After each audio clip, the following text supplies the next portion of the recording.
So yeah, it's easy to just talk it over with the team. They give some feedback, and it's worked out pretty well so far. So happy to be in that role and happy to be supportive for my team. And over here to my left, we have Wes Gabrielson. First time ATX has made it to the playoffs. How did you guys approach this matchup against the undefeated Seattle Pioneers and defending champs? Well, every match we approach the same way. We got to play with energy, confidence, consistency, and go have fun. So they're ready. There you have it. Coaches and player ready to take the court. Michelle, back to you. Cameron, thanks. Energy and confidence going to be a key for the ATX Pickleballers because Adam Stone, Seattle, they have a player named Ben Johns, world class and a tough man to beat. Exactly right. And I am often, my pick to click is a lower drafted player who needs to step up. For me today, Mish, it's the big boys. Ben Johns, J.W. Johnson, they are both alpha players in this great game of pickleball. And their skill and their play on court goes to the rest of their teammates throughout. Everyone will be looking to those two players. And in terms of the women's doubles, Cameron, you had a chance to catch up with both sides, world-class athletes in this one. What are you looking out for in the women's? One of the things I loved most was talking to Etta Wright, and she told me they want to look to be strike-first pickleball, playing alongside Megan Dazan. They want to be the enforcers, playing against Jade and Jackie Kawamoto. Both these women's teams are coming into this matchup undefeated on the weekend, so somebody's going to walk away with a loss. Question is, which team will it be? Remember, they have 4 choices as it comes to the coin toss this particular tournament as we revisit the rules. If you are new with us, welcome. Thrilled to have you on board with the fastest growing sport in America, and Major League Pickleball does it different than anyone else. We will have 4 games per match, men's and women's doubles. You can have your choice of which one goes first. Then we'll move on to 2 mixed doubles matchups. If we will need the 4th, we will go there. It is the first to 21 rally scoring win by 2. We will explain the freeze to you once we get there. And of course, if we must, we will go to a 5th tie-breaking set, the Dream Breaker, if the match is tied 2-2. And of course, video challenges could come into play. Each team has 3 to use per side per match. And Major League Pickleball is elite in its class. Adam, what is your favorite part about the way Major League Pickleball does it? As someone who has played at this level and at this event, I can't describe to you how much different it is than the regular tournament grind. The energy is palpable. You can see it on the players' faces. And when we get into these big, tight moments, oh my goodness, it's such an atmosphere. Just so excited to be here and to see this top talent out there today. J.W. Johnson and Gabe Tardio, a young duo on their side, talking things over with head coach Wes Gabrielson, also a prolific pickleball player. What kind of weapon is he on the sideline for the pickleballers? Oh, absolutely huge. He is a legend of the game, all the titles early on, and he has a great mind for the game, the strategery, he knows the players, and he knows the ins and outs of pickleball. And it's been fun, too, to watch Wes Gabrielson work with these ATX pickleballers. This is a team that didn't even make the playoffs in the first 2 events. He said they had to have a switch change in terms of the amount of energy expenditure and the amount of emotion that they're showing, and it has been a big key for them here in Daytona. Coin toss is underway here in San Clemente.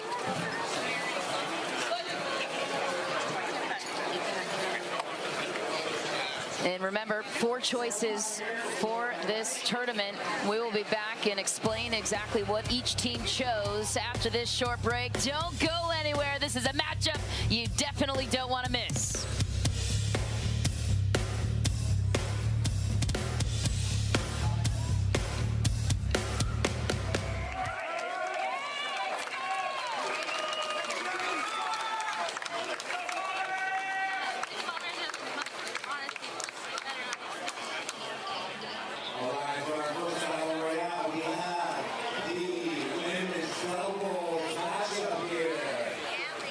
We have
matchup between the ATX Pickleballers and the Seattle Pioneers. It is Etta Wright and Megan Dazan on the left side of your screen, taking on Jade and Jackie Kawamoto on the near side of your screen in the blue tank tops. The Kawamotos, they are twins. Jade is in the bun and Jackie is in the long ponytail. Jackie is a righty, Jade is a lefty, and these two are rock solid. That is something that has jumped out to you all tournament long, Adam. Yes, and they are playing two very offensive players. I love these yin and yang, fire and ice. It's really a nice dynamic when you have, I expect, a full-out offensive barrage from Etta Wright and Megan Dazan. Can the Kawamotos make enough balls, play quality enough defense to hang in this match? Well, and it was discussed between Megan Dazan and Etta Wright.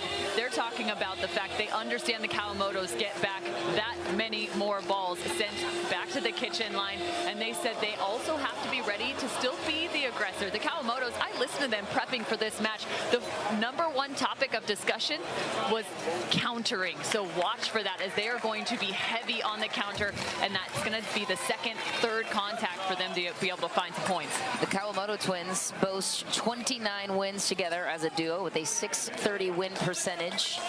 Megan and Etta Wright won their first gold medal on the PPA Tour as a partnership at the Red Rock Open in April. As we get you set for first serve, Jade Kawamoto will start us off to Megan Dazan.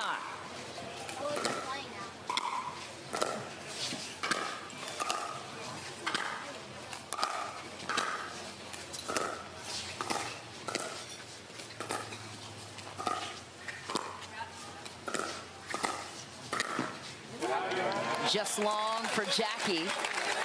Yes, and the first trigger pull from the kitchen line going to the Kawamotos. Not exactly what we were expecting, but still early. Just sailing long for Jackie. Into the net for Dazan, and an update on the coin toss for you. ATX won the toss. They elected to react when it comes to the mixed doubles partnerships. I'll get to that in just a moment. And chose women's doubles to go out first.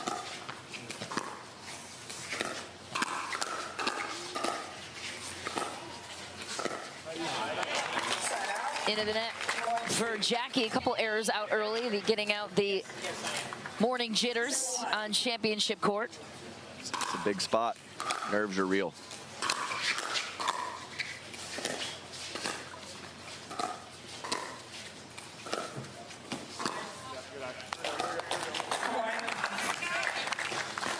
Jackie Kawamoto trying to set herself up for an Ernie, but just pushing the dink wide.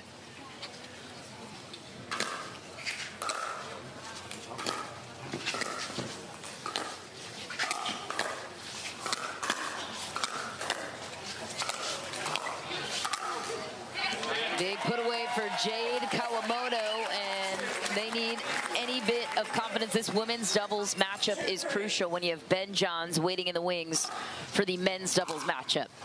Almost feels like a must win for ATX.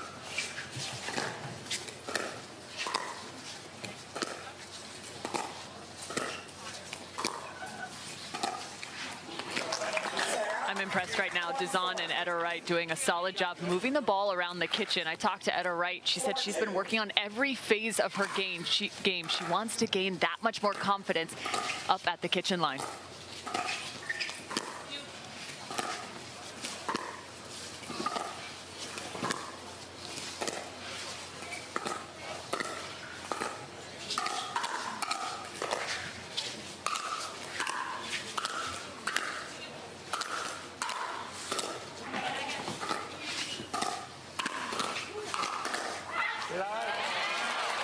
What a play by the Seattle Pioneers, applying a lot of pressure, forcing them into some bad situations for the Pickleballers. Yes, and the ATX Pickleballers are in a pretty good spot there, but just not enough put-away power. Once they get the Pioneers scrambling, can they put the ball away? It's going to be a huge factor in this match.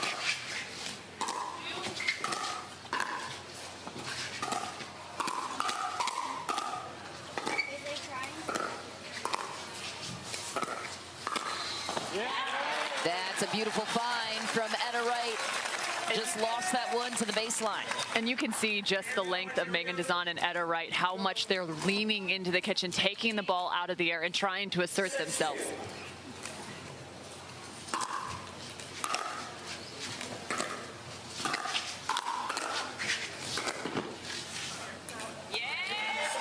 That's the pressure the Kawamotos want to start applying on Wright and Dazan.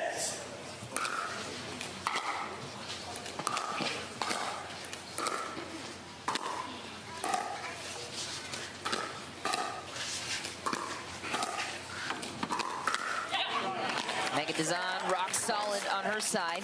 Yeah, Jackie Kawamoto couldn't clear her body. I like her loading up on the forehand side there, just a little late. The length at the kitchen from the Pioneers, good for offense, also nice for defense when they're scrambling in the backcourt.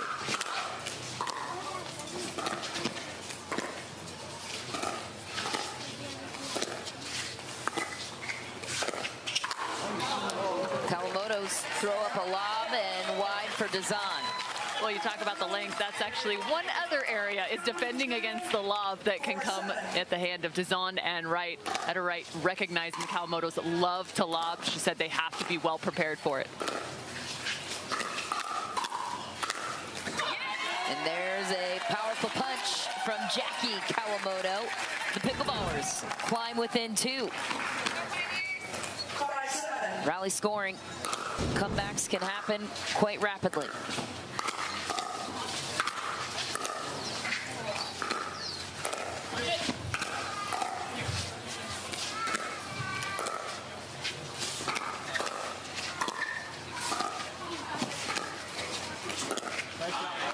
Into the net for Jackie Kawamoto, finding some rhythm on their side.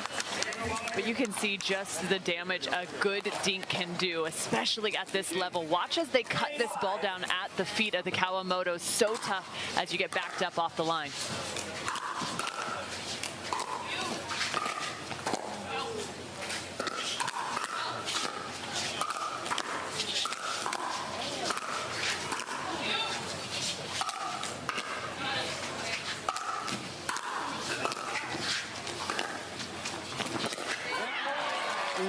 Tough one to miss, and the Pioneers hang in to take a 4-point lead. A really nice scramble. I talked about that length earlier. It helps on all aspects of the game and on the defense as well for the Pioneers, getting themselves back forward, and Jackie Kawamoto going for a little too much on that last speed up.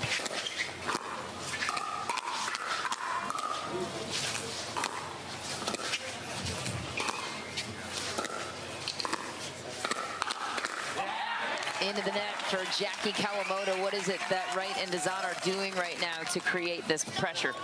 Well, they're taking the ball out of the air really nicely up at the kitchen line, forcing that ball to be moved around the kitchen as well. So not a whole lot of rhythm up at the line for the Kawamotos quite yet.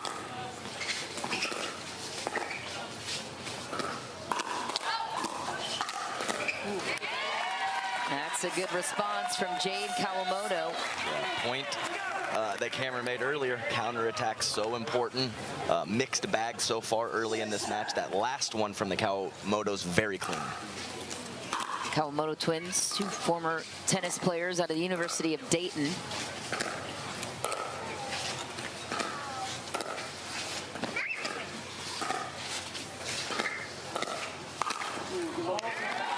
And here come the pickleballers, now just trailing by 3.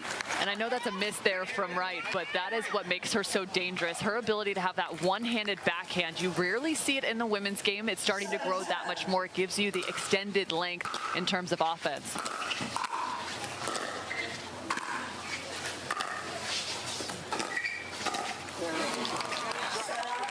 And then a miss into the net for Jade Kawamoto. So Seattle jumps out to an 11-7 lead. We will change ends and be back with the rest of this women's doubles matchup.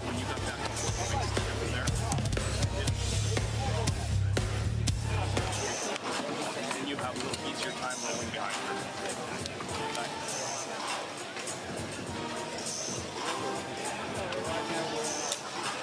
She sits on that backhand side, but just kind of works there. She's comfortable.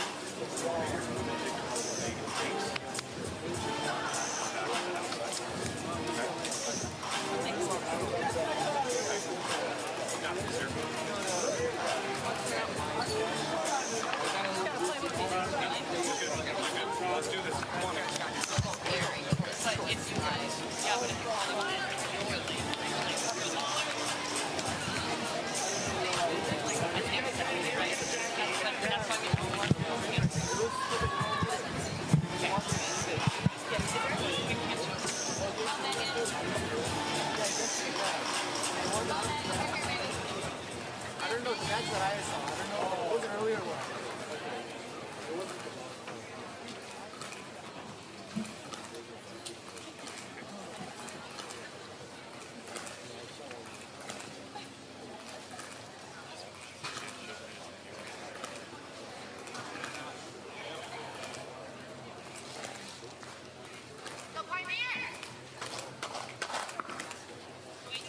Welcome back to beautiful San Clemente, California. You are watching the semifinal rounds for Major League Pickleball as we check in with Cameron Blackwood and Ben Johns courtside.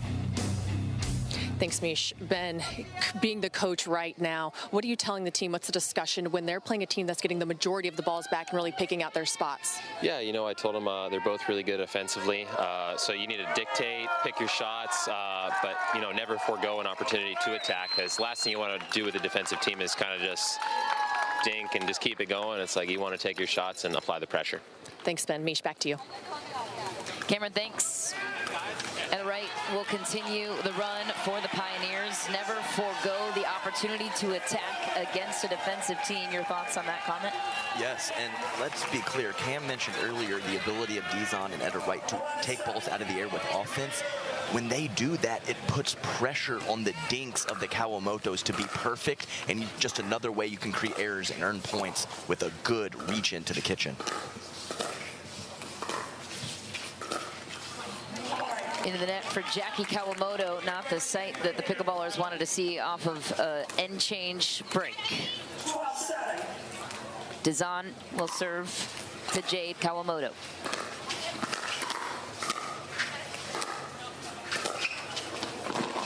What a play from Jackie, finding the sideline and the backside of Megan Dizon. Yeah, really utilizing the expanse of the court right here. They see Megan Dizon start to creep in towards that center line. Great location from the Kawamotos.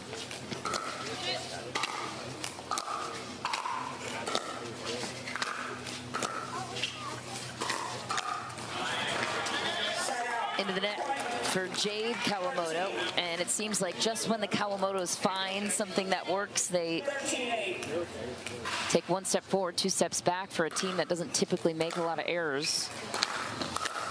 And credit to Wright and Dizon.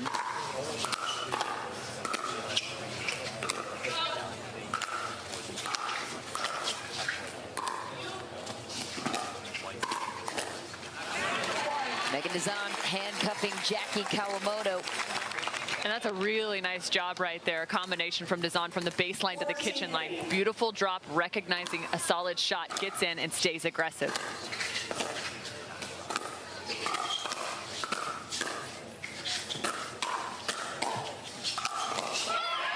Big put away for Jade Kawamoto. First firefight that we've seen. Yeah, and it's also notable right now. The Kawamotos are looking to be more aggressive since the end change, looking to speed the ball up more, and right now it's paying off.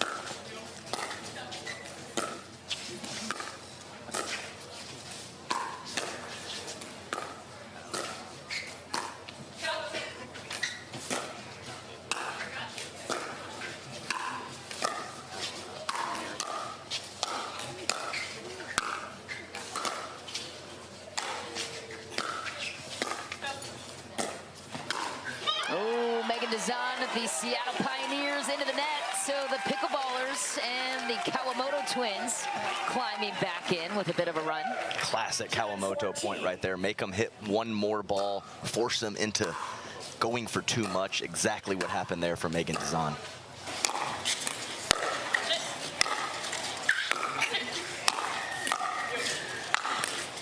What an angle from Etta Wright she has a heavy forehand. Yeah, so important in the women's game to have that put-away power. The scramble ability in the hands of these ladies is just next level. So when you have that extra gear when the ball goes up high to end the point is an absolute luxury.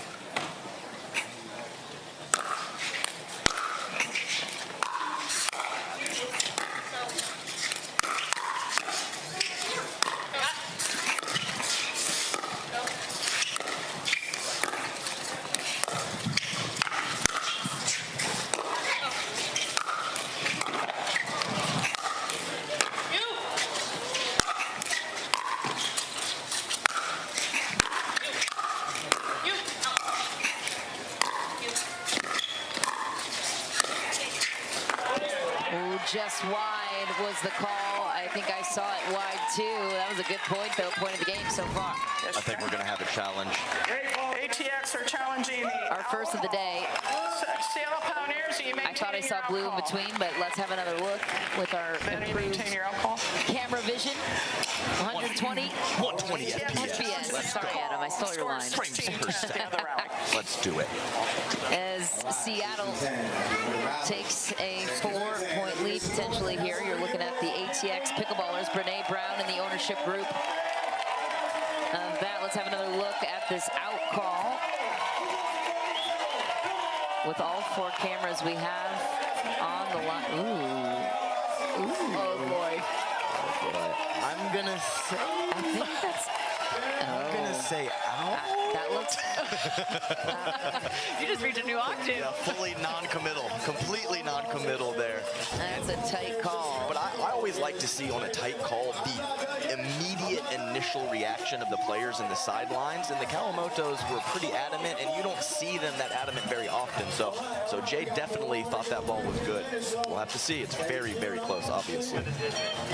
I will say, too, there's something to be said about different forms of aggression. In pickleball, it's so often talked about in the game of speed-ups. However, the Kawamotos and their dink placement, that was a perfect example of how you can get aggressive moving that ball around. Yes, and it's both of those aspects have been on full display for ATX since the end change. More speed-ups and more aggressive dinks.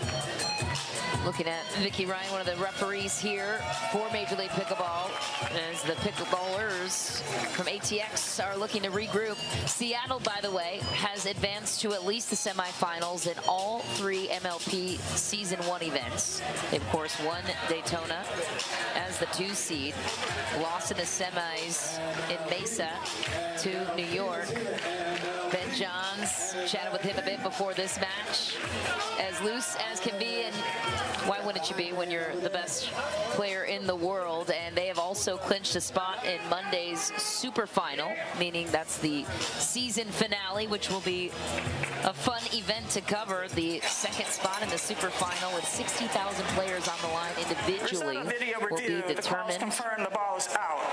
based on what happens here in San Clemente. That ball was out. So a lot of it looked out to me. I thought I saw blue in between. Megan Dazan made an honest call. The refs reviewed it. At 16-10. Let's listen in. 15 seconds. I'm just glad I got one right. I was about 0 for 14 yesterday, so to get one right on a tight call like that, I'm feeling good about myself.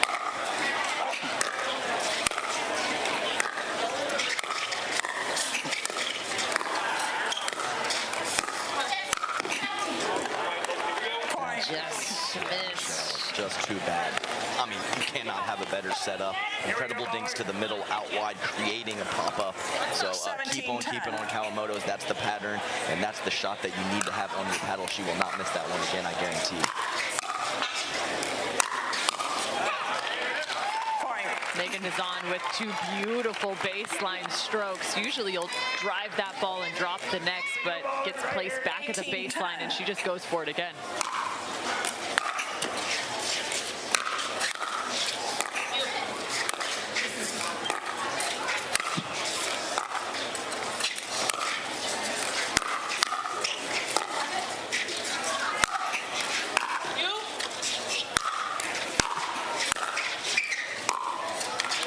Miss into the net for Dazan and the Pioneers. So the Kawamotos will take the point and the serve. The hop, skip, and a jump. She knew that she 11-18. made a slight miss hit right when it contacted the paddle. Couldn't get it over the tape. Nice point.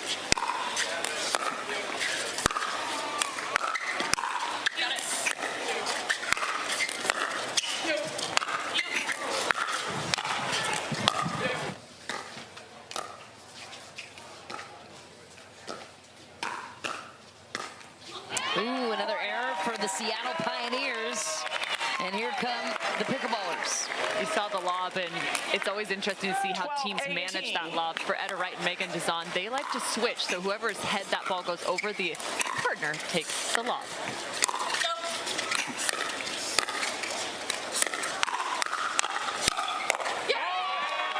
Another good play from the Kawamotos, climbing back in.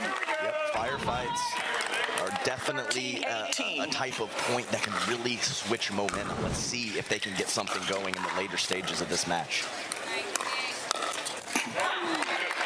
And then into the net for Jackie Kawamoto, just looking to reset that ball. So the Pioneers are 2 points away from taking game one. We will step aside and take a timeout as well and be back with the remainder of game one in this 4-game series.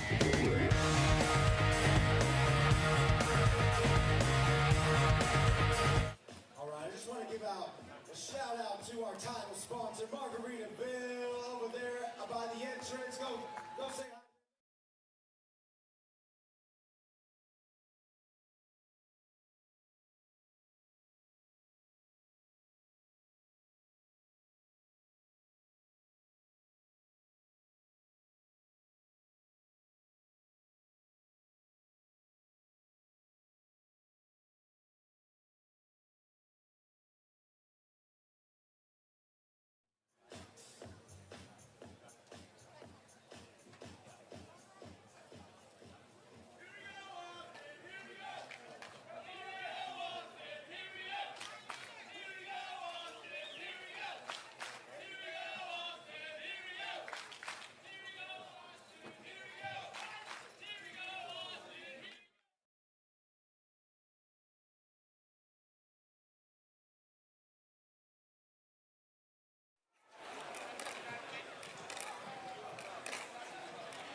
For this first semifinal matchup between the Pickleballers and Pioneers. The Pioneers in the white on the right-hand side of your screen. On the left, you see Gabe Tardio and the ATX Pickleballers, Wes Gabrielson and JW Johnson, as they look on to their women's doubles team, who are trying to rally and pull a huge comeback against Megan Dizon and Etta Wright of the Seattle Pioneers. They are such a tough women's team to beat. There's a reason the Pioneers are the defending champs and also punched their ticket handedly to Monday's season finale. And game point now on the side for Seattle. We have reached the first freeze. If you're new with us, this means the Seattle Pioneers in the white can only win on their serve. Side out scoring on their side. Rally continues for the team in blue. Nope, won't even have to go there because Etta Wright finishes things on her terms. Megan Dizon and Etta Wright take game one for Seattle. They go up 1-0 in the series. All the pressure on JW Johnson and Gabe Tardio. We will progress to men's doubles after this short break. Don't go anywhere.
Just miles away from the Pacific as we continue our coverage here with Major League Pickleball in our first semifinal matchup.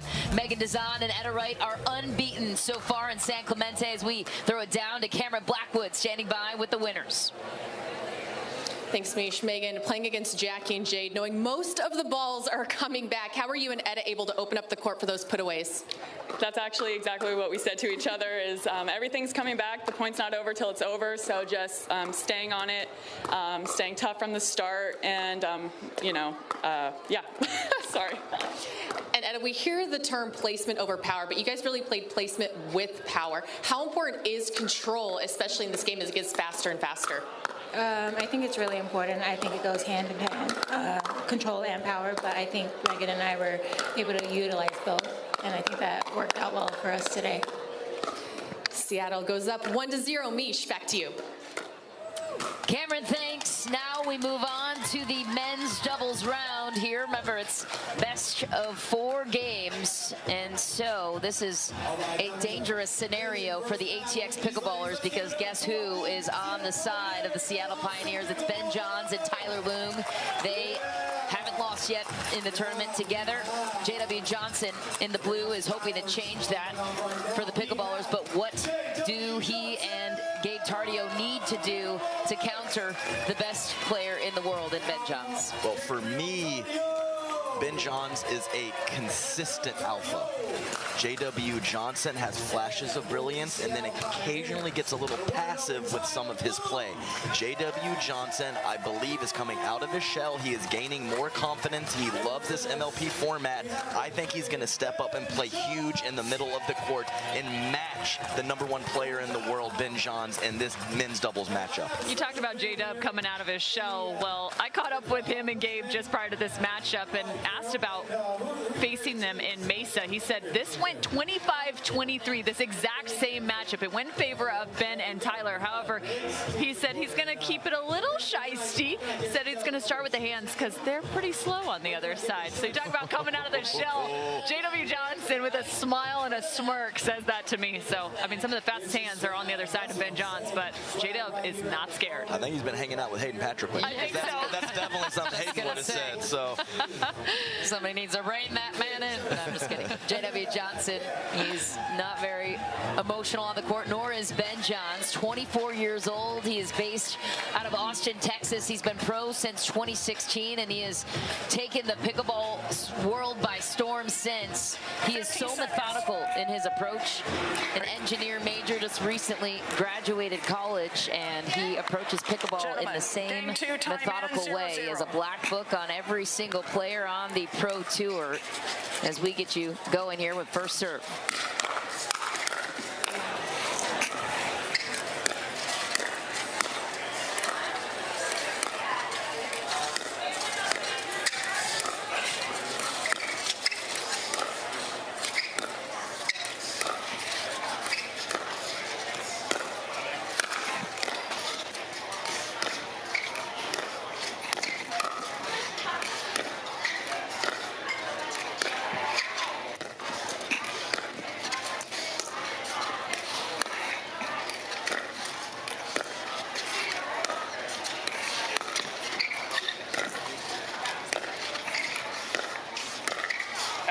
Patient point to start. JW Johnson finds a rare hole on the side of the Seattle Pioneers. yeah, very nice flip from a low position from JW after some crazy gets from Ben Johns. I've been on the court with him as an opponent. It's just so annoying, so frustrating.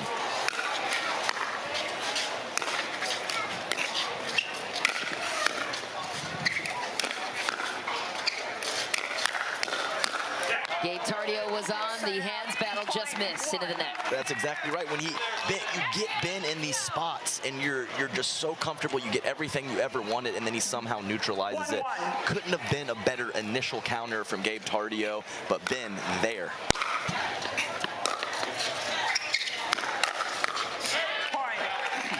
Catches JW Johnson that time. Tyler Loong, a lefty. One thing we haven't touched on in the complexity of the Seattle Pioneers in white is that they have 2 forehands in the middle.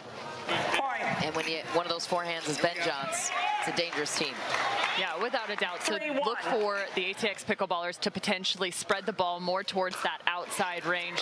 The big matchup to watch here is Gabe Tardio in front of Ben Johns. You've seen them go to the backside a bit more here. Set out, point The loose air on the dinks from Tyler Loom, one of the more consistent dinkers out there. Also, Tyler Loom, big backhand counter, but when he's playing with Ben Johns, he slides to his right and goes big lefty forehand.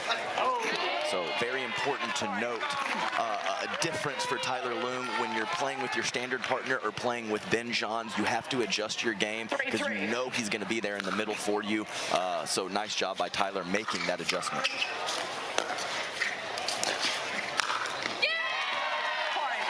What a finish for the Pickleballers, taking over a 1-point lead on the unbeaten Seattle Pioneers.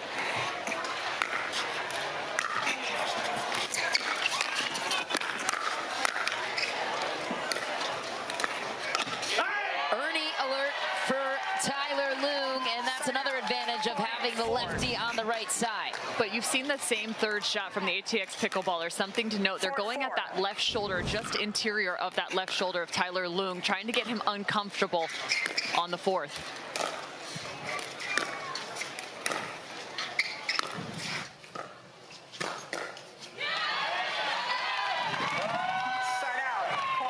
Another patient point gone in favor of the pickleballers. J.W. Johnson, world class at his craft. Wow. And a tag to Ben Johns from J.W. Johnson. And a great read. Tyler Loom loves that inside-out forehand. J.W. Johnson all over it and hitting Ben Johns in the left hip. You do not see that too often. And how many have we now seen where they've gone to that inside-out forehand? Like you mentioned, that we had 2 third-shot drives, then 2 drops that same direction, and they are reading that next ball.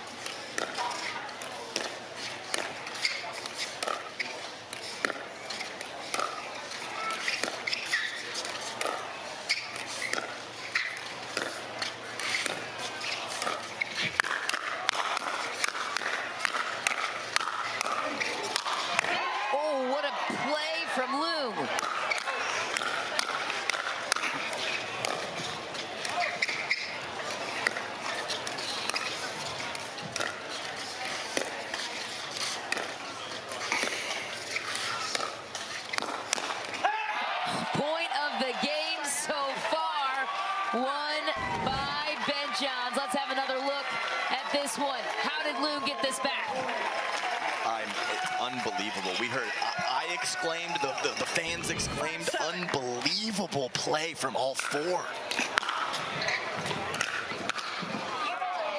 Into the net for J.W. Johnson, and just like that, the Seattle Pioneers in white right back in. Loom on a serve trailing by 1.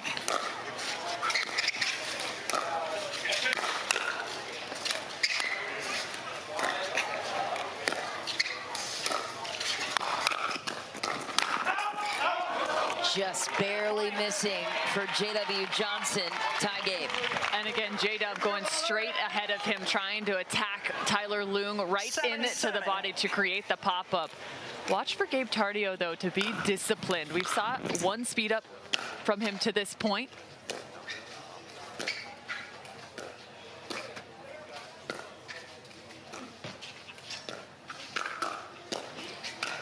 Oh, what a counter from Tyler Loom. Quick hands there. Yes, it's a good thing to monitor on the right side players. Tyler Loom, I don't expect to hardly speed up at all, and I expect Gabe Tardio to have some kind of hybrid between rock solid, consistent play and sneaking in some attacks. So 2 different ways to get it done on the right side, and I think both have a lot of merit to them. 87.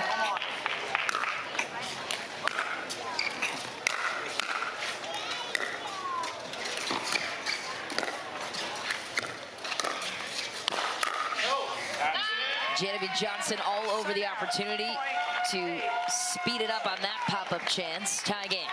Well, and you talk about control. J.W. Johnson having great control with that wrist on the outstretch, being able to pull that back to the line.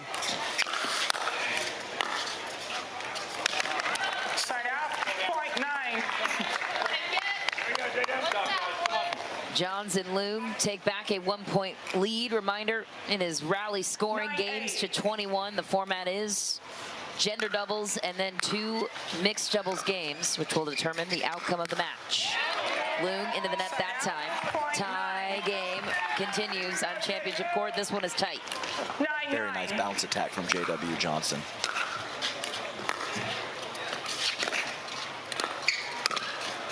Ernie from Tyler Loong, a second one and a beauty. Well, I mean, that's really the only offense that we're going to see from Tyler Loong, as he's going to be the rock for Ben John, so you got to stay away from that spot.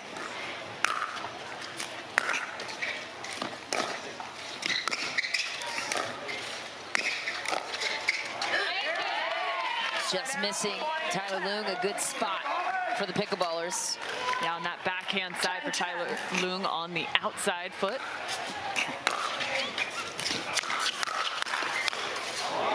A rare miss from Ben Johns. So J.W. Johnson and Gabe Tardio, the first team to 11. We will change ends and resume the rest of this thrilling matchup after this short break. Be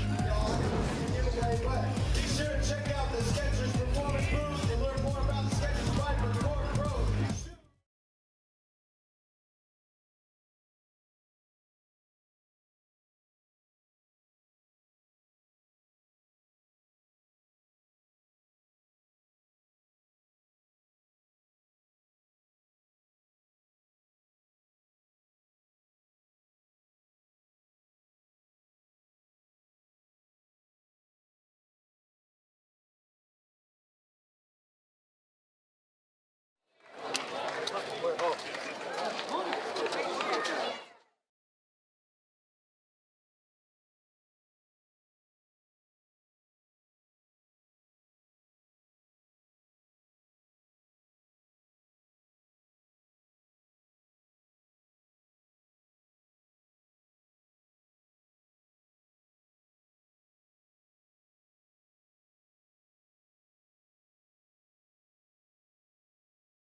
I guess we got some time here.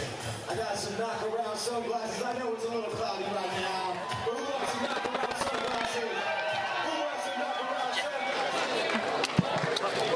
sunglasses? The ATX Pickleballers off to a 1-point lead as we check in now with Cameron Blackwood standing by with Wes Gabrielson to learn more.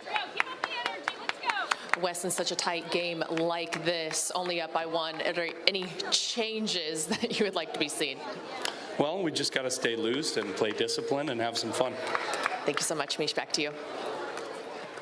Cameron, thanks. As we resume play, J.W. Johnson and Gabe Tardio. Let's get to know them a bit better. J.W. Johnson turns 21 in November. Gabe Tardio turns 18 in October. He was introduced to pickleball at 14 years old. His grandfather built a pickleball court in Bolivia. Ben Johns responding with a vengeance. Yeah, great spot up the middle from Ben Johns. Gabe Tardio stepping to his right, thinking Ben was going to go for the angle, and a perfect spot from Benny Boy. New to pickleball, Ben Johns would be your player to watch. Best in class in all categories, singles, men's doubles, and mixed doubles. Well, he's a materials engineer. He can make a paddle for you. So yes. Whatever. He can do it all. In fact, he just did with the Perseus he's playing with.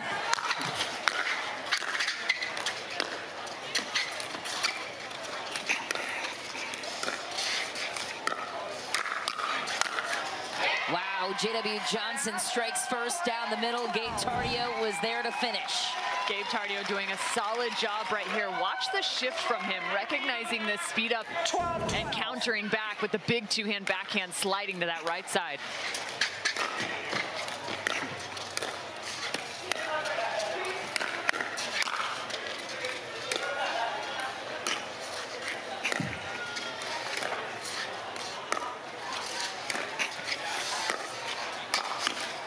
Tyler Loon left that one dangling. J.W. Johnson all over it. Yes, so good from J.W. Johnson. And like I said, Tyler Loon impressed that he's able to go with these forehand counters, which is not characteristic for him, but he's getting a little jammed up these last few minutes. Got to figure it out. Ooh, wow. Ben Johns, the fact that he almost got to that one, a Mr. Ernie attempt from Tyler Loon. Miscommunication means a 2-point lead for the Pickleballers. Gabe Tardio in the blue. Back to serve. You'll take all of those in Major League Pickleball. An ace. Errors accumulating on the side of Johns and Loon, a sight we are not used to seeing on their side.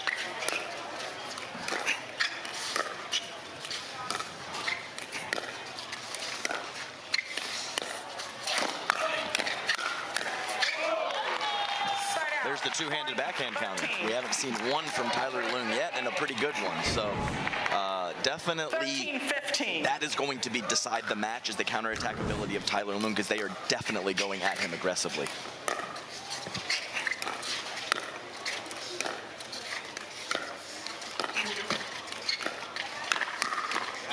Big finish for Tyler Loon. Steps in on that lefty forehand down the middle.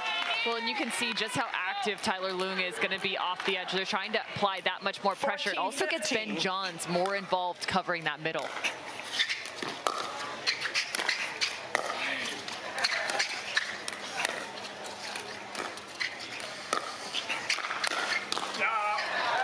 I mean, I like the spot switch from J.W. Johnson that has hooked that ball right at Tyler Loon the last few times. Just incredible hands from Ben Johns, who has not seen that ball come at him from that angle yet this match, and he's still on it.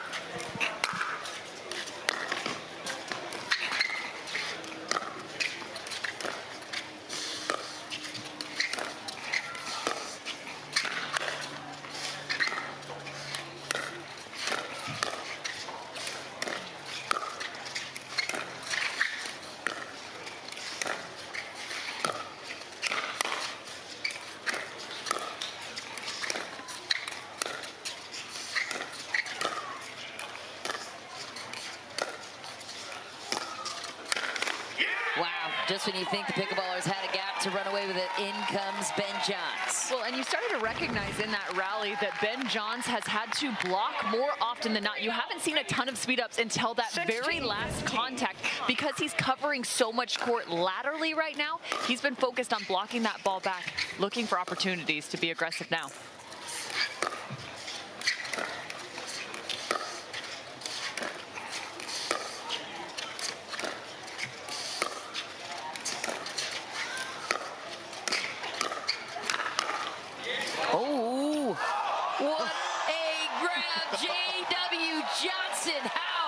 Did you do this? He's a magician. Yes, and J.W. and Ben Johns looking for the Burt. He's coming across for the Burt. Ben Johns, nobody home on the backside. The ability to make that decision in less than a split second of time. So impressive from the young J.W. Johnson.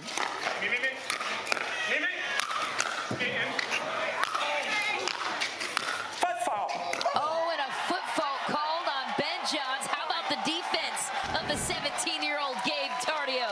Unreal, and Tyler Loon, one of the loosest arms out there. He absolutely destroys the pickleball when it goes up high. Nice defensive hands for the soon-to-be 18-year-old.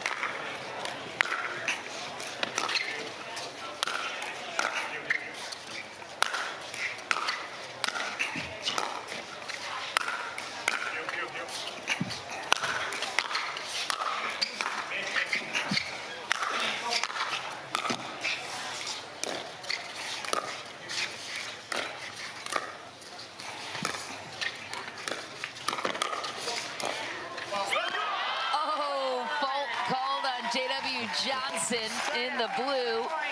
Serve returns to the Seattle Pioneers. Tyler Loong and Ben Johns. 17-17. This game is wild.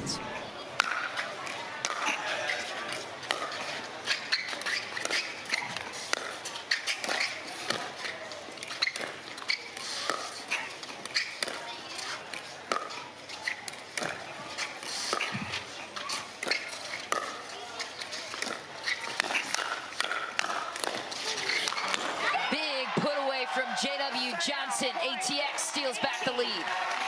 What I did like, though, even though the Seattle Pioneers didn't come away with the point, is they pushed Tardio off of the center line, getting the pressure applied to him on that right side to get Ben involved. Into the net for JW Johnson. Tough one to give up. Tie game continues. Yeah, rare short point for the fellas.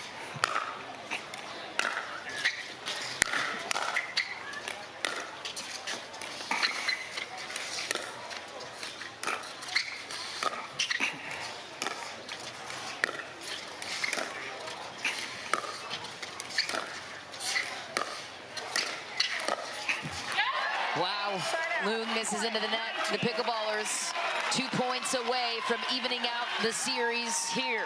Great extension from Gabe Tardio, taking the time away from Tyler Loong, who rarely misses dinks. But when you're leaning in that far, anything can happen.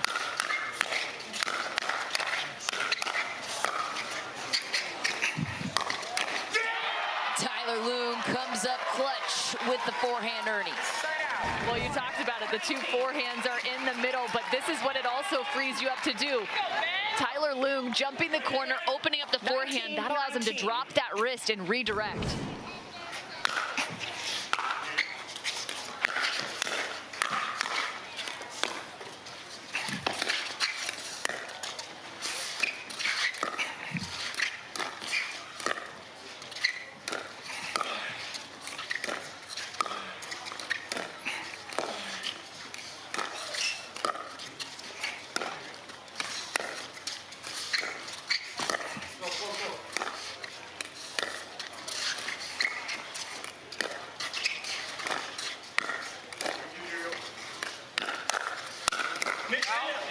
Ben Johns gets the pop-up chance he wanted. Point construction perfect on his side. Seattle with game point as they hit the freeze and the serve of Tyler Loong. Yes, point construction at a premium out here with all this talent, and Ben Johns the best in the game at it. Got exactly what he wanted to. Gabe Tardio, really quality attempt on the defense, just couldn't come up with that last ball. How will this one resolve? Can the Pickleballers come back? We will answer that next.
San Clemente, California, the crowd doesn't mind. They are in full force here for Major League Pickleball.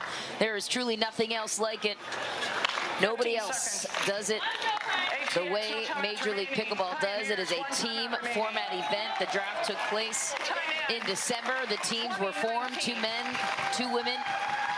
And it all comes down to event number 3 here in season 1. Tyler Loon looking to finish it for his team.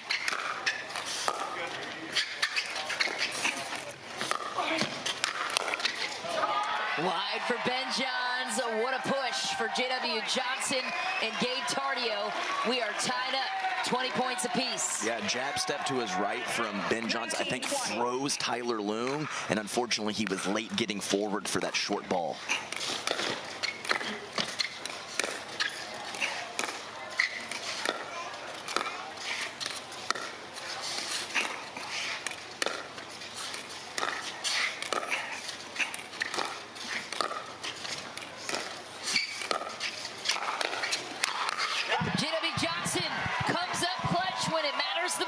Just challenge the best player in the world right at the right shoulder and finish with the 2-shot combination at 20-20 in the MLP semifinals. J.W. Johnson, let's go. J.W. Johnson and Gabe Tardio with a chance to close it here. 21-20.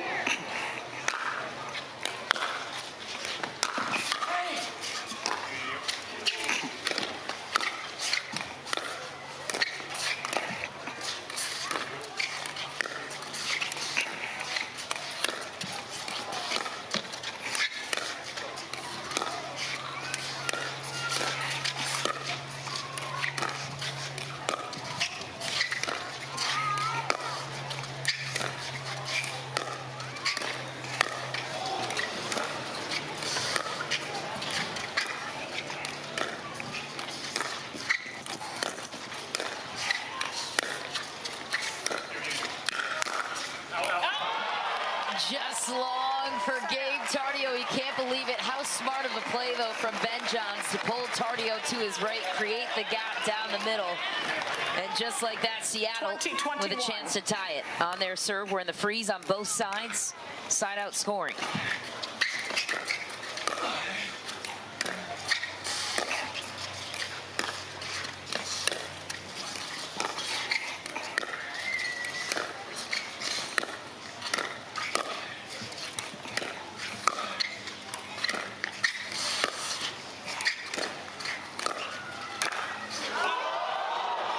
A miss from J.W. Johnson. We're tied up.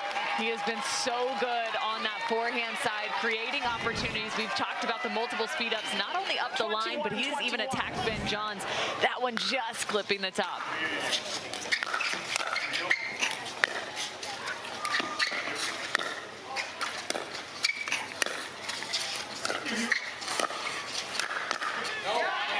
J.W. Johnson forces the air wide, and the serve returns to the pickleballers. And a slight miscommunication in the middle, and when Tyler Loon is all the way over to his right looking for Ernie, sometimes that is the pitfall of that. We've already seen him with some quality Ernies, but it goes both ways.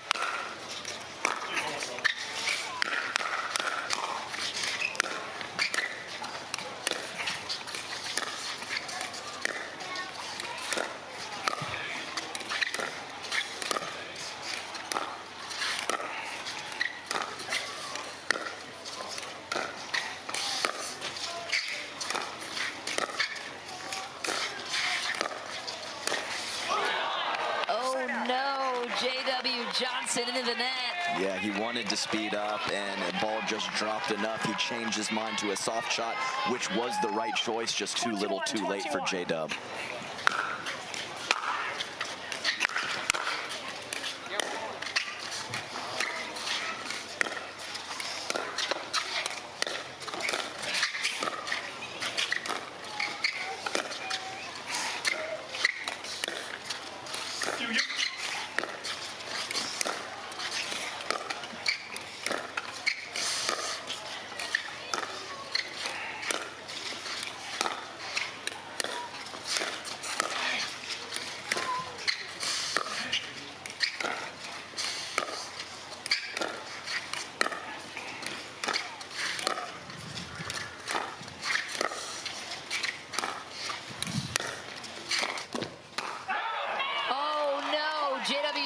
Johnson sends it long. Game point back on the side of Seattle.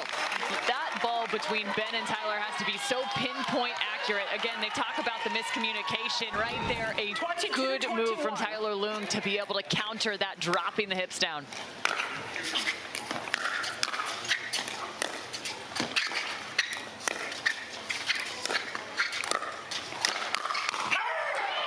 J.W. Johnson long again.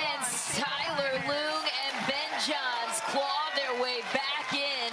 They take this game 23-21 and a 2-game lead on the ATX Pickleballers. Wow, what a game. And we will chat it over with the winners and what exactly just happened from their perspective after this.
Pioneers were tested in men's doubles, but Ben and Tyler prevailed as we check in now with Cameron Blackwood standing by with the winners. Thanks, Mish. Tyler, we saw multiple Ernies by you. Ben just said he missed out an opportunity there. You guys won 25-23 last time. What did you know you were going to have to execute again well to get the win? Just play super solid. I mean, J-Dub and Tardio are super impressive, very consistent. So we just wanted to maintain our game plan and play solid. And we know there's such an advantage with 2 forehands in the middle, but how much of an advantage is just Tyler's movement for you to really set up the point? Yeah, you know, it's great. You can always be confident he's going to be scrapping at the baseline, gets us in with the drops, and love the lateral movement. You know, he shifts and counters forehands really well, which I think is tough for people to play. So playing with somebody that moves as well as him is definitely really nice. Pioneers up 2-0. Michelle, back to you. Cameron, thanks.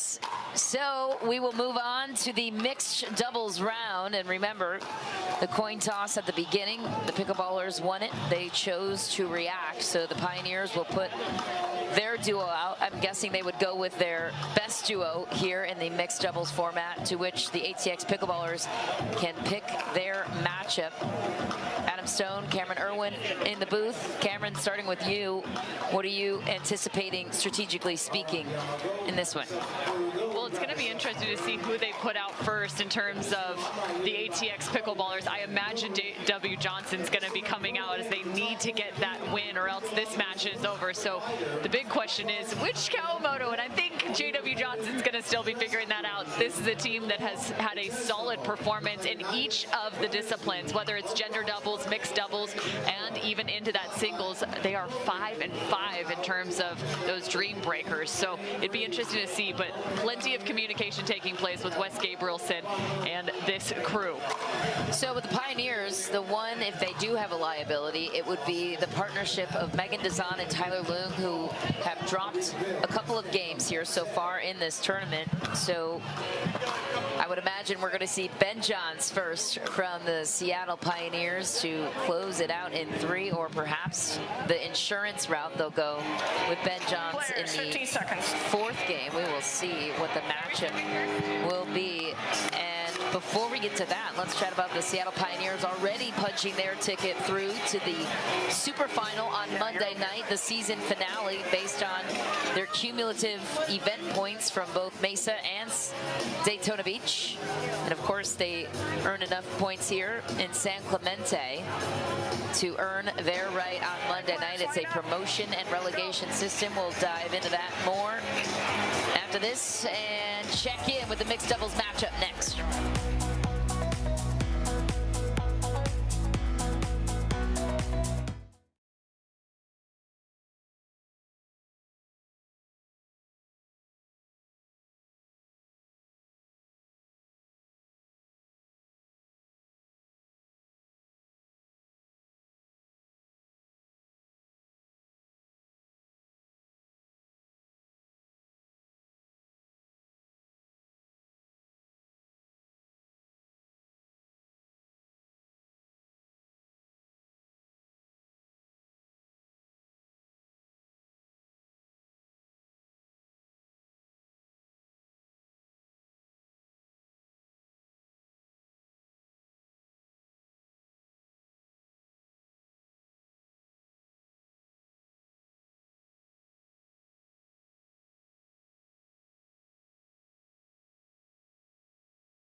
Court. We are moments away from first serve in this first of potential 2 mixed doubles matchup. The ATX Pickleballers won the toss, so they got to react to whoever the Seattle Pioneers put out first. They opted to go with Tyler Loom and Megan Dezan, who has been the team that has struggled for the Seattle Pioneers, which is shocking because this team doesn't struggle with many areas of their game, but if there is a liability on this team, it could be these two. So out came Gabe Tardio and Jade Kawamoto. You felt this was the right choice, Adam? Why? Sure, you need both. You're down 0-2, you need both. So we have a B team out there for the Pioneers, and so they are countering with their B team in Jade Kawamoto and Gabe Tardio. So it makes a lot of sense to me.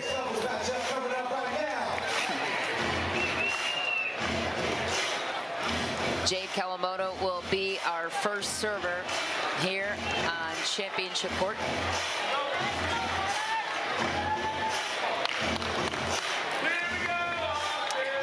Thrilled to have you with us on Tennis Channel. Thanks so much for joining. Cameron Irwin, Michelle McMahon, Adam Stone in the booth, Cameron Blackwood on the sideline. You are watching the semifinal matchup, the first of 2 here on Championship Court from San Clemente, California. We are in the mixed doubles round.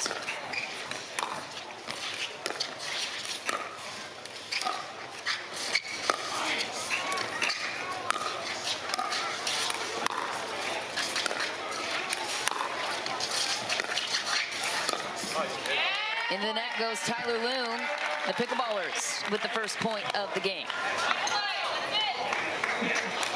1-0.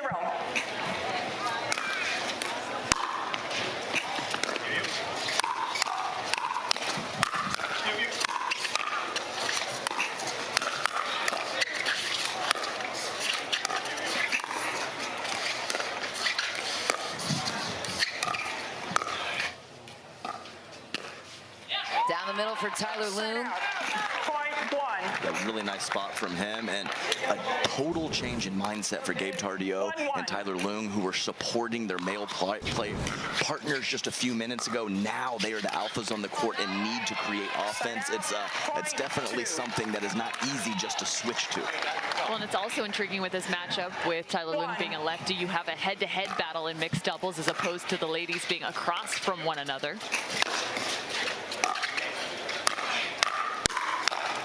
So the patterns start to shift and change in terms of trying to get the men involved. Absolutely. Jade Kawamoto going for that offensive shot a little too far off of the kitchen line. Megan Dazan making her pay. Just wide there for Leung. Gabe Tardio will take us back. I think they thought briefly about challenging that. They decide not to, though.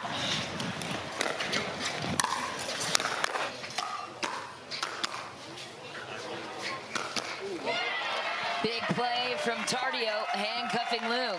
What a play from Tardio right there. That is not an easy ball. You think that ball's going to bounce. It actually drops relatively low, so Tardio dropping his body alongside with it, still finding that shoulder height attack.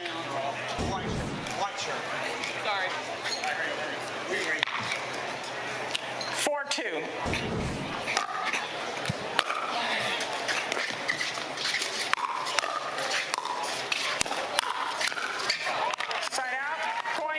Yeah, nice job from Dazan. Tardio leaking to the middle of the court to use his forehand, but Dazan just enough cross court on the two-handed backhand to keep him off balance.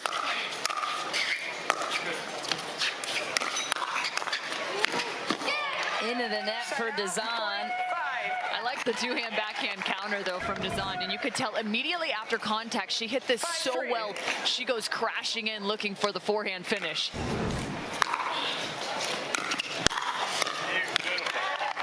And then jamming up Kawamoto was another big swing from Dazan. She is such a powerful female on tour. Clean on the first forehand volley. Very nice. Just long for Leung. What is the way to beat Dazan and Leung? A couple of teams have figured it out. So where would you suggest Kawamoto and Tardio continue to target? I think moving the ball around is a good option here.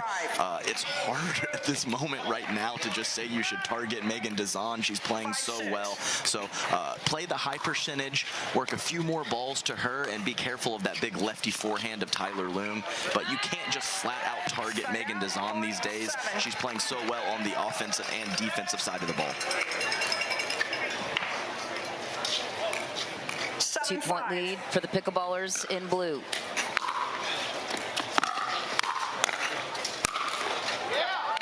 I think there's something to be said, too, about the cross-court battle between Leung and Kawamoto. They're known to have just incredible hands, especially up dinking cross-court. So I think there could be a little bit of trouble coming that direction, potentially, because Leung, not necessarily as offensive when he does find the backhand. You just have to be wary, obviously, of the Ernie. Yes, and it's fine. I think he's one of those players that you can be comfortable with the female dinking cross-court with him. He has a nice middle and inside-out speed up with the forehand, but not a lot of offense on the backhand side for Tyler Leung.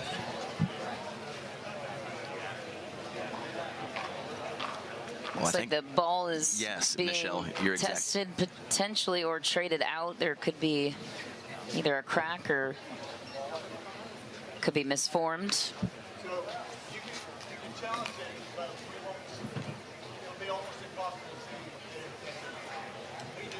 Okay, so we heard Ron Ponder say you can challenge to see if the ball deforming affected the play, but he said it would be very, very difficult to actually make a ruling on that that ball affecting play. So interesting situation there. We're about to get back going again. Leung will serve to Kawamoto. The Pioneers could close out the match here with a win with their mixed doubles team in white. Yeah, that's exactly right. And in pool play, we play out all 4 matches no matter what. But in these elimination rounds, if you get to 3, you win.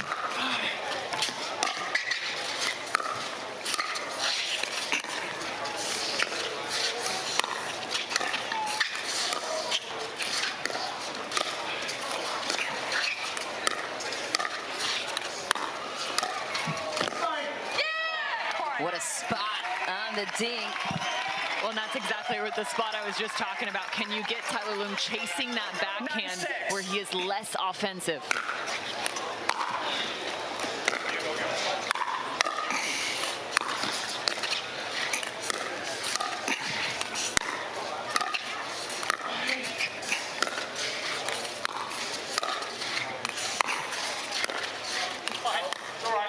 Just wide for Tardio, trying to pick his spots on Megan Dezon's backhand. And I heard Wes Gabrielson's voice saying, that's all right. He likes the pattern and what they got there.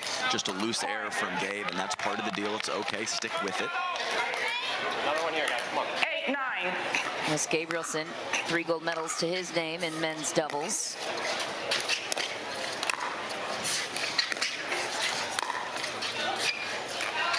Just back for Dezon. Was the lob the right choice? Well, it's an interesting choice in terms of it being right on that right foot off the bounce. So clearly she caught them looking at it from behind it, but a little tough as that also went over the forehand side of Tardio to finish my thought. Yes, and Emma, we've talked about it a couple times. It's the reasonable idea wrong ball. And so I don't want her to go away from that. Just pick a little bit better ball to try it.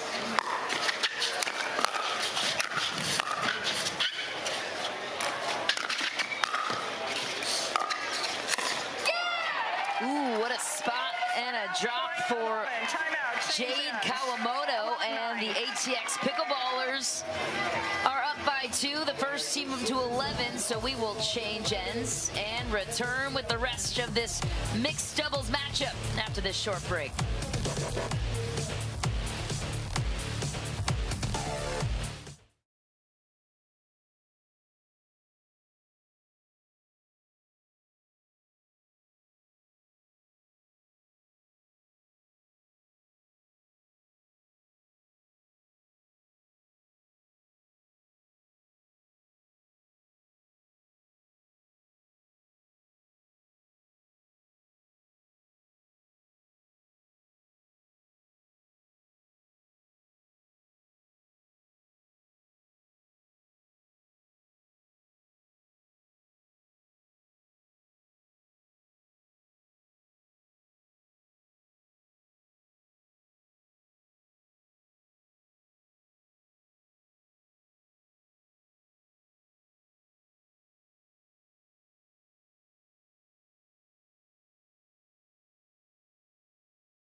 The crowd has been electric for Major League Pickleball in our first of 2 semifinal matchups. Energy and confidence were 2 words Wes Gabrielson felt his team needed to play with to take down Seattle, as we check in now with Cameron Blackwood standing by with Wes. Wes, this is a must-win for you guys down 0-2, but you chose to react with winning the toss. Why choose this team up first? Well, Gabe played so well in that match, and I know JW did as well, but Gabe's hot, and we're confident that they can get it done, so we wanted to put him on the court. Thanks, Wes. Michelle, back to you. Cameron, thanks. It is a must-win situation for the Pickleballers. Gabe Tardio back to serve. What is working on their side right now? 15 seconds. I just want to mention that Dave Fleming, the GM, and Ben Johns, they had the option to choose Colin Johns, but they didn't with their last pick. They picked Tyler Loom for this exact moment, mixed doubles. Let's see if my man Tyler can step up big here. Not so much on that ball. That's Jade Kawamoto coming in hot with the two-hander right past Tyler Loong. Big-time power from Jade Kawamoto. Mixed doubles really stretches your decision-making to an extent where you want to find the backside of the fella, but at the same time, you want to create opportunities. What a point there for Megan Dezan, splitting the difference down the middle. Yes, and she tried the exact same shot a few points ago, and Jade Kawamoto came up with a phenomenal drop. That time, Dezan all over it.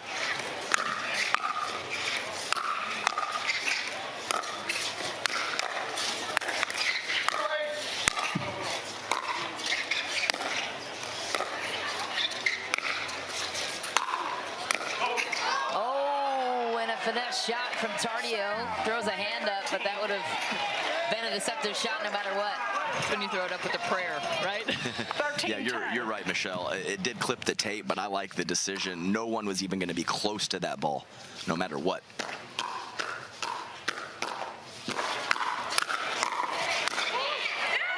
Deep for Tardio. What a point for the Seattle Pioneers. Dezan and Loong got to earn that one.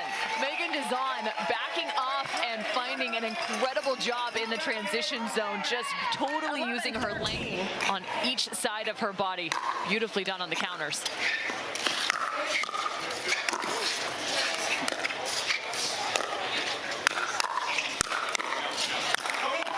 Wow, what defense from Dezan. Tardio does one better. I can't describe to you how much cleaner and better the back of the court and the mid-court play is for Megan Dezan in these last 6 months to a year. Incredible adjustments from her in her game. Just back for Dezan. Dave Fleming echoed those same sentiments. Worked a lot with Megan Dezan over the season and is blown away by her progression.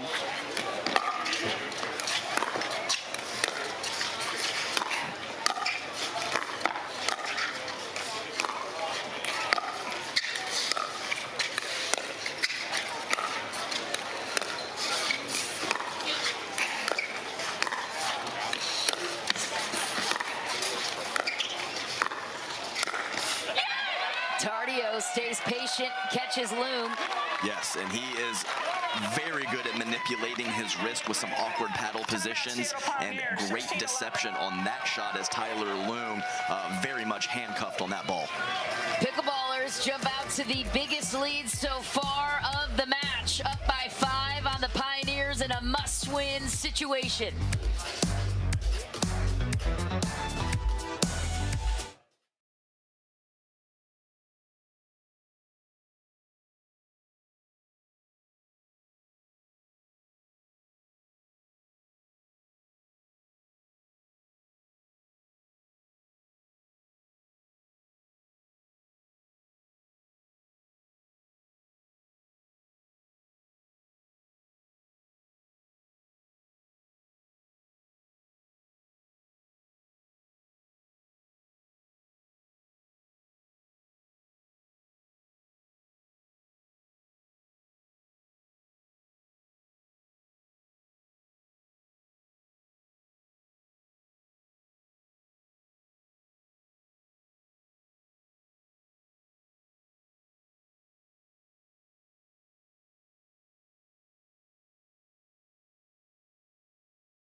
Coverage of Major League Pickleball is brought to you in part by Margaritaville. Escape to your personal paradise. Stay, play, live, and dine in Margaritaville. By Aura Organic.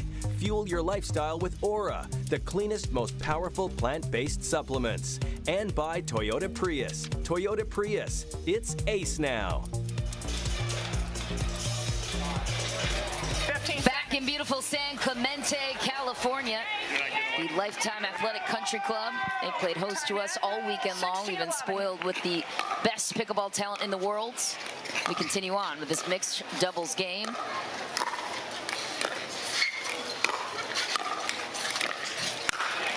Big put away from Gabe Tardio down the line in a must-win situation. Yes, and I've been very impressed throughout the weekend with the inside-out forehand of Jade Kawamoto, not only on dinks, but speed-ups as well. Great deception. Oh,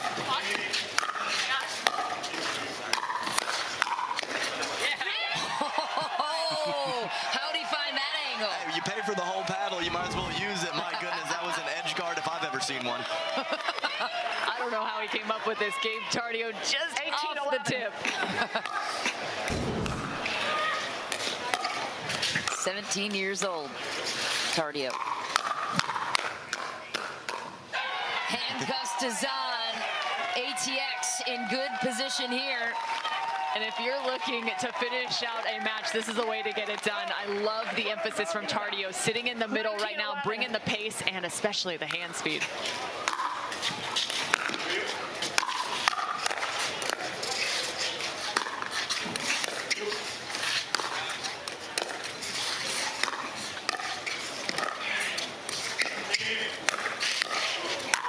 What a finish. Megan Dezan jumps right in to put that ball away. Yeah, great athleticism from both of the pioneers there. And to correct what I said earlier, Gabe Tardio does not pay for his paddles. He gets them free, so sorry about that. When you're that good, you get them for free. It's a good one-liner, though.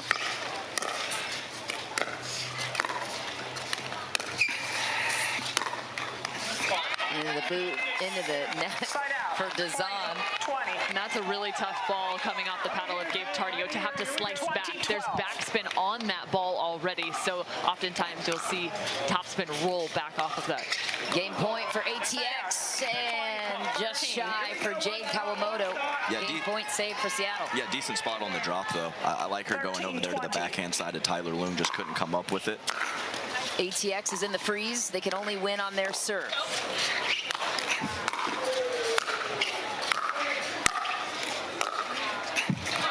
Into the net for Loom. What a place for Kawamoto to find in the backcourt. Game point returns to ATX.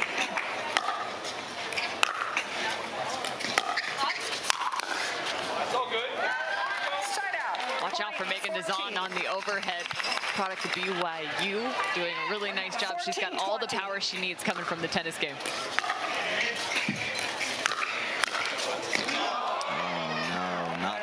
This Gabe Tardio, another trickler. This time he was not trying to drop volley. He was trying to keep his opponents back, but he will absolutely take it.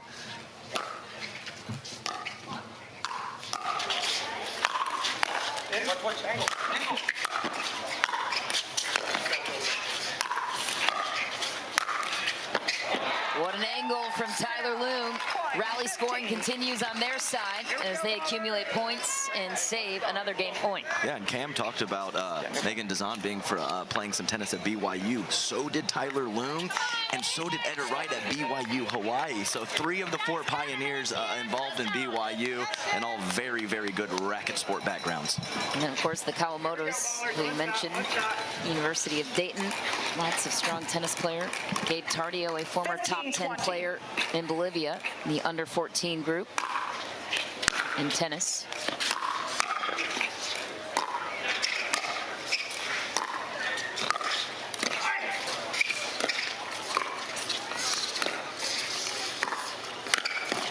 Gabe Tardio reaches in and just flicks it down the middle. I tell you what, obviously Tyler Loom has had some trouble with that inside-out ball from Jade Kawamoto with a couple pop-ups, but even more importantly, he can't be a presence in the middle when she possesses that shot. Great job of neutralizing his court positioning by Jade Kawamoto. Wow, Tyler Loom. Have yourself an angle. Well, it's funny because Gabe Tardio's out there trying to direct traffic, saying go angle, and Tyler saw the job going back the opposite direction. Trouble brewing for ATX. They've had now 3 game points, can't seal it.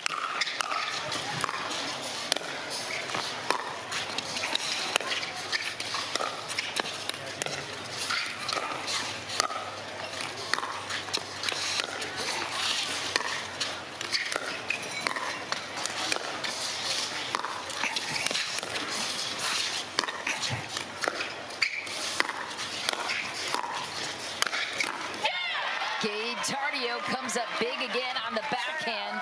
Game point number 4 for ATX. And then for the Seattle Pioneers, that's really tough. Just no offensive opportunities allowed because of the dink placement down at the feet, ball not coming up.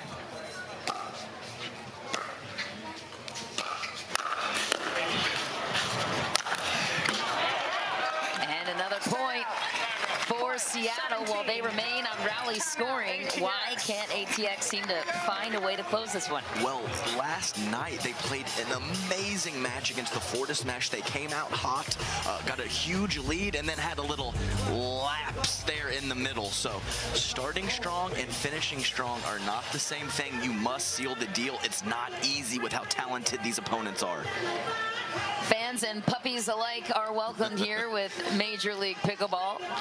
Fans abound. We've got 2 semifinal matchups coming your way. This is a promotion and relegation system as Major League Pickleball is introducing that to many American sports fans who are not 100% familiar unless you're, of course, a big soccer fan. So points are at a premium here for all the ownership groups. There are 24 total teams, 12 in the Premier level, 12 in the Challenger level. This is the finale for Season 1 for the Premier level teams. 8 seconds. And so the points that these teams capture at these events are cumulative and will determine where each team will land come 2024. This is the first of 2 semifinal matchups, as we mentioned, coming up. 17-20. There's another thrilling matchup. We'll dive into that in just a moment.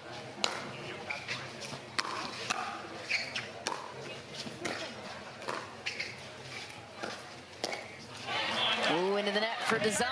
So the pickleballers, they need to go. Yeah, and a nice change of spot there from Tardio going to the backhand side of Megan Dazan. Game point number 5 for ATX.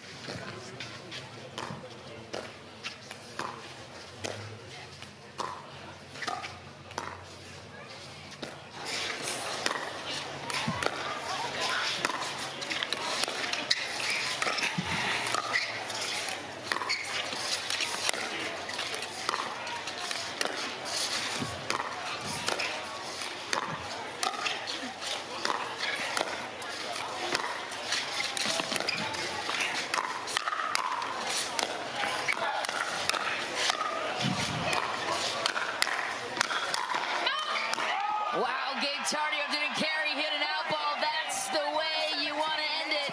And the ATX Pickleballers are still alive against the defending champs, the Seattle Pioneers. We are going 4 games. Love the way they came back out of the timeout, changed their target, and really pressured Megan Dazan on the dink. You saw her constantly having to shift off that kitchen line and then ultimately creating an opportunity for some offense.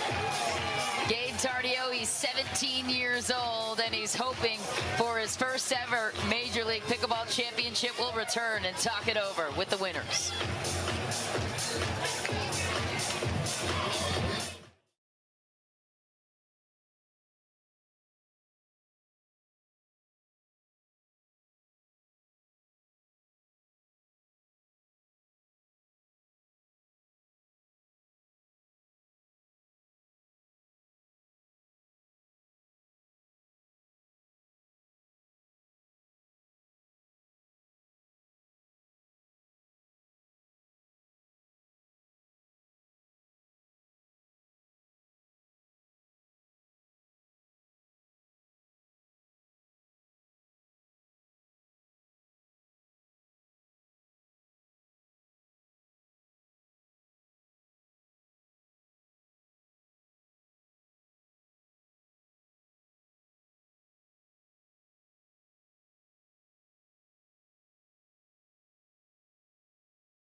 Ballers were in a must-win situation. Jade Kawamoto and Gabe Tardio found a way to do it. Let's check in now with Cameron Blackwood to talk it over with the winners. Thanks, Michelle. Jade, 5 game points in order to take that one. You guys had a timeout right there. We saw Wes talking to you as well as your sister Jackie. What were they telling you to make sure you got this win? Yeah, I think I was getting my drops way too high, thinking about it too much. So I just had to take a second, just know my drop's my best shot. So stop thinking about it so much. And finally, I got one into the kitchen, and we were able to get in and close it. You were a completely different player in this mix. How were you able to regroup mentally from losing that men's doubles to making sure you got this win and keeping ATX in this? I mean, yeah, it was tough losing that men's match, especially. It was really close. I thought we were the better team, but that happens. I mean, we're 0-2. Like, I can be, you know, I gotta be like 100%. If we still have a shot to win this match. We got one mix more, and you know, just have to give him 100% and not be complaining about that loss. Thanks. Back to you, Michelle. Cameron, thanks. Yesterday, Gabe Tardio gave a shout out to his brother who was watching his pickleball match in the corner of a party. He has 3 other siblings. I asked him about this and what the deal was there, and he said his brother was getting made fun of when he was watching a pickleball match instead of engaging with his friends in Bolivia. Kind of funny. So now we turn to the second mixed doubles matchup. Ben Johns takes the front and center stage with his partner, Etta Wright. If you are new to pickleball, this is the guy to know. Ben Johns, one of the greatest players of all time. He has over 80 PPA titles to his name, more Triple Crowns than any other player on the tour. He is just 24 years old. He's incredible with his positioning, his shot selection, you name it, he's got it. Etta Wright, you mentioned the background, the tennis background, BYU, Hawaii for Etta Wright. She turned pro in 2022. It hasn't been that long since she's been on the tour.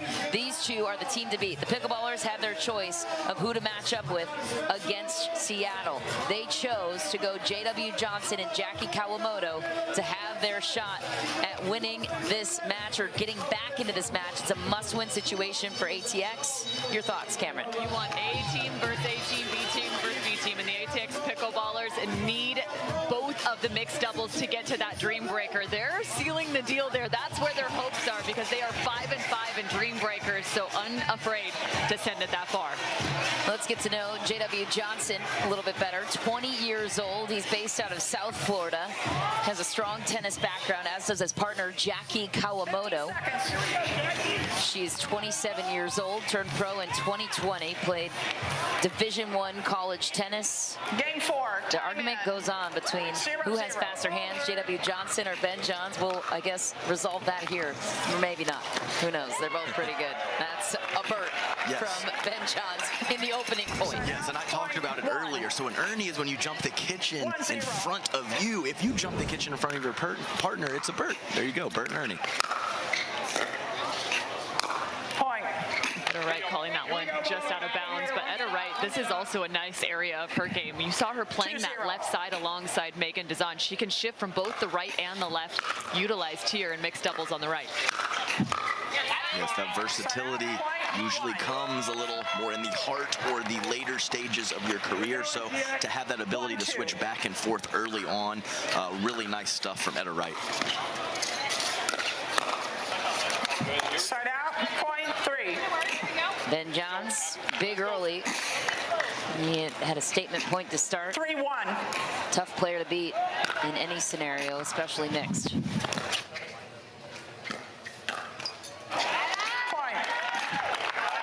And Etta Wright doing a solid job. That's a little bit of a different swinging volley. She's not putting a ton of topspin on. She flattens it out and creates a downward trajectory at the feet of Kawamoto.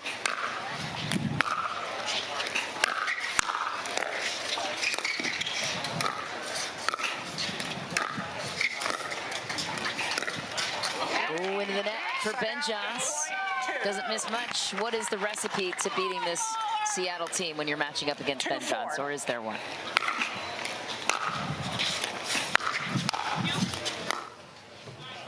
Hit it to his partner a lot. I'm just joking, I'm totally joking there. But yes, it is a situation where if you let him take complete control of the match, you're going to be in trouble. So you got to punch him in the mouth a little bit. You got to take your shots. You got to be aggressive when you get an opportunity. That is the key.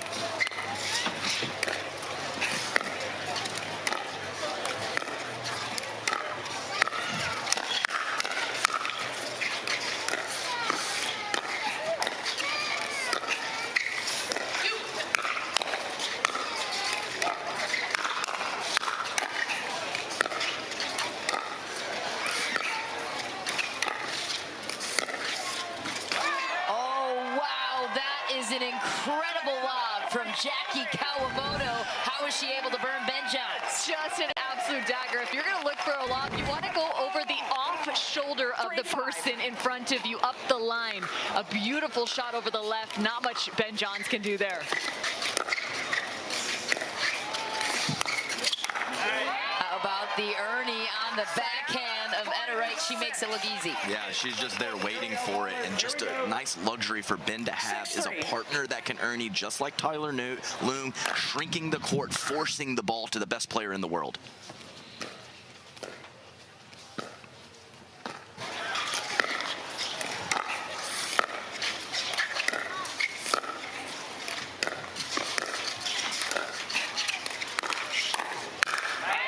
Into the net goes J.W. Johnson. What you might be missing too if you're new to the game of pickleball is in these cross-court dink rallies, you can see different types of spin being utilized. Right now, Etta Wright working with more of a cut, creating backspin on the ball, whereas Kawamoto is going to be working more with that top spin roll, trying to create some offense.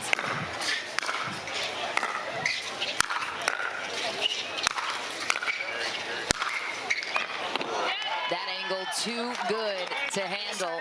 What a shot from J.W. Johnson. His forearm strength and wrist ability is second to none. Yeah, really nice. Always talk about not just the pace and spin he creates, but how short of a stroke it is, and it's probably that combination the best in the game.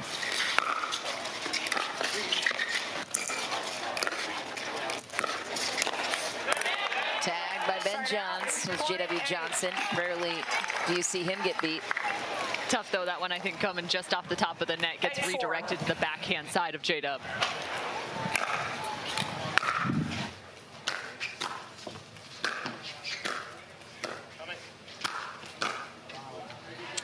Ooh, looks like a double hit on the side of Seattle. So ATX takes back the point and the serve, down 3.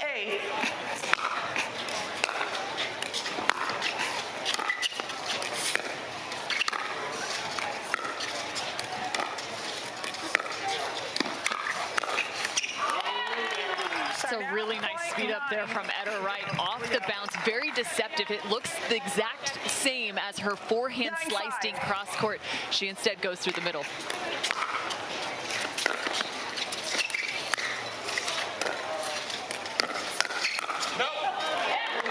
And then Ben Johns forces her into that situation. Yeah, that's right. And so there's a gap there. It just closes so quickly. So to be a presence in the middle and get back and not just block, counter the backhand, well done from Ben Johns.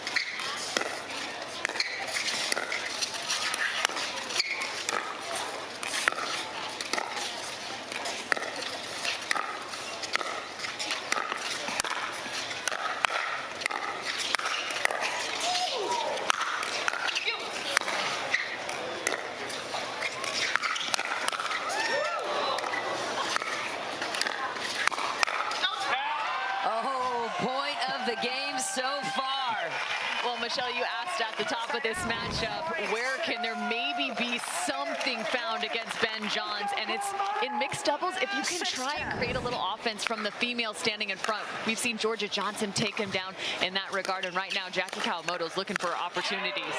Georgia Johnson, of course, the younger sister of J.W. Johnson. They are usual partners on tour, and that's one of the fun nuances of Major League Pickleball. You play with partners that some of these players haven't played with before. forever. And you're looking at Megan Dezon, who looks on for her team. How much confidence does it give you for any of these Seattle Pioneers when you have Ben Johns as your anchor? No, definitely, absolutely true. Ben, it's all facets of the game, and a real calming, logical presence out there as well, which really helps, keep those other three teammates very even-keeled. And to touch on what Cameron said, it is tough because the guys are taking way more court in mixed doubles, so they do get spread out a little bit. It slows their hands up some, so you got to take some offensive opportunities. Let's check in now with the Seattle Pioneers and get Tyler Loon's thoughts with Cameron Blackwood.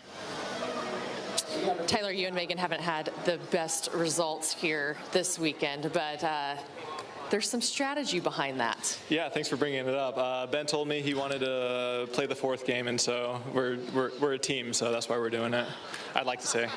Thanks, Tyler. Back to you, Michelle. Well, that was nice of them. They just want Ben Johns to take the floor and clean things up. That's fair strategy, I suppose. An anchor's an anchor. Just wanted to give him a little bit of a warm-up because the championship match is, of course, today, 4:30 p.m. Pacific time. We'll be back here on Tennis Channel. Thrilled to have you with us.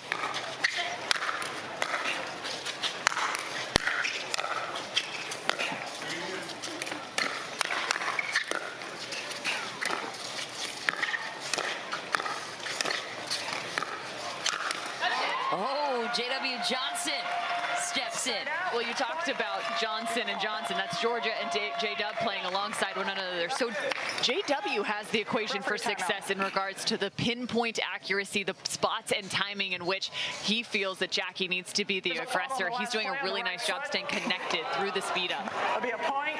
To your point, Georgia and J.W. Johnson, the only team to beat Ben Johns and Annalie Waters on the PPA Tour. Let's see what's going on courtside. What just happened? Very interesting. Speculation. Are challenging a football was called, so they are challenging, they being the ATX Pickleballers, on J.W. Johnson. Look at those twinkle toes. I feel like he's... Okay, let's have another look. Oh, yeah. He caught it. So that's what we call the no volley zone. That line signifies the area you are not allowed to step on or into when you're taking a ball out of the air. It's one of the neutralizers of the sport of pickleball, especially when you're distinguishing it between tennis and badminton, whatever other sport you want to compare it to. The pickleballers discussing their strategy here. What should their strategy be? Down 6 to the best of the best. Where are you telling them to target? Obviously, at a right, one would think, when you're playing against Ben Johns, but where? Where on her? It's hard to target a player who does not miss shots. So it's a very tough situation, and we've seen Jackie try to create some offense against Ben and then have JW clean up. Maybe JW starts the fire a little bit more and see how that works for them. ATX Pickleballers, you lose your free timeout or free video challenge. You have one remaining. Seattle Pioneers, you have 3 video challenges remaining. Okay. We Pioneers restart at have all 3 of their challenges remaining. The pickleballers in the blue only have 1 left. Might as well use it, right? Give a little break in the action, halt the momentum if they can. Wow, that's a big put away from J.W. Johnson. I was just going to say, as solid as Ben Johns is, Etta Wright is such a good wingwoman in mixed doubles. She doesn't miss a lot either. No, and her game has grown leaps and bounds since stepping on the pickleball court. You might be able to at times in the beginning of her career, find some space laterally, making her have to cover middle, but now she's done a really good job solidifying that.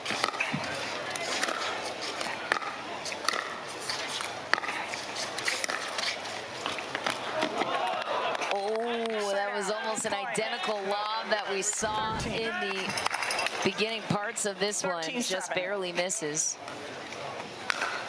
And Jackie Kawamoto, so deceptive with that lob.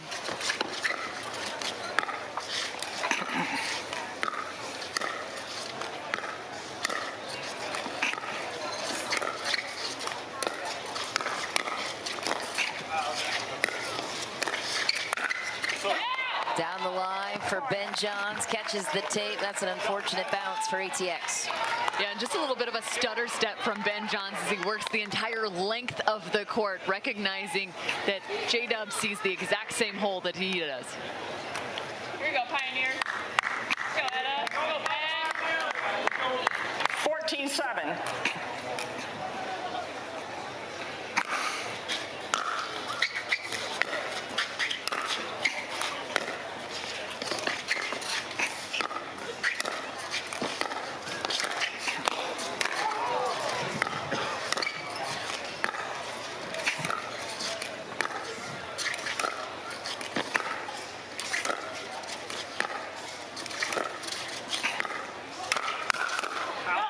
Fight. Ben Johns isn't going to lose that battle anytime soon. Yeah, that's the no-go zone. 3 main players in the male pickleball game that you just really have to be careful attacking their forehand. Riley Newman, Ben Johns, and of course J.W. Johnson, 2 of the 3 on court right now. J.W. Johnson cleans up. They need to see more of that on the side of ATX to have a chance in this one. Yeah, and it really comes down to those first contacts up at the kitchen line. You've seen some really nice volleys from J.W. Johnson applying the pressure. Side out. Tough break there 16. On the Mr. drop. So yeah, so creating a couple quick points with drive and crash can be good. And when you get up at the kitchen line, I'm okay with this grind between Kawamoto and Etta Wright. There's just not a lot of good options for ATX.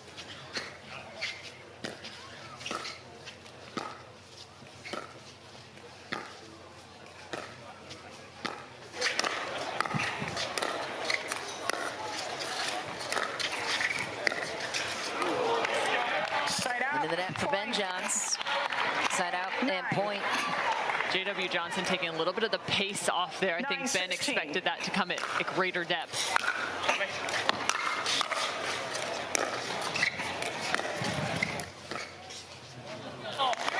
Side out, point 17. Seattle in closing distance. Yeah, tough break for Kawamoto there. Timeout. Always tough when you have a great left side player. You try not to get beat to your right side, and so I think that's a little bit of a mistake, as you only have a sliver of court to cover.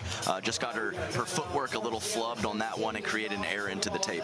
Ben Johns and the Seattle Pioneers could punch their ticket to the championship rounds taking place later on tonight. They are 4 points away.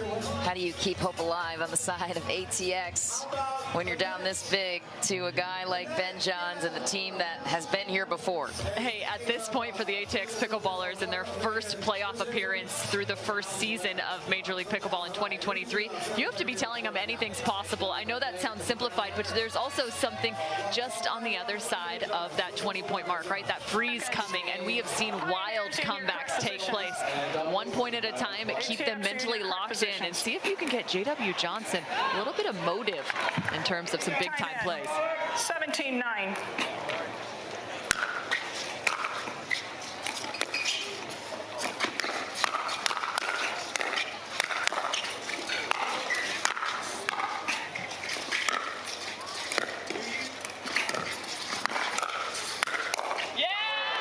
Ben Johns, just too good and too heavy at the kitchen. Get this, and Adam, you're recently off the Pro Tour. This could be an $80,000 weekend for the individual players of Seattle. Winners of the championship get $20,000 each, and then $60K for Monday's super final. What does that tell you about the sport's growth in such a short amount of time? Well, it tells me I retired too early. That's what it tells me. That's a chunk of change right there. Sport is growing leaps and bounds. Not a bad weekend in the office.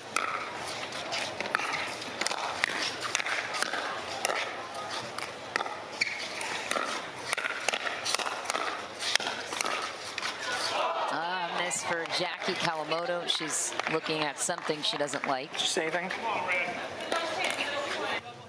They're asking if there was a double hit in the middle of the point. Yeah, that's exactly what she said.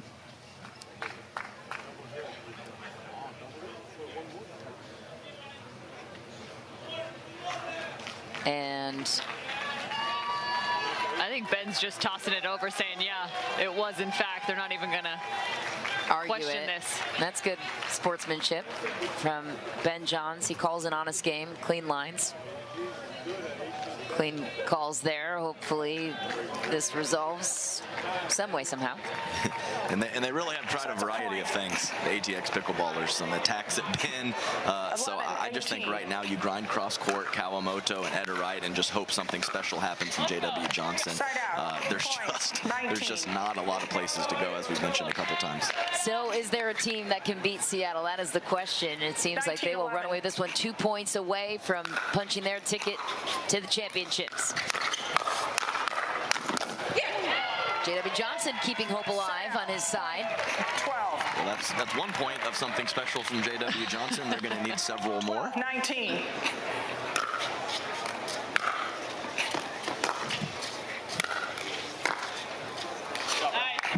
Miss there, 1 step forward, 2 steps back for ATX in the blue. Seattle now with match point on the paddle of Etta Wright.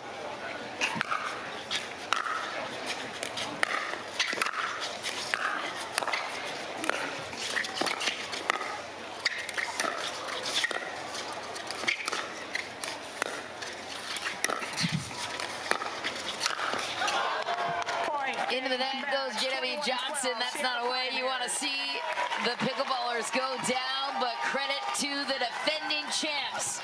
Seattle is on to their 2nd straight championship match. That one taking place tonight. Who they'll face, we'll answer that in the next semifinal matchup coming your way. We will talk it over with the unbeaten Seattle Pioneers next.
The defending champs, the Seattle Pioneers, guess what? They are back in the finals as we get set for the 2nd semifinal matchup coming your way right here on Championship Court in beautiful San Clemente, California. Here is how the bracket shakes out. The New Jersey Fives, the spicy team on the top of the bracket. That semifinal matchup against the Milwaukee Mashers coming your way next. The Seattle Pioneers will sit back and await their opponent as we check in now with the 4th member of our crew, Cameron Blackwood, standing by with the winners. Thanks, Michelle. I was talking to Tyler, and he said they backed off so you and Etta could get the glory in the win. Any extra added pressure in that? You win as a team, you lose as a team, but there's probably a little bit of extra pressure to convert because I don't think we want to play singles, ideally. I really happy with the team. All played great. Girls started us off really strong first match and felt really great after that. Seattle Pioneers in their 2nd finals now. What makes this team so difficult to beat? I think we just play hard. We play our best, and we give it our all on the court, and we root for each other, and we stay positive the whole time. Are you going to be watching this next match to see who you're going to team up against? Maybe live stream. Yeah, not in person, probably not. There you have it. We're going to have the Pioneers in the finals. Michelle, back to you. Cameron, thanks.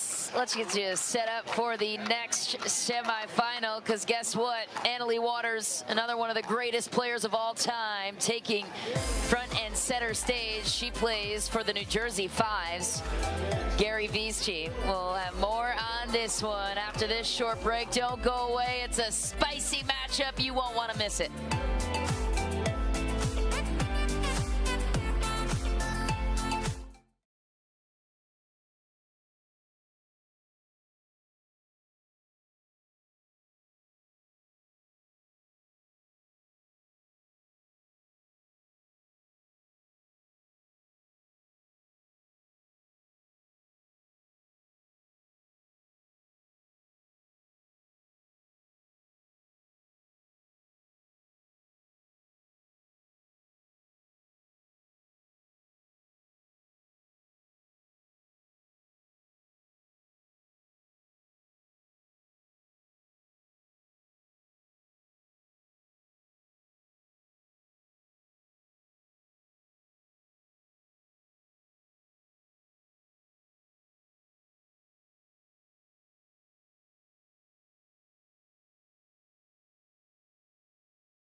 MLP 2023 Season 1 rolls on, and its final destination is right here at the Lifetime Athletic Country Club of San Clemente, California. Cloudy conditions. You can't see the ocean, but it is a couple of miles away. Thrilled to have you with us. Michelle McMahon, Cameron Irwin, Adam Stone in the booth.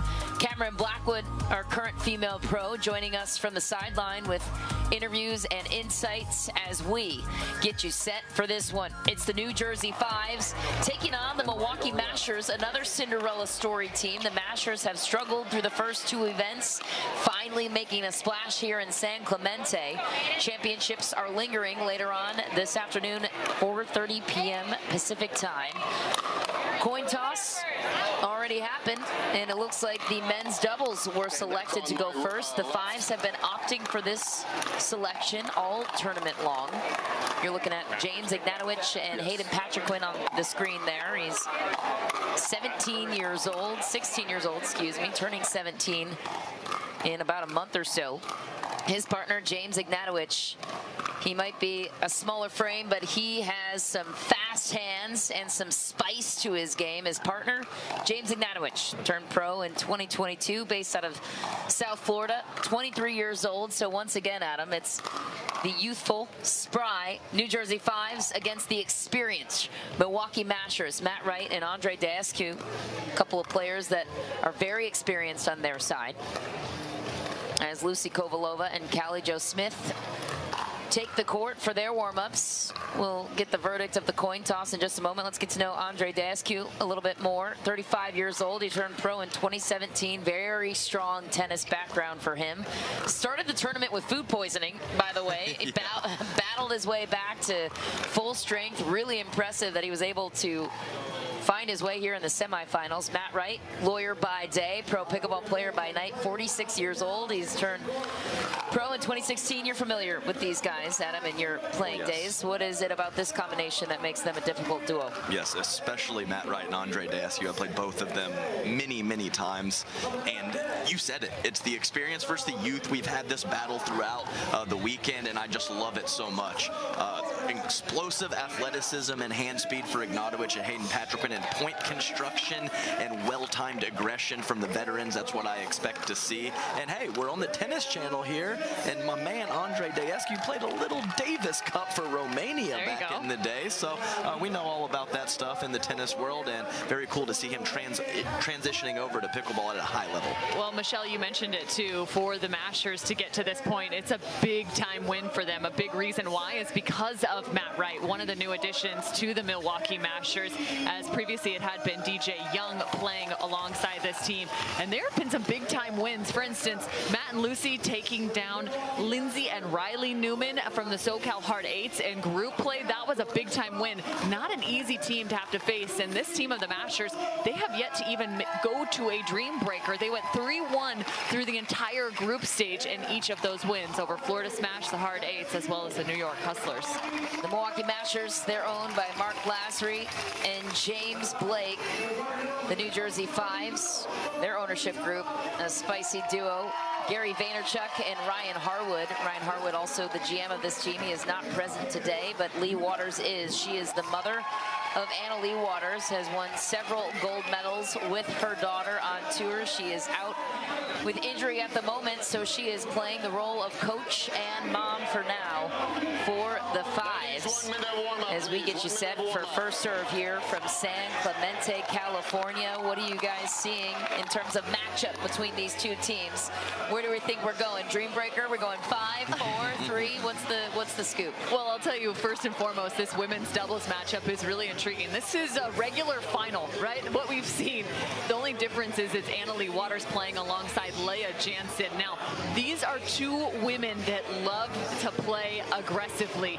Both, we'll call them somewhat alphas out on the court. So Leah Jansen is pressed a little bit in this partnership because she plays that secondary role, the setup role. She'll still look for her shots. Don't think she's going anywhere, but it's definitely a little bit of a different flow for Anna Lee Waters and Leah Jansen. But the other side, you want to talk about continuity? Well, there's probably no one on the women's game who has more continuity on the court alongside one another between Lucy Kovalova and Callie Jo Smith. They are forces. They know each other's game very, very well. Look for Anna Lee Waters and Leah Jansen to potentially try and go at Callie Jo Smith on the backhand side. That's somewhere that a lot of teams look to. To your point, Cameron, Lucy Kovalova and Callie Smith have played together over 100 matches. That is a duel that has come together in early 2022 in the PPA Tour. They've won several gold medals. A women's duo that you don't want to match up with. However, if you're Anna Lee Waters, you're familiar with this partnership. You've got the firepower of Leah Jansen, though she's playing that reset side. You're very familiar with Leah Jansen and her game. She has taken a huge step forward in her recent play with her dedication off the court. What are you seeing right now about Leah Jansen's game that's impressing you? I'm a poker guy. She's going all in. I mean, she's in the gym. She's on the court. She's got the vision coach. She's taking her game to the next level. And let's be clear, playing with Anna Lee Waters is easy, but it's hard also. So you have to balance it out when you're playing with the best player in the world. It is a delicate balance. Can Leah Jansen find it? Lucy Kovalova will start us off for the Mashers in blue.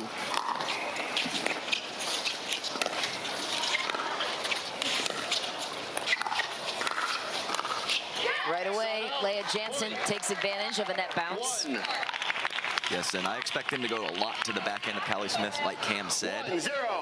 And she has been creating some more offense than normal throughout this weekend. Can she continue?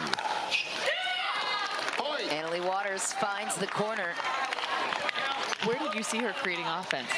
Well, I called the match, her first match yesterday, and she was using a little one-handed flip and an occasional two-handed backhand off of the bounce speed up, with it being very effective as well. So that is a hole, if there is one in her game, that we talk about occasionally, but I haven't seen it too much this weekend.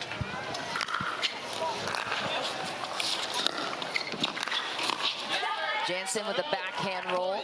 She gets it right out in front of Lucy Kovalova. Cameron Blackwood telling us it's starting to miss out there on the court. Something to keep an eye on. Hopefully it doesn't get too wet to put us into a rain delay. We will keep our eyes on that. Little June gloom, Michelle. June gloom, Southern California. A couple of days we've gotten the rain. 3-1. A little bit of sun yesterday though.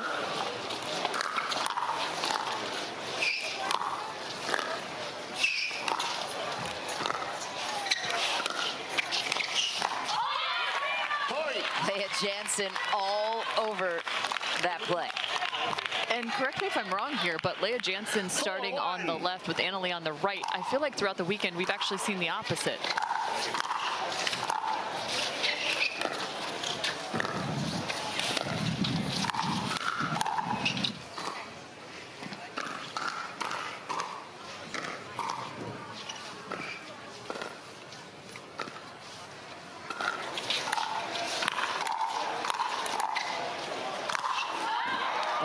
Kovalova goes big on the overhead, overcooks it. Yes, and throughout the 3 events, they have done quite a bit of switching back and forth. And it's the ability of Annalie Waters to be offensive from the right side. She can play both. A great luxury to have, as you see there with the big two-hander in the middle. And the thing is Leah Jansen prefers the left side. So the fact that Annalie can be offensive from the right allows her to be more comfortable on her preferred side, even though she's probably going to be a little softer and more of a setup from that left. A lot on the line for the New Jersey Fives. If they win this tournament, they are in to Monday night's super final, the season finale. Tonight will be the championship for San Clemente. Monday night is the accumulation of all events. Otherwise, the LA Mad Drops are in. So who do you think is scoreboard watching from afar? I would guess that the LA Mad Drops are on the edge of their seats watching this one.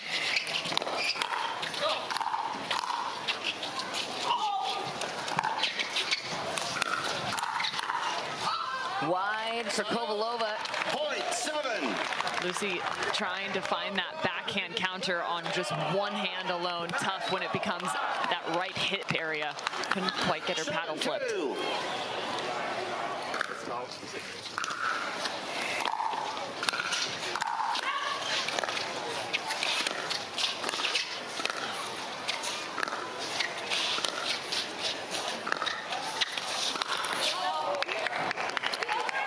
What an ATP. No, I think it's Did it hit the post? No, I think it skipped first.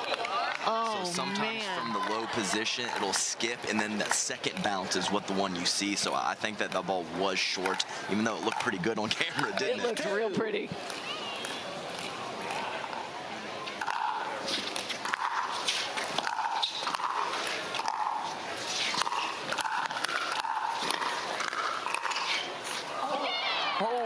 Just shy of trickling over. Jansen and Waters off to a big lead on their side, up 7 points. Timeout is called on the side of the Milwaukee Mashers over in the blue. One would expect as much. We will take a timeout of our own and be back with the rest of this women's double duel.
Tennis Channel's coverage of Major League Pickleball is brought to you in part by Knockaround Sunglasses, quality shades that won't break the bank, and by Michelob Ultra. It's only worth it if you enjoy it.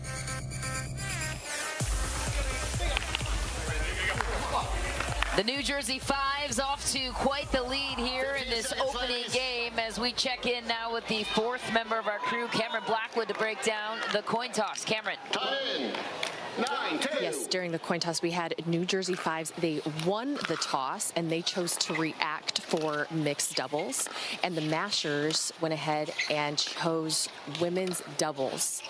Then the New Jerseys, they said, I want to receive, and Mashers chose the side. So I think it's interesting because the Fives have been choosing their men's doubles first. So I don't know if they wanted to rattle them a little bit with choosing women's doubles first. And so far, so good for the New Jersey Fives, putting their women's doubles team out first. They had no choice, as Cameron mentioned. Annalie Waters and Leah Jansen off to the races, but we'll see how it impacts the men's, as they've been used to going out first all tournament long. So we'll see how Hayden Patriquin and James Ignatowicz come out. And we will have an end change, because the Fives out to the 11-2 lead.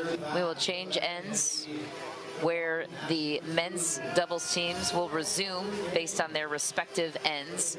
What's the discussion right now for Lucy Kovalova and Callie Smith on the side of Milwaukee? You're trailing this big opening game. How do you even advise them at this point? Yes, it is a tall task being down 11-2. But yes, you have to get to the kitchen, work the point a little bit more. We've had Annalie Waters really coming in hot from the back of the court forward with poaching and aggressive shots. So you have to neutralize that, get into some more structured rallies, and see if you can't pick some spots to be aggressive.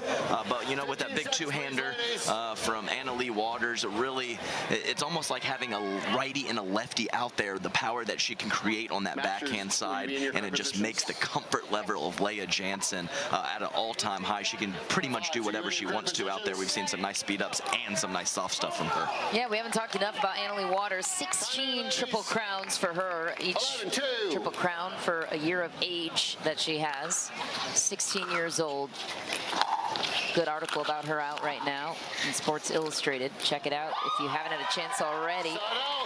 Callie Smith with a feathery touch, and feels like a must-win situation for them. If you can beat Annalie Waters in one of these games, you're in good shape. Doesn't look like that might be the case here, but we'll see.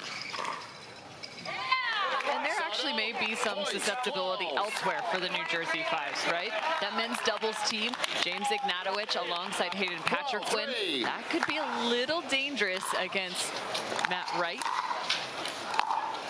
and Andre Daescu. Andre Daescu's been playing some of the best pickleball that we have seen to this point, so that is a duo you might be able to find a win if you're the Masters. Those mixed doubles for the Masters are also pretty formidable.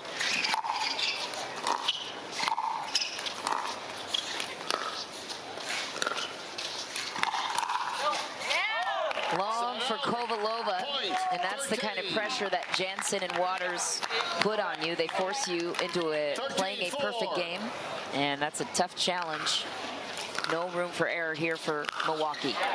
Yeah, I talked about some more structured points at the kitchen, and then they get up to the kitchen, have a few dinks, and then Annalie Waters creates offense from almost nothing. So definitely a tall task with the score and the opponents for the Mashers.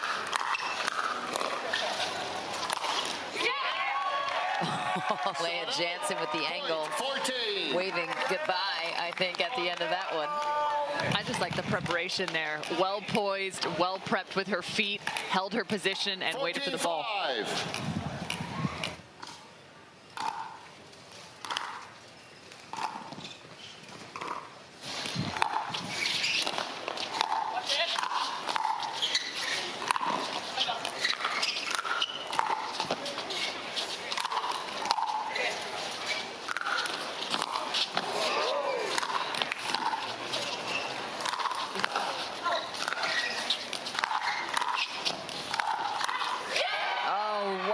you thought Milwaukee was going to win that point. How about the defense for the Fives? How did she get away with that last drive? Annalie Waters, I mean, she's in the midcourt, close to the baseline, decides to drive again, catching Kovalova off guard and jamming her up on the backhand side. Great scramble from the Fives.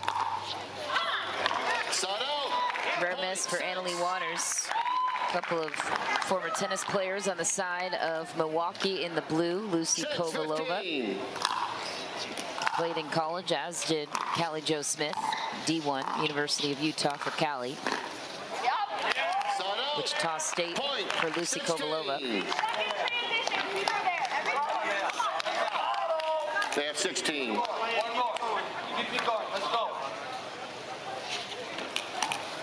16-6.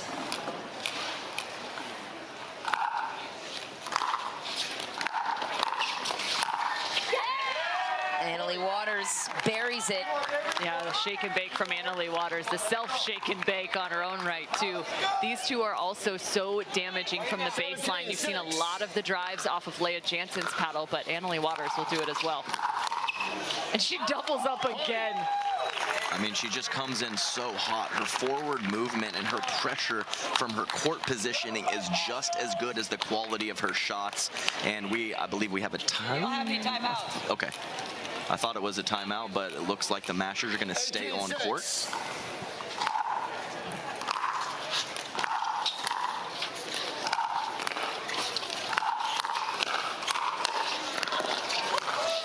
What a finish for Leah Jansen. She was there for the cleanup. And she was there for the finger wag as well. Big H is sitting on the sidelines. She took one out of his book. Leah Jansen, 10-6. 2 points away from taking game one for the Fives. This is the best of 4-game series. We start with gender doubles, and then we move to mixed doubles in a Dreambreaker singles format if we must. Oh no, that's not the way you want to go down for Callie Jo Smith. Football is called on Milwaukee. So Annalie Waters and Leah Jansen come out with a statement 21-6 win over Milwaukee. Their second straight semifinal appearance, and so far, so good for the Fives.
Annalie Waters, the 16-year-old sensation, throttled Milwaukee in their women's doubles matchup. We check in now with Cameron Blackwood to talk it over with Leah and Annalie. Thanks, Michelle. really seasoned and successful team in Lucy and Callie on the other side. What's the game plan going? And I saw you talking with your mom, Lee, as well.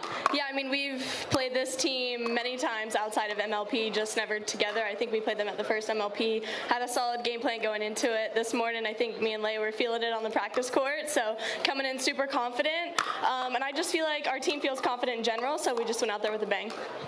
You guys do look very confident, made quick work of that one. What was the discussion with your team before stepping out for this semi?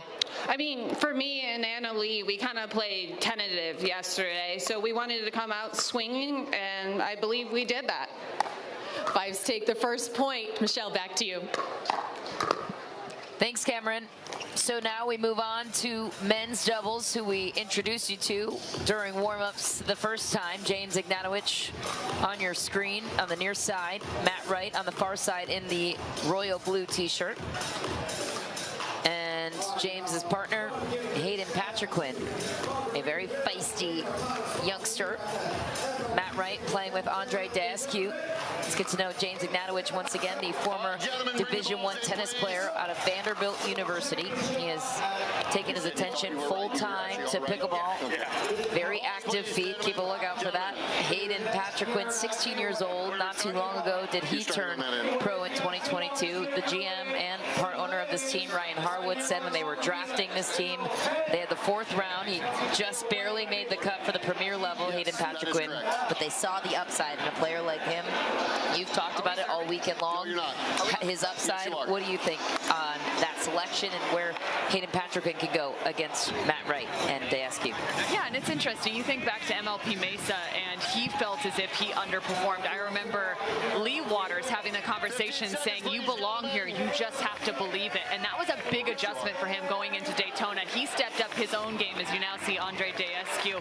But he absolutely has performed time and time again. I don't know how many times I've said it this weekend, but I do not bet against Hayden Patriquin anymore because I have been so impressed with his hand speed, his ability to create opportunities, and he has been so good, even though he is in a big stage right now. And you talked about it, Adam. That same progression for you and his upside. Andre Dascu, you mentioned his tennis background, former pro tennis player, played a couple years on the ATP Tour. We are underway. Matt Wright, the server.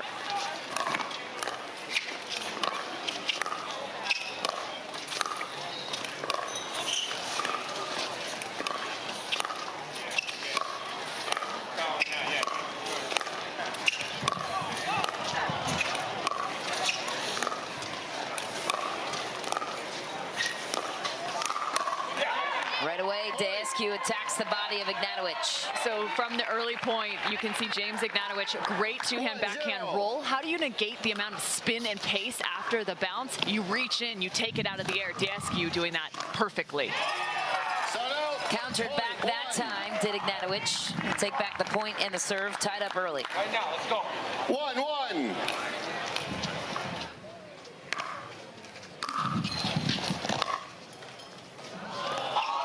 Oh, and a net dribbler in favor of Ignatowicz. I'm actually surprised that Matt Wright is starting this match on the right. Yesterday, this team played very well with Matt on the left.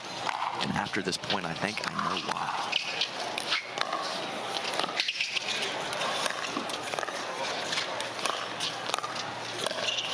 Oh, what a find for Ignatowicz on the one-hander. Why is that? So I am looking, Andre Dascu, a phenomenal dinker. I am looking for them to grind James Ignatowicz with dinks and then trust Matt Wright's hands that are right in front of James Ignatowicz. So I like this adjustment. Well, and Dascu can also use his length, like we've already seen, to be able to negate, take the time away from James Ignatowicz. That's another reason to take the ball out of the air.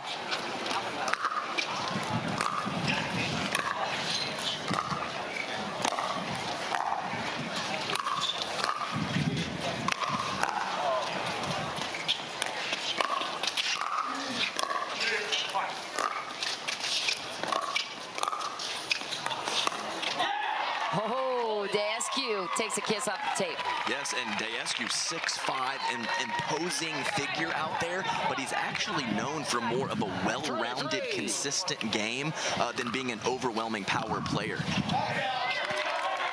A big that's out from Matt Wright. So a couple of chirpy teams on both sides, something to pay attention to. These guys can get feisty. Matt Wright being the bigger chirper on his side in the blue, and Hayden Patriquin, look out for his finger wags, as Cameron mentioned, and Natowich can get into it. Big calmer this tournament, in my opinion, James has been.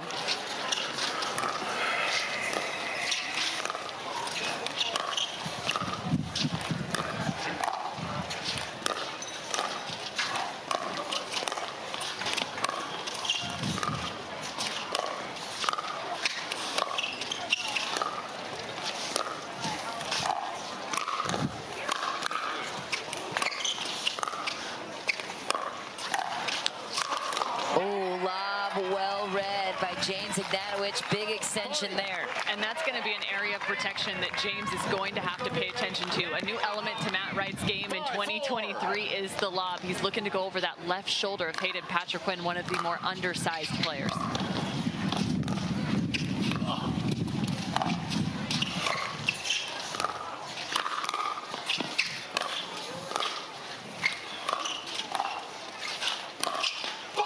What a find. James Ignatowicz goes cross court, gets the winner. Yeah, beautiful inside out. He held the paddle to the last second, and at a very high clip, 70–80% plus. He's going to take that up the middle, so a nice job by him of mixing up his spots.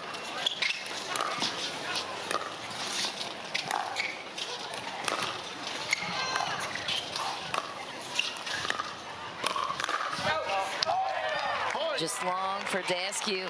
New Jersey on top by 3. You can see just a millisecond of hesitancy in the middle right now for the Mashers. You watch Matt Wright kind of take that ball from well behind himself as Daskew started to shift for the Ernie. Daskew mentioned it, playing some of the best pickleball of his career. 5-7. 34 years old, out of Palm Beach, Florida. Oh. Just long. Yeah, it looked like Daskew was not convinced, but Matt Wright shook his head in agreement, I believe. So, Milwaukee Masters, you are challenging the out call. Masters will challenge that out you're call. challenging the out call. Thank you. Daskew felt that New was Jersey's fives. Are you confirming in, your out call? And giving the fives a chance to confirm their out call was... Michelle, it's not a great situation when you decide to challenge and the other team's bench cheers. Yeah. It's like it's mental warfare out there right now in this team format. Seriously. Make you second guess yourself. Right, so I don't expect this one to get overturned from the reaction from the fives. And Matt Wright played a little tennis at the University of Michigan and a 3-time All Big Ten selection. So this man has some hand-eye coordination on his side. He sure does. Die-hard Michigan sports fan. Ironically, his favorite movie is The Hoosiers, a reflection of Indiana there, but after video review, the ball was out. Ball was confirmed out. You guys pointed it out. The fives were thrilled that they would burn a challenge there, they being the Milwaukee Mashers in blue. They were very confident on that out call. So you see James Blake in the corner there, bottom left hand on your screen, one of the owners of the Milwaukee Mashers in blue. He was decent at tennis. Yeah, pretty good. I used to love watching average, I'd say. James Blake just absolutely pounded the ball. So much fun to watch. So a New York Times best-selling author. He's a philanthropist. He does it all. Mark Lazary, a good friend of his, who said it just kind of came together at the perfect time for him to enter the ownership group. Great spot from Daskew catching James Ignatowicz transitioning, one of the weaker parts of his game, self-admitted.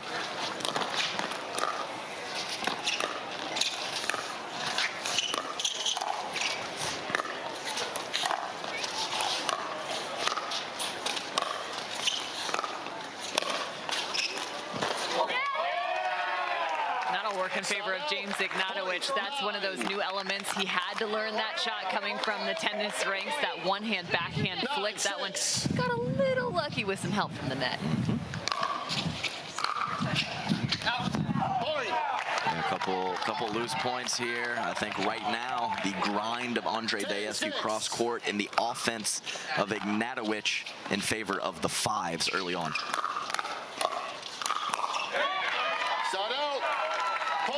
Nice wrist location there for Daescu. Just enough turn to be able to get that ball low on the hip of Hayden Patriquin. Good run here for Milwaukee. They need it to even out the series. And they're 2 points away. What's causing the run? Oh, well, just, you know, a couple loose errors there from the fives. Hayden Patriquin, I think, was thinking of being offensive with that shot. He changed his mind, and often when you change your mind, you make an error.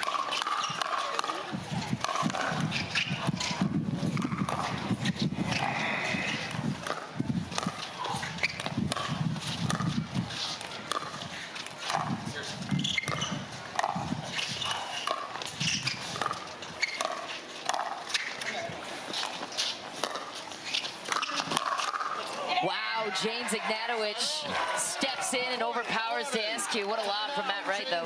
Yeah, that's another form of protection for your partner as he chases the lob down. You come in and poach to clean up.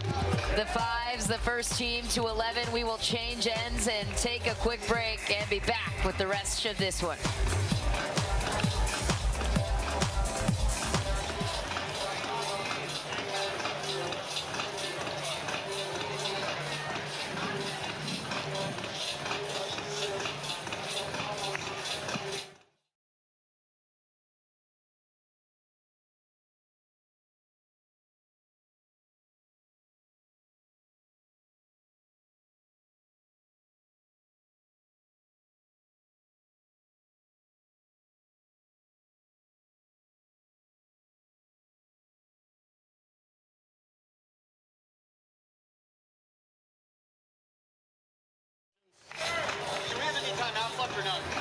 In this game, they reset each game, so you have a timeout available. One left? Yes.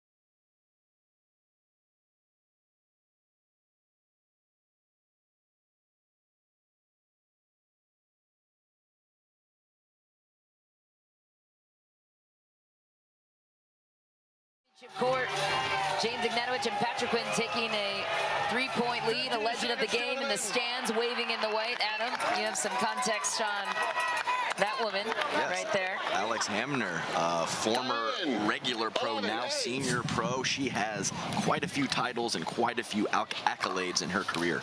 These players looking for a Major League Pickleball title. It would be their first. Not James Ignatowicz, though. He was a winner of the Newport Championship. But the fives have never won a Major League Pickleball Championship, nor have the Milwaukee Masters.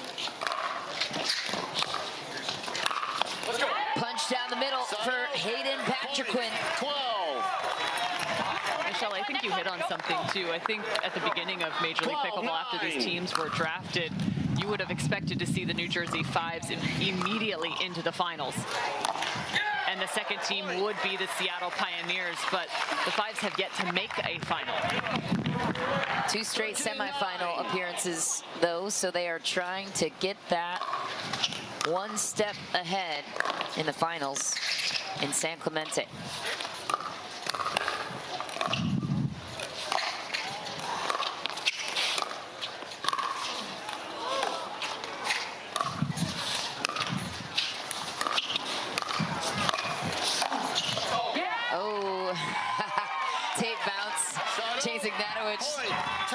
Throwing that one off. That's the slider from Matt Wright, though, as he goes to a single foot. Watch how this comes off of his paddle. The forehand slide redirects that.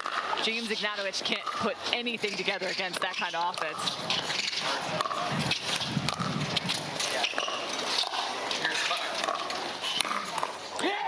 James Ignatowicz leaves it flat for Matt Wright to pounce on. Yeah, and Andre Daescu within Nice initial speed up, reaching into the kitchen, using his length to his advantage.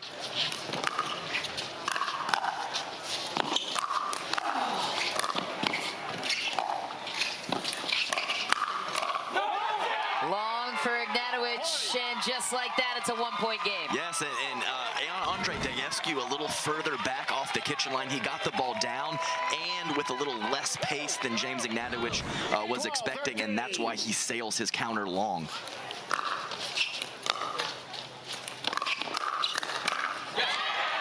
There are the hands of Hayden Patriquin. Yeah, and his ability to recoil. We talk about compact strokes, but Hayden Patriquin does such a solid job generating pace in such a short period and space in time.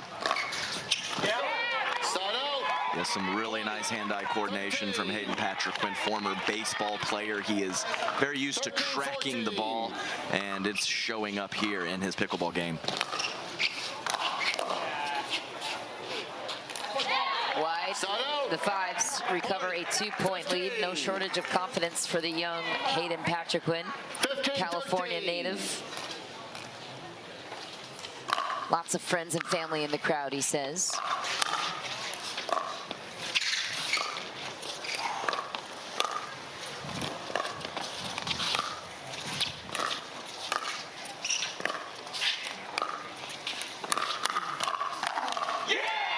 What a counter, Matt Wright and James Ignatowicz firefight. I mean, that's what Matt Wright is known for, that backhand slap. To be able to push that ball down at the feet, you got to watch out as he's starting to slide.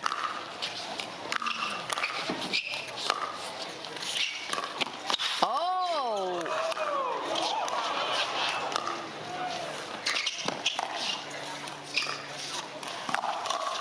What a recovery from Dayescu, nearly gets burned on the Ernie, and the chirping begins. Yes, and the second, that's out from Matt Wright, letting him know that ball is well wide. Really nice point from all four fellas, and it's unique to see the left side players being targeted in this match. Let's go, Matt Wright. Bring the energy out there. The fans love it. Matt Wright, 46 years old, and still establishing dominance here over the youngsters. What a game so far. Matt Wright also plays with Lucy Kovalova, his wife, who is also on the team. Mentioned that, won the 2018 Nationals in mixed doubles. I believe Lucy and Matt just spent a good amount of time together. They've been dating for a good period of time. Special friends, Cam. Special friends. Special friends. That's my favorite line.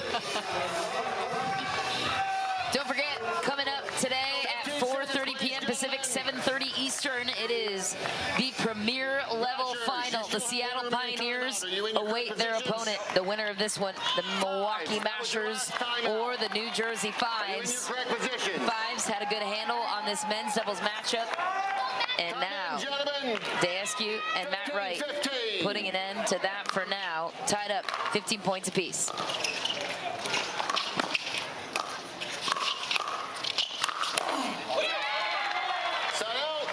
Point 16.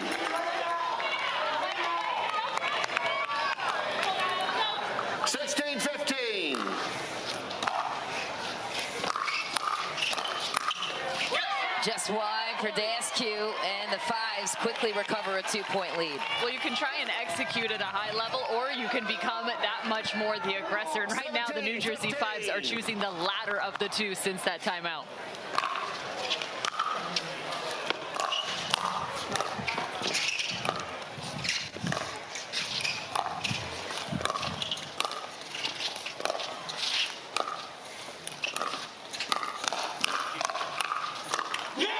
Firefight going in favor of Milwaukee. What a game. This one swinging back and forth. Yeah, nice job by Andre Dayescu on a several shot exchange. He was not going to finish that one, and one he started the fire and finished a couple shots later. Nice job, Andre.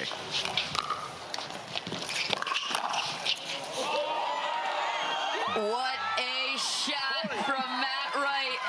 He is pointing and saying something. Probably not repeatable for air, but what a play. Well, I'll tell you what, now that I don't have to play him anymore, I like him a lot more. So that's for sure.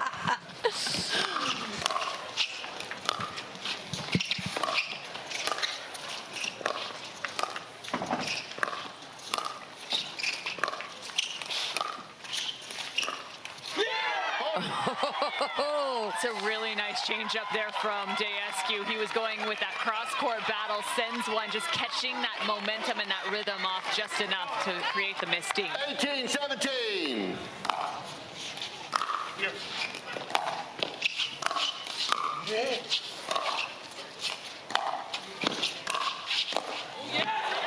James Ignatowicz punches right back, tied up 18-18. Yeah, drop attempts floating a little too much there for the Mashers, allowing the fives to take those balls out of the air and keep them back at the backcourt.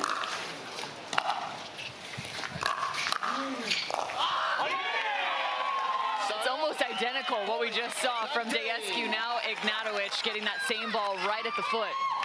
19-18.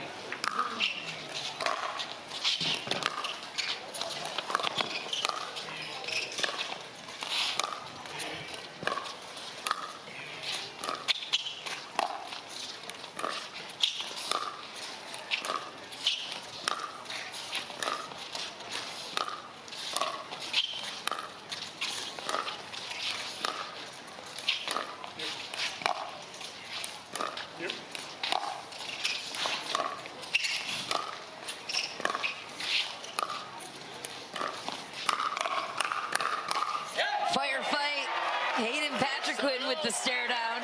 Yeah, and Andre was on two, just couldn't be on three. Nice hand speed from Hayden Patrick-Quinn, forcing Andre into an awkward third shot there.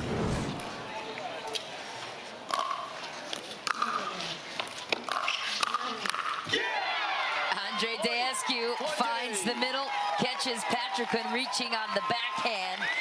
Game point for Milwaukee.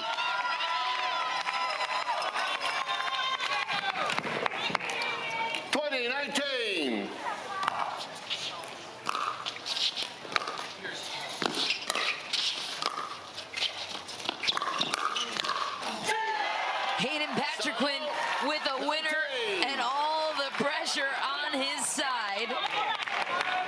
A little redemption for Hayden Patrick-Quinn right now on the backhand side through the middle. He looked for it on the poach, instead finds it on the counter.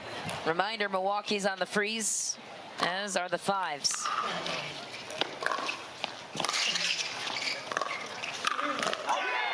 Big finishing touch for Andre Daescu. Yeah, tough break from Ignatowicz, who was in a perfect position down low with the knee bend, just miscontacted that ball a little bit, leaving it high, and Andre Daescu putting it down at the feet.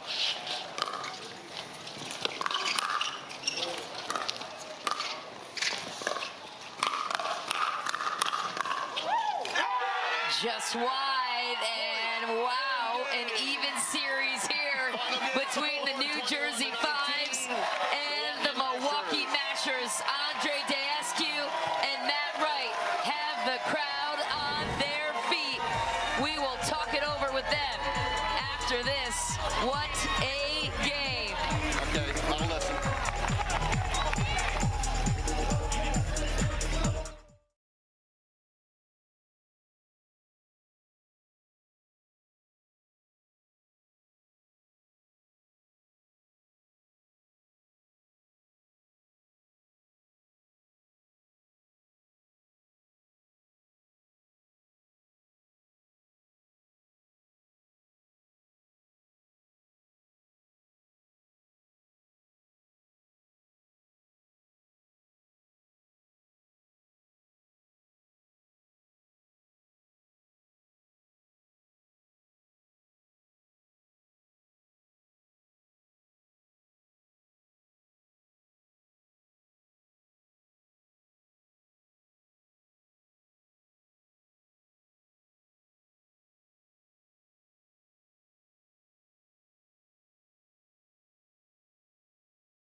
Andre Dascu and Matt Wright just stole a win from Ignatowicz and Patrick Quinn.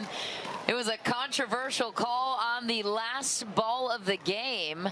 I don't know, guys. This could be an in ball for the fives. They're not going to like seeing this replay. I don't know. Is that a different shot? Not sure. Interesting. Well, it was called wide, and the Mashers take it as we check in now with Cameron Blackwood standing by with Andre and Matt. Thanks, Michelle. Andre, playing from behind most of the match, but at the end change, it looks like you guys came out with a completely different energy. What was said? We thought we were executing pretty well. They were playing very well in the first half. They got a couple lucky breaks there, so we knew if we hang in there and play our game, it's going to be a close one. But Matt and I were pretty good competitors. We knew we could get it through. We had the confidence, and we pulled a close one. These guys played a very good match as well. Matt, emotions running high down here right now, but this is a pressure moment. It's to get into the finals. How do you stay mentally locked in? No, it's just, play point by point, use your energy, feed off of it. We had a rough start in the women's match, so, we needed to get our energy up. So Hayden was chatting a little bit at me, so I said, all right, I'll react, and let's have some fun with it. There, just put a point on the board. Michelle, back to you. Cameron, thanks. These teams are evenly matched in terms of their dupers. It's very close, but take a look at how the teams stack up. Matt Wright, number 5, Andre Dascu, number 3, and they're playing like it too on their side. Team duper, 25.29. That is the universal rating for players. Go ahead and check that out. Leah Jansen, Annalie Waters, James Ignatowicz, Hayden Patrickquin boasting some pretty good dupers of their own. Annalie Waters, of course, the women's #1 rated duper ranking. And she's playing like it too, Adam. Yes, and I wanted to mention at the end of that men's match, it might be awkward or uncomfortable to see a 46-year-old man talking smack at the net to a 16-year-old boy, but Hayden has opened up that can of worms. He has the swag, he has the interviews, he makes comments about his confidence, so this is a big moment where out here in competitors, age does not matter, so can he respond in this mixed doubles match? Pickleball truly is for everyone, and you gotta love the energy. That's what we love so much about Major League Pickleball, right? The camaraderie, the intensity that comes, whether it's on the court or from the sideline. To your point, Adam, Matt Wright received a verbal warning, according to Cameron Blackwood, getting feisty down courtside. Matt and Hayden were going at it. Sounds like there were some trouble brewing off the court for both sides. This is going to be a testy mixed doubles round as we progress to the mixed doubles matchup. Remember, the coin toss, New Jersey, they won. They chose to react despite having put their men's doubles team out first, as Cameron Blackwood shared with us earlier. So the Mashers, looks like they're going with Lucy Kovalova and Matt Wright, special friends on and off the court, as you say, Adam.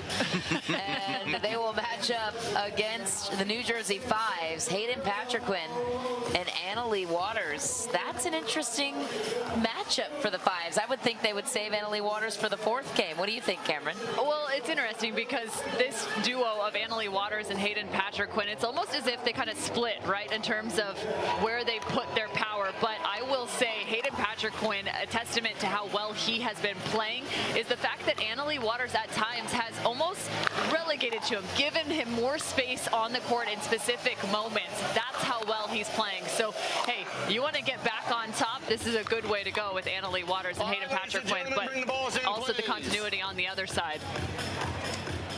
Okay, well, the way it came off courtside, according to Cameron, was that Matt Wright was challenging Hayden Patrickquin, saying, I just schooled you in men's, why don't you play me in mixed? And perhaps that is influencing the decision to play each other here in mixed doubles. And of course, Annalie Waters, she's not like any other female counterpart in mixed. She takes up a lot more court and is almost like playing with another guy. She likes playing guys in singles, doubles, whatever. And I tell you what, Matt Wright, 46 years old, probably doesn't have the foot speed he once did, but that man has some mental warfare, and he uses it to his advantage. Sado. Well, and I will say, too, historically, there's been some warfare between Matt Lucy and Annalie Waters and whoever she's been playing alongside, too. So some extra sauce on this one, no doubt. The plot thickens. The plot thickens. Great insight courtside 1-0 from Cameron. Current pro on tour, Hayden Patriquin coming out early with Annalie Waters. Wonder how Annalie Waters feels about being in the mix of the crossfire between those two. Oh, she loves it. There's no doubt. It fuels her game. She has said it so many times before. When she gets chirped, she rises to the occasion. 16 years old and a sensation on tour. Well, every now and then Cam and I talk at the same time, but that time we said the exact same thing, so she loves it. That is a fact.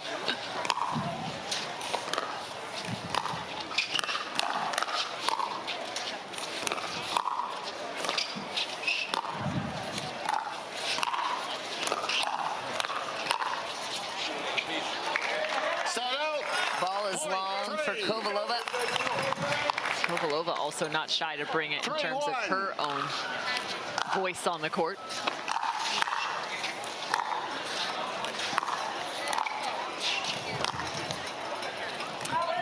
Lob just back for Kovalova. Is that the right shot to hit at that moment? We've gone to that twice now, just in this early stage. It feels maybe a bit excessive, but... Ooh, net bounce. Annalie Waters will take it. No apologies there. Yeah, I mean, and their competitors are 5'6" and 5'7", so a lob can be a decent option, but when you have the power of these two, when you do get a paddle on the ball, it's tough, so double-edged sword for sure. Just wide for Annalie Waters. Milwaukee trails by 3. 2-5.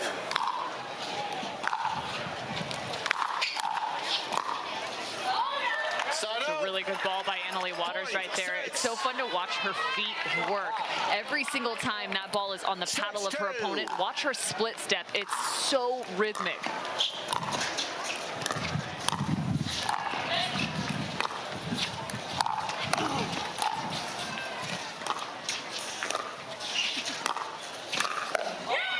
Patriquin catching Matt Wright, staring down a little extra on that one. I like this.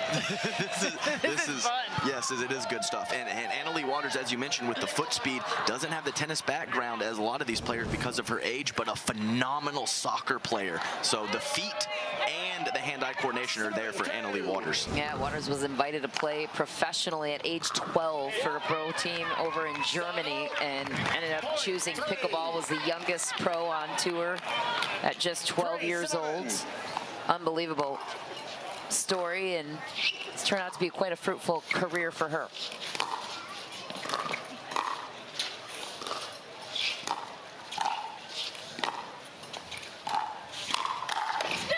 It's also said she might make 7 figures this year, according to her camp. Wouldn't surprise me. Sounds about right. The 5s on top by 5.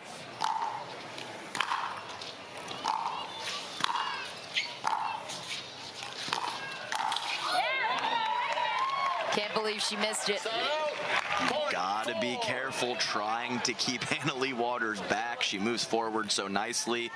More spin, a little less pace can be a good option because she is on it.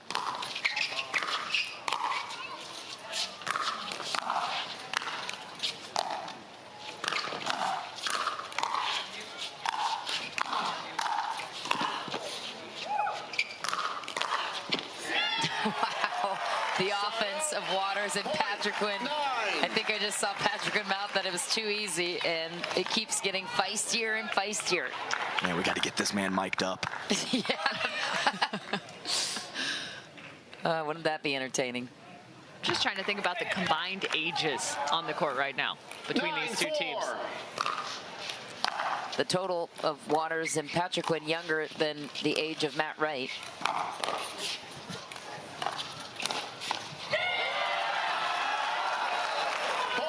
And the 5s on top by 4. Yeah, definitely 5s on their toes, mashers on their heels early in this match. That's a really nice shot from Lucy Kovalova, reaching in to be able to control that as it's coming cross court and still keep it within that line-to-line shot. Not easily done. That's a great contact from Kovalova. Yep, and she does take that ball cross court in middle quite often. So to put it on the backside of Hayden Patrick-Quinn is phenomenal job by Lucy.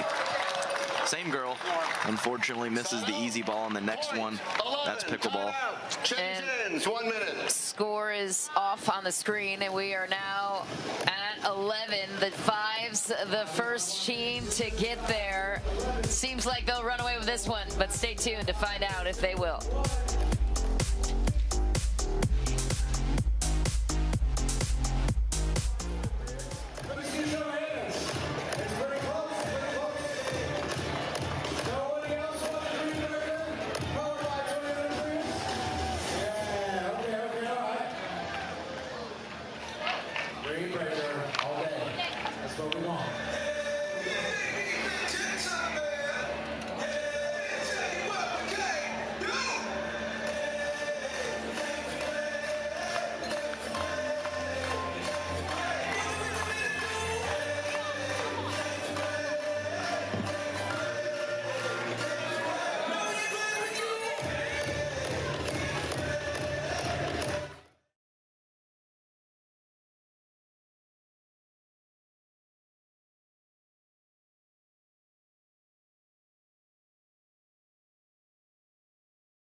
And Hayden Patrick-Quinn up by 6 in this first of 2 mixed doubles games in the best 3 out of 4 match.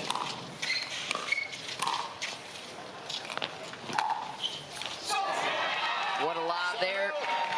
Saw it a couple times, didn't work. That time it did. From Kovalova. Yeah, and she had all her momentum forward, taking their time away, reaching into the kitchen and taking the lob out of the air, which is absolutely crucial. Can't believe she missed the backhand chance. Waters and Patrick-Quinn. She can't because she was so almost too early on that. You saw her paddle fully pushed out into the kitchen.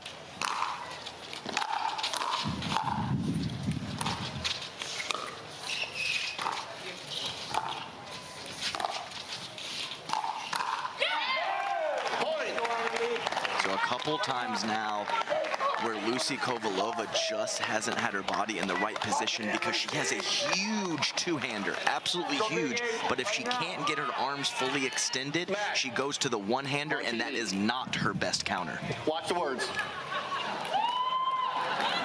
Time in, 13-6. I think somebody just got a verbal warning.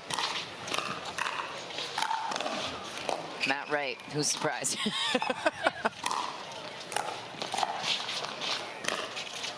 Oh, Hayden Patrick-Quinn finds the baseline. Yes, so good by him as Lucy thinks that he's going to try to body her up. He goes to the middle. And yes, verbal warning by Matt Wright, and then Johnny Goldberg saying, don't ever change, Matt. Don't do it on TV. He's still in the ear of our official right now. That's so good. Well, yeah, Bob Swisshelm just kind of sitting there taking it as Matt Wright had a few words for him. Too good.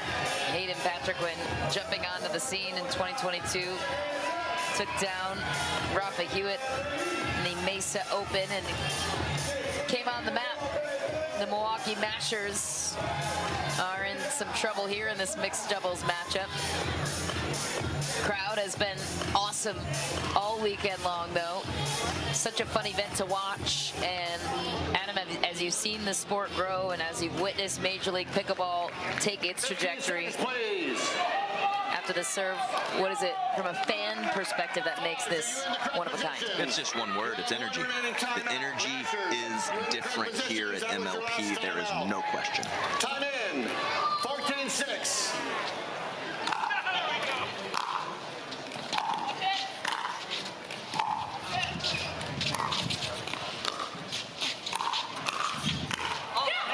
Into the net for Kovalova.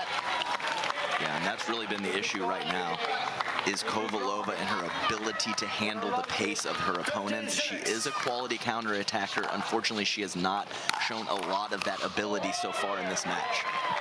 She just slid an extra half a foot to the left to open up that forehand instead on the counter. Still hope on the side of Milwaukee, but not a lot of time or space to go. Just back for Kovalova. She thought she got it. Yeah, Matt's reaction makes me think she did not, even though Lucy was hoping and praying.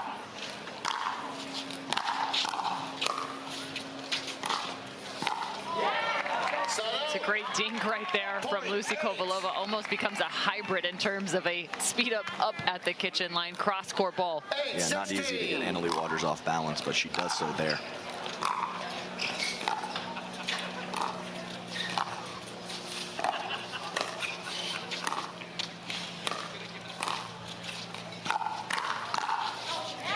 Wide for Waters. And that could be a turning point for Kovalova. You had been mentioning that that one-hand backhand counter wasn't going her direction. She earned one there. Let's see if she can find either the two-hand or another.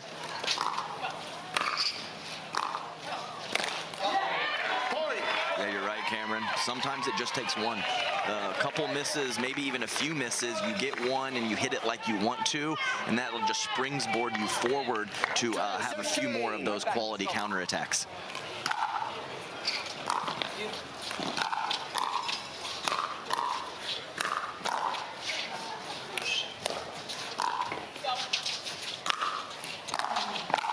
Oh, big swing from Annalie Waters, who does not hesitate to call a timeout. Milwaukee climbing within 5. Is there a comeback brewing on championship court? Stay tuned to find out if the Milwaukee Mashers can come back in this one.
Here, and this is not to point out any ageism, but Annalie Waters and Hayden Patrickquin, a combined age of 33. They are 16 and 17 years old.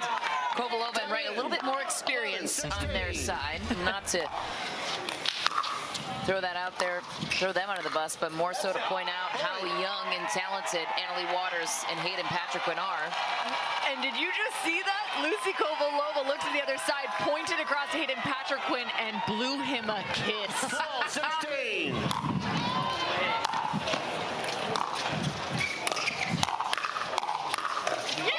The spice is heating up. So is the hands of Hayden Patrickquin. Yeah, that was a big one for Hayden. A couple loose errors in the last minute or two. So to get that exchange against Matt Wright, put him right back into that confidence. Down the middle for Hayden Patrickquin, who is marching off the court. Oh yeah, making some exchanges and the refs are talking it over. I'm not sure what was said. Oh, I think you could tell. Yeah, I didn't hear it, but I saw it. Yeah, I think that was a warning there for him. All right, we're issuing a blue card with 5s for unsportsmanlike conduct. Yeah, I saw that coming. All right. The plot thickens. Hayden Patrickquin takes a blue card. That is a technical warning. Look at James just chuckling in the background. Everybody's loving it. The players, the fans. Consider yourself warned on the side of the 5s. James Blake looking on as one of the owners of the Milwaukee Mashers. The team in blue.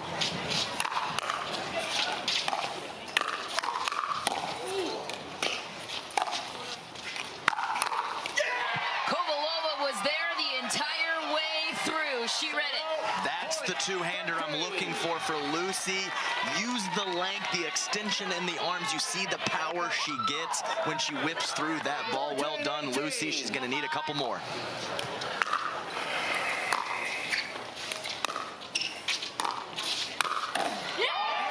Hayden Patrickquin all over it. Waters and Patrickquin 2 points shy of taking a 2-1 lead on Milwaukee. They won't do it there. Kovalova and Wright still have life on their side. 14-19.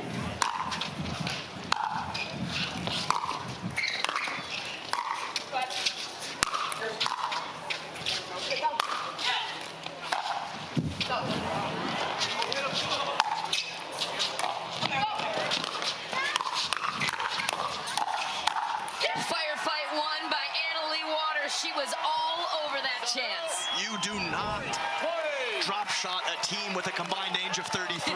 That's what I was thinking. Cameron, sorry I beat you to it. Don't challenge the foot speed of the youth. 20-14.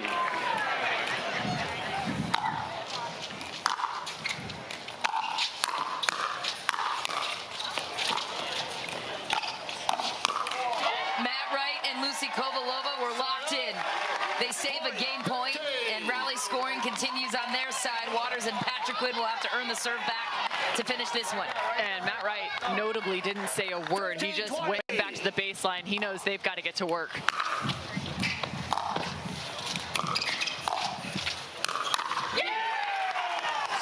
Handcuffing Lucy Kovalova was Hayden Patrickquin. Yeah, and that's just a good location, recognizing the slide of Lucy Kovalova, sending it that much more to the line.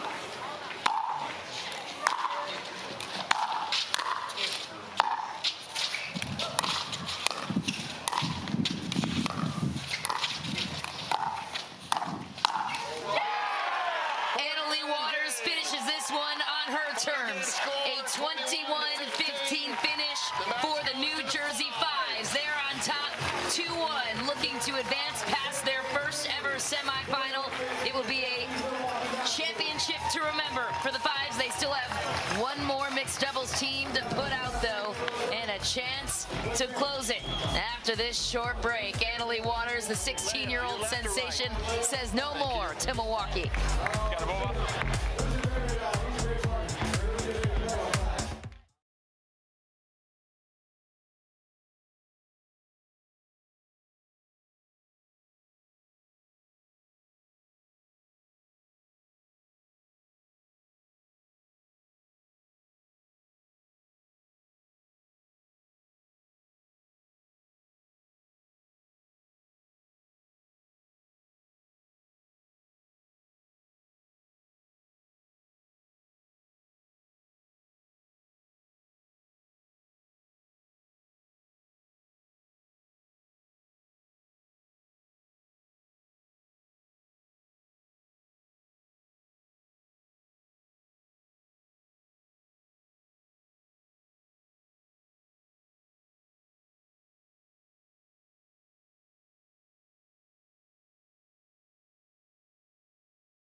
Of Major League Pickleball is brought to you in part by Margaritaville.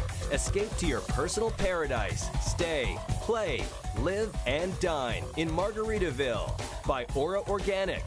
Fuel your lifestyle with Aura, the cleanest, most powerful plant-based supplements. And by Toyota Prius. Toyota Prius. It's ace now.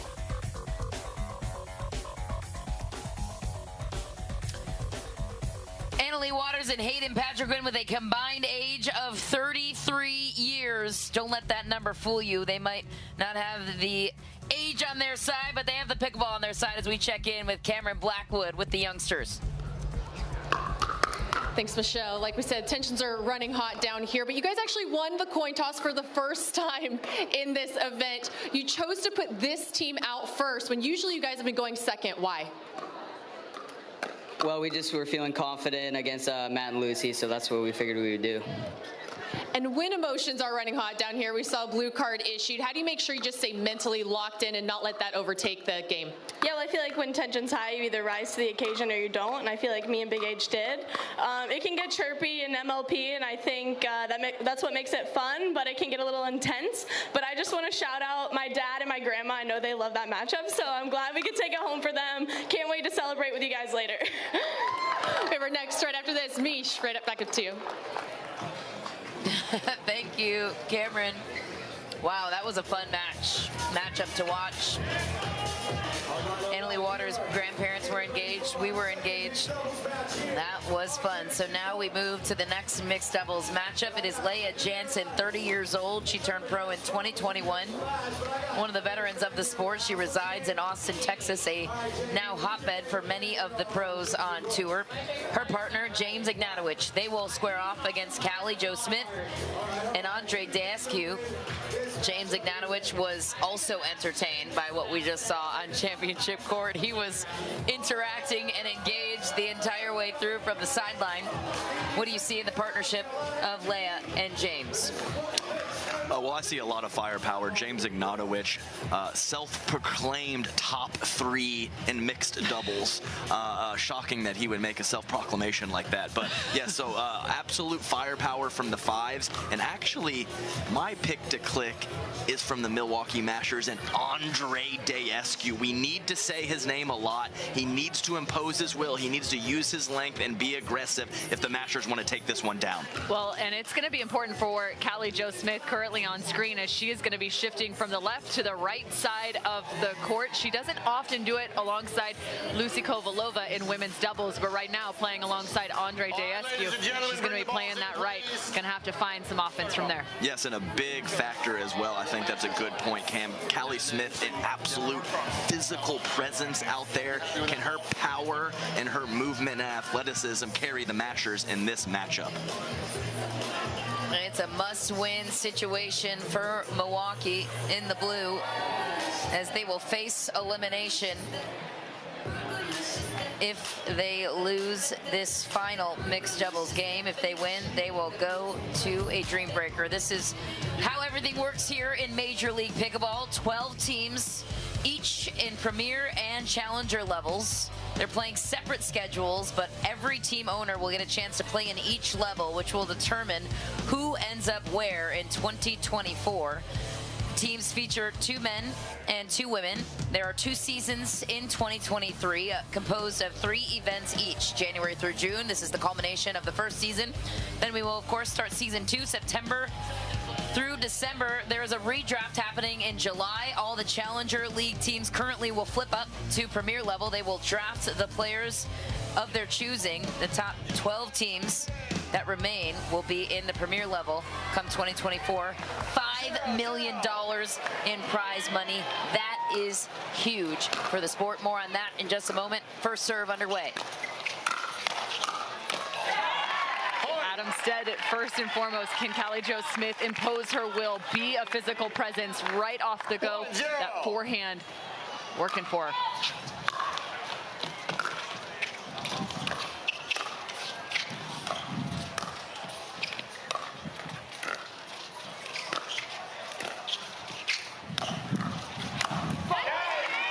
James Ignatowicz and his, I don't know what's faster, his foot speed or his hand speed. That's a good the right, he question. taps across the kitchen.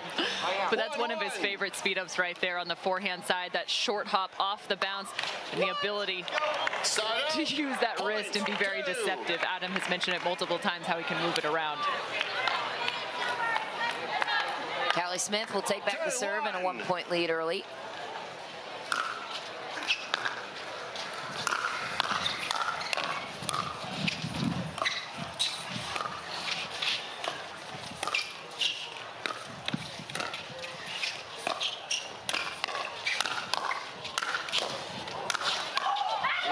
Imposing her will. There you saw it. Callie Smith on display. Yes, very nice point from the Mashers there. And to touch on what Cam said, the James Ignatowicz forehand speed up to the middle, Andre likes to sit backhand on his counter, so that could be an issue for the Mashers. Oh, worked that time. Right there. All right, okay. Right on cue. Mr. Deescu.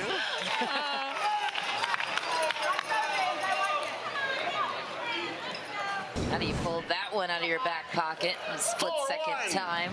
Impressive for Deescu. Couple of big backhands on the side of Milwaukee. What a lead. Well, and because of that, that's going to force Deescu to have to find success on that backhand side of James Ignatowicz through those counters. If he were going forehand, he could pull that towards Leah Jansen. We could be seeing our first stream breaker here on championship court if this keeps up. Challenge your own call. Okay. A new rule: you cannot challenge your own call. So. 5-1.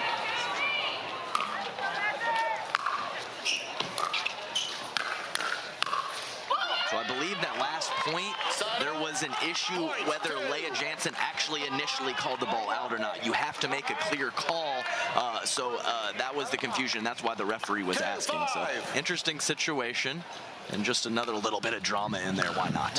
Thank you for clarifying, Adam.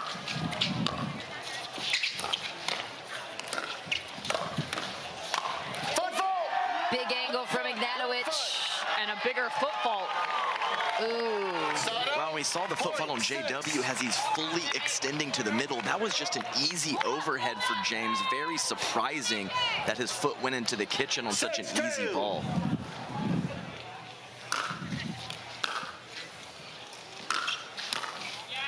Down the line for Leah Jansen. Too easy. Gotta update the score a little bit here. Great read from Leia, catching Andre looking to be aggressive in the middle. Just back for Dascu.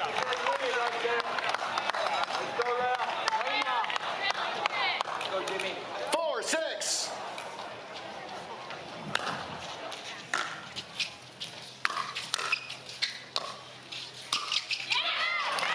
It's a really nice drop from James Ignatowicz. So much topspin off that two-hand backhand drop. So to be able to have the contact to add more topspin, doubling that up and actually turning it the opposite direction, it has to be a perfect contact. Just back for Ignatowicz. Milwaukee takes a 2-point lead. 7-5.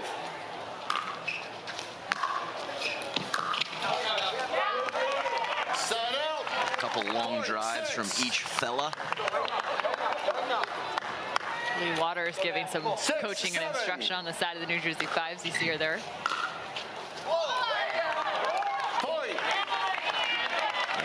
Loose 3 points in a row. 2 missed drives and now a missed return from Callie Smith. Can't afford that.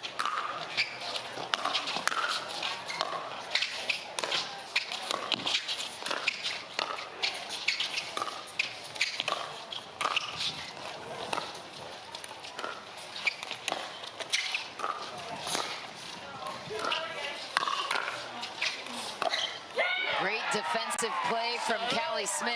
Yeah, Callie Smith and her foot speed right now is on point. I don't know if I've seen her be this active in terms of really protecting her side of the court, doing a very beautiful job.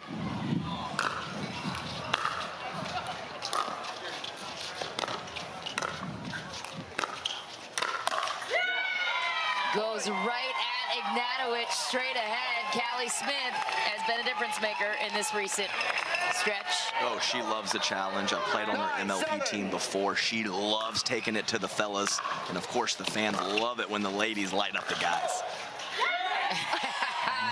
And then she goes middle. Well, and that spells even more trouble. She just steals one away. This doesn't come off cleanly of her paddle, but nonetheless, that two-hand backhand flip right through the middle.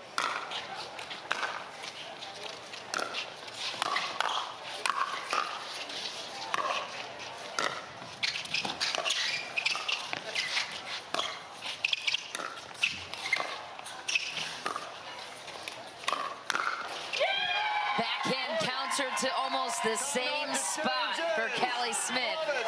Well, you hit on it, Michelle. It was the exact same spot. Wait for James Ignatowicz. He might try to go up the line after the end change. So how about that? Milwaukee, the first team to 11. We could be having our first street breaker here in San Clemente.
Please.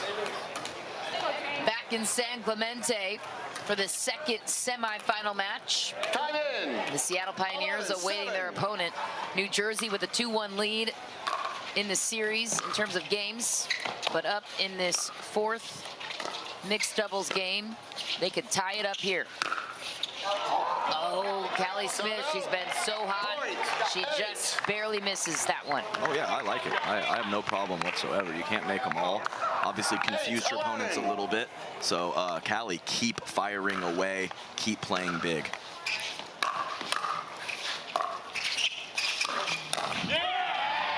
I was wondering if there might be a switch here after the end change. Maybe you go to Andre Jescu just a time or two more than Callie Smith, just because she is in such a good rhythm right now. I will recall. Yeah, you're hot. You're hot. 12-8. Change the spot. See if it helps. Into the net for Callie Smith. 9. Here come the New Jersey Fives. 9-12.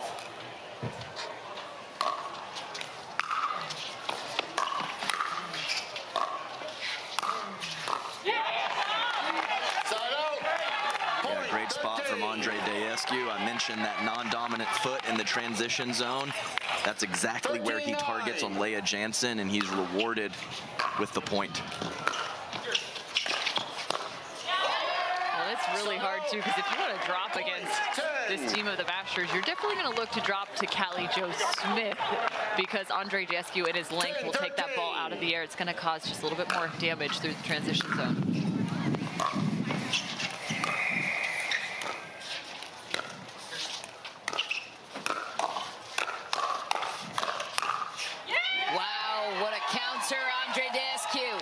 I mean, she just doesn't give a dang.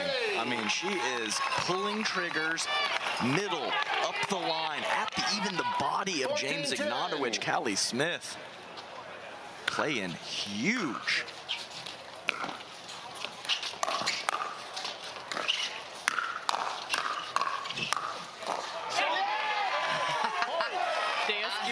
Still able to close it out with that backhand. I mean, every single one of these counters, look at this. Look how far he has to shift. I tell you what, Callie Smith does not miss a workout Wednesday. Look at those traps. I mean, absolutely ridiculous. She is a physical force out there. She can hit the ball way harder than me, that's for sure. Timeout called on the court. We will step aside as well. It's a thriller here in San Clemente. Don't go away.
Crowd is getting rowdy here in San Clemente, California, just outside the beautiful facilities.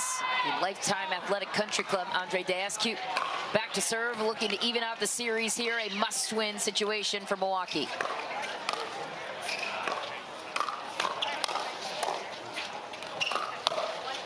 Oh, what a counterpunch from James Ignatowicz, too quick. How did he get the first one? That's what I was impressed of. You know, that last ball pretty standard for James, but to have the reach to get that first ball and pick it off was very well done.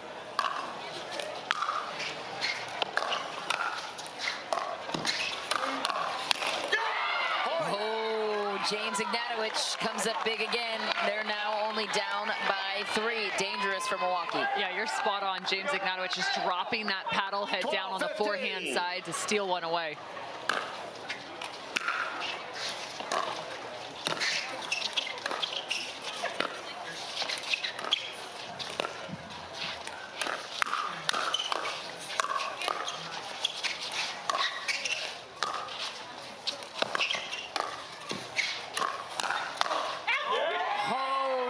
Overfiring was James Ignatowicz. Serve and point. Back on the side of Milwaukee, up by 4. But what you see is Leah Jansen attacking the forehand side of Andre Dascu in the middle of that point. It got him back to the baseline.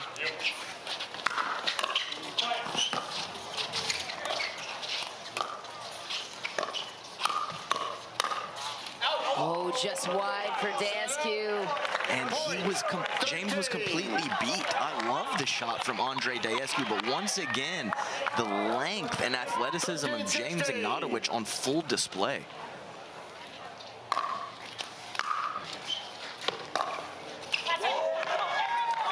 In the net for James Ignatowicz. Smith and Dascu with a chance to close. But that's the pressure and the length of Andre Dascu. That's why it's so hard to drop to him.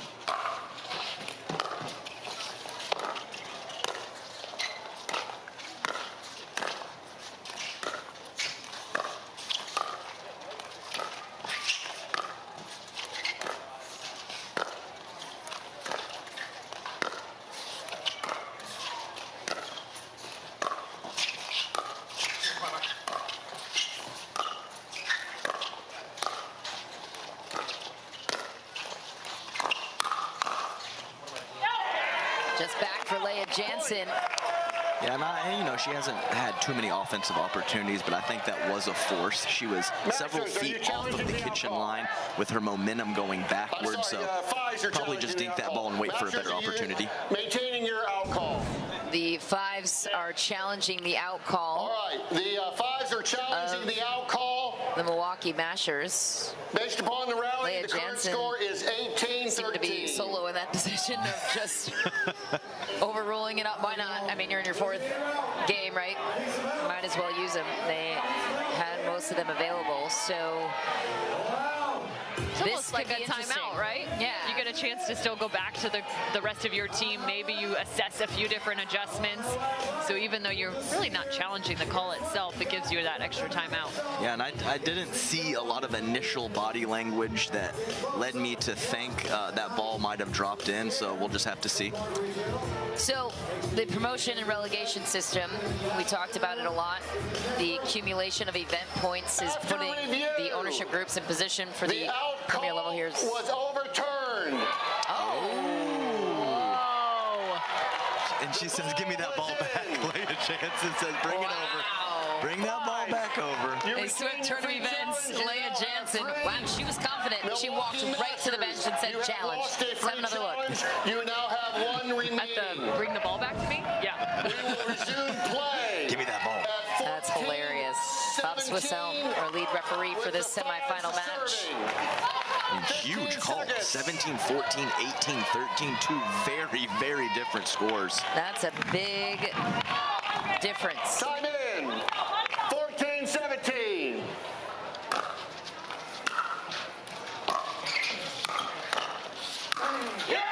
Dascu all over that.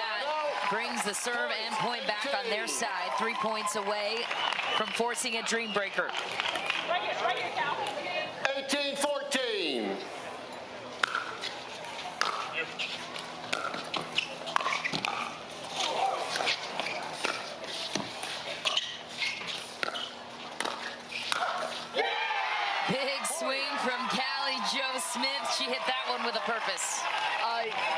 Absolutely she did. That thing came off her paddle like a rocket. Again, the ability to manipulate her wrist, turn that ball up the line and swipe across. Not much Ignatowicz can do. 19-14.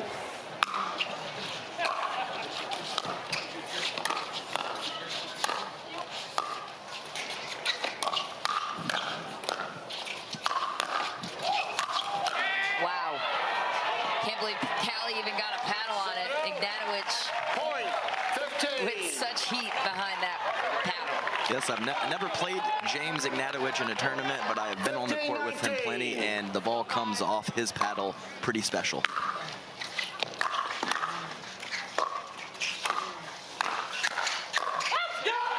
Oh, the fives aren't going away. Danskew tries to get out of the way and instead takes the heat. You know, there's a lot of advantages to being that tall, and there are some disadvantages to being one of them. I say it all the time, big man, big target. You know, he might reach in the kitchen and light me up a few times, but I got a good shot to tag him once or twice as well.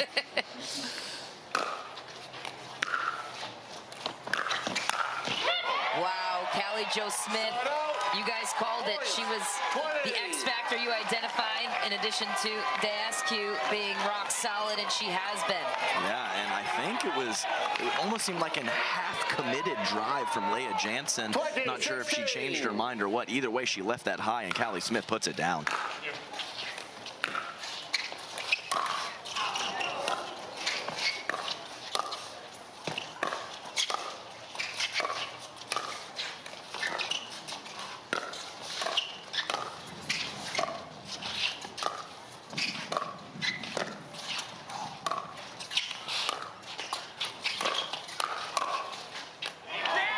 Just inside the baseline for James Ignatowicz. Yeah, I think it was a fortunate slight miss hit from James Ignatowicz and drops just inside the line. They had to have it, and they got it. Wow. Saved a game point of a fortunate bounce off the paddle. 17-20.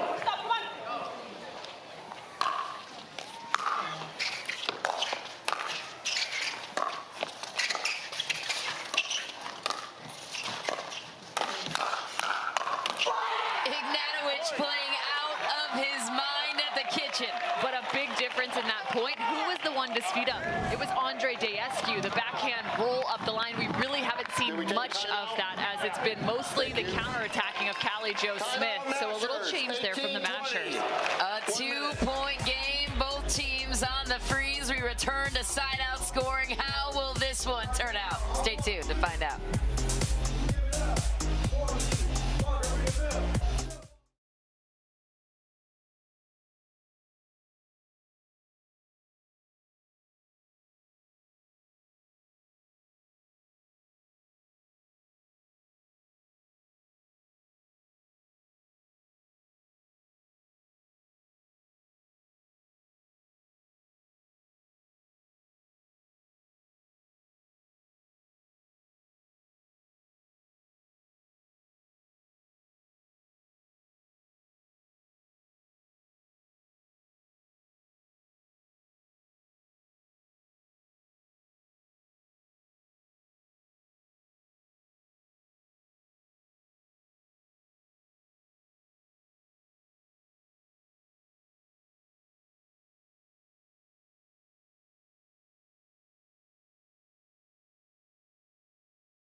Lots of cash money on the line for these individual players. The Mashers looking to stay alive in this series against the Fives, who have a one-game edge on them. If the Milwaukee Mashers can finish this and take this mixed doubles game, we will go to a fifth deciding game. That is a Toyota Prius Dreambreaker singles format. We'll get to that in just a moment, but for now, traditional scoring both sides. Leah Jansen serves.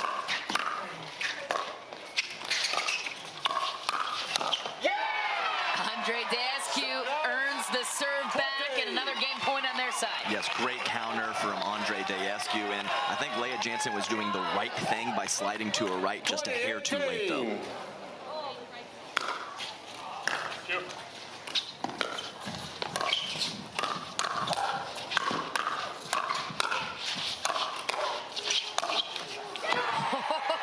Just when you think the Fives are done, here comes James Ignatowicz. And I love it. He walks back to the baseline and blows off his hand a little bit because that thing is on fire right now. Dropping that paddle down, adding plenty of topspin and finding the sideline. 19-20.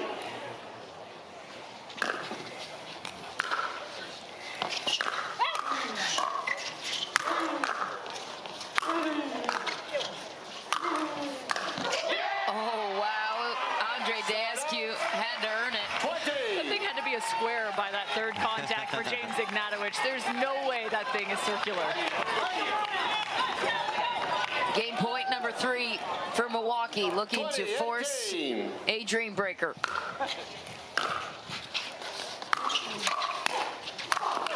Oh.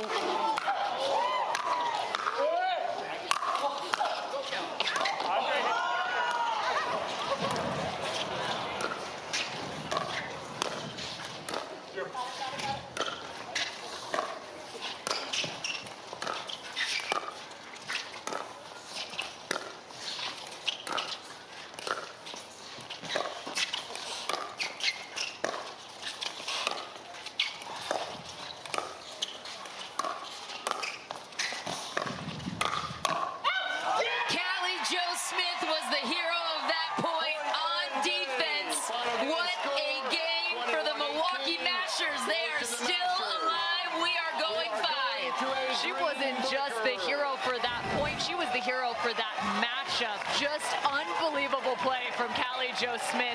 That was the exclamation mark for Smith. We are going to singles, and we'll explain the format when we come back. I promise you, you do not want to miss this singles matchup. Coming up next.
Back in San Clemente and here with a fifth deciding game. It is what we call the Toyota Prius Dream Breaker.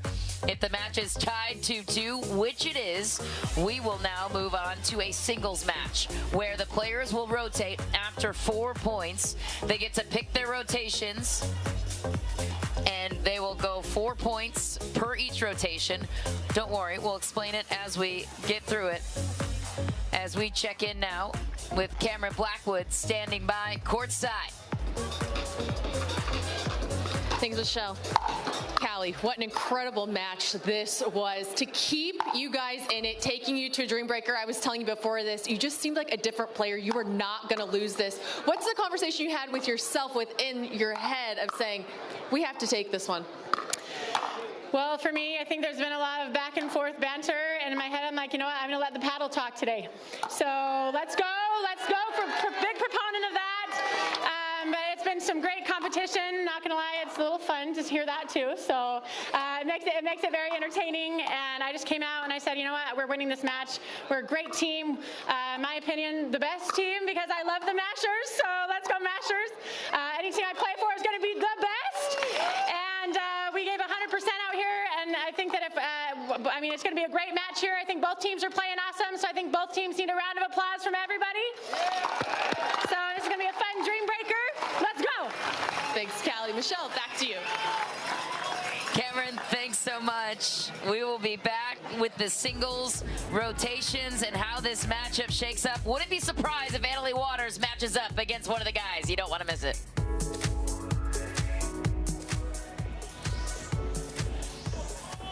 Callie, please. We do the lineups one by one. And also as a reminder, you get none of the leftover video challenges, free video challenges from the previous games carry over. So you get one free video challenge. You get unlimited, but if you lose the second one, you lose a point. Okay, so the New Jersey Fives declares first. Who is your first player?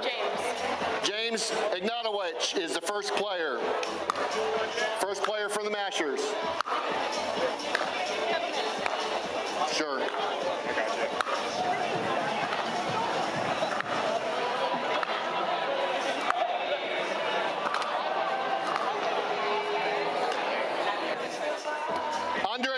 Is the first player for the Milwaukee Mashers. Second player for the Fives. Annalie Waters is the second player for the Fives. No, me. Callie Jo Smith is the second player for the Mashers. Third player for the Fives. Hayden will be the third, and then that makes the fourth one. Would be for my mind is blanking. Is Leo, right? Thank you. Okay, your third and fourth. I will play against Hayden. Okay, so Lucy Kovalova is the third. And then Matt Wright. And then Matt Wright will be the fourth. Thank you. Welcome back. We are just setting the matchups here in singles. Remember, the New Jersey Fives won the toss. They chose to react when it came to mixed doubles. So now the tables turn when it comes to singles. The Mashers get to be the team to react to the order that the New Jersey Fives select.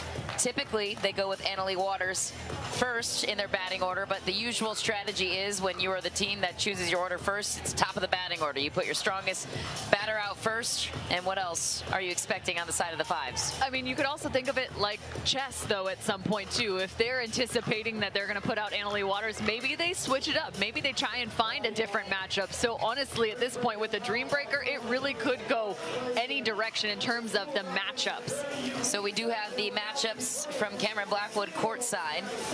James Ignatowicz will start the order for the Fives. Then it will be Annalie Waters, Hayden Patriquin, and Leah Jansen. Here's the matchup on the side of the Mashers, who they decided to counter the Fives with. Andre Dascu will match up against James Ignatowicz. Callie Smith will match up against Annalie Waters. That's going to be an interesting one. And Hayden Patriquin will match up against Lucy Kovalova, which you would call maybe the sacrificial lamb, and then Leah Jansen gets Matt Wright. That's clearly the edge that the Mashers felt they would have in that one. Although, I don't know, Leah Jansen, Matt Wright, that's not necessarily an advantage. Doesn't matter what the gender order is there.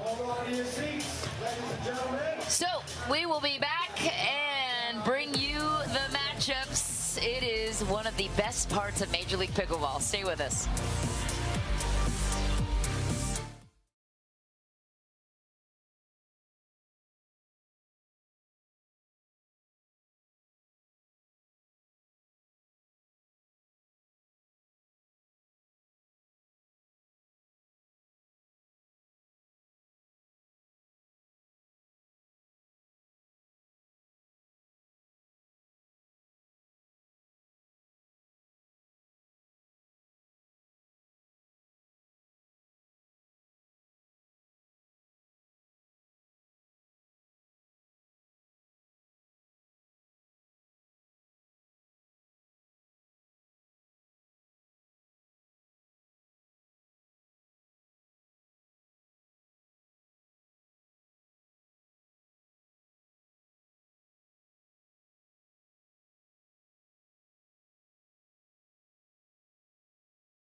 Tennis Channel's coverage of Major League Pickleball is brought to you in part by Knockaround Sunglasses, quality shades that won't break the bank, and by Michelob Ultra. It's only worth it if you enjoy it.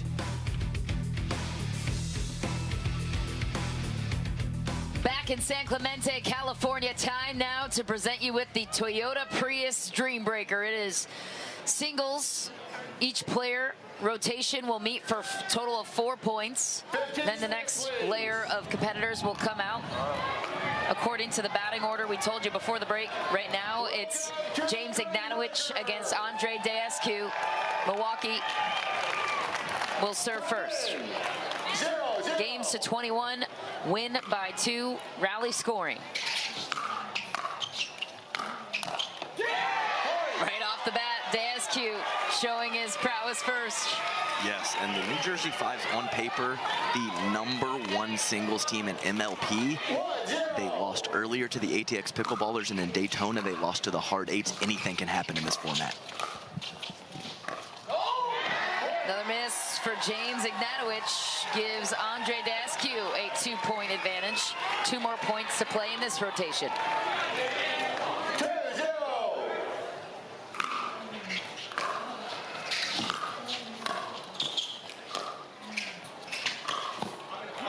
Long for Ignatowicz, 3 errors for James Ignatowicz. What's wild too is the Mashers have yet to play a Dreambreaker since Mesa. They didn't have one in Daytona, and they haven't had one here in San Clemente.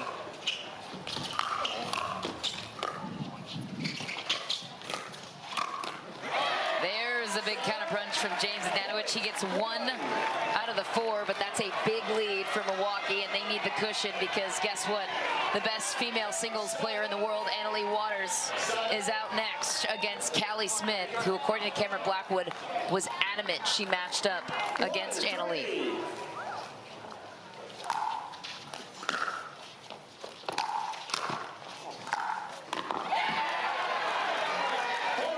Waters finding a pass missing shot after a beautiful drive down the line.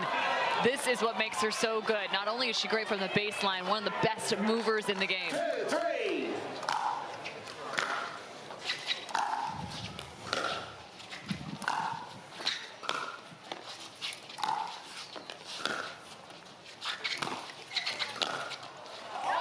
Annalie up 2 points. And you can see early Callie Smith targeting the middle of the court a lot. And we saw Leah Jansen kind of give the blueprint of how to play Annalie Waters in a recent tournament. Callie Smith must have been watching. Callie Smith wanted this matchup. She got it with a deep return there. Yeah, and the reason you see that middle is Annalie Waters has a little bit of a harder time going backhand line to line.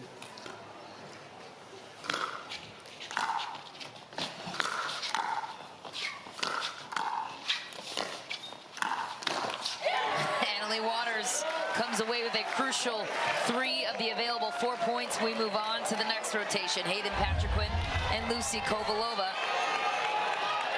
Kovalova's maybe the identifiable sacrificial lamb for the Mashers. Yes, and she's several inches taller than Hayden, but I think at this point, Hayden, he plays well in all 3 aspects of the game.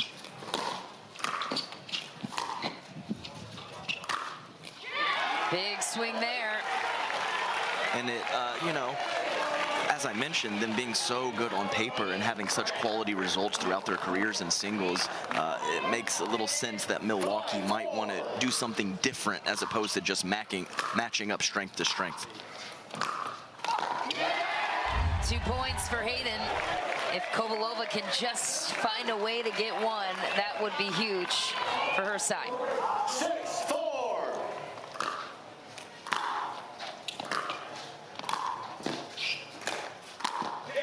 She did. The great ball from Lucy Kovalova. It all started with the return that found the baseline. It set her up to get to the kitchen line and be the aggressor.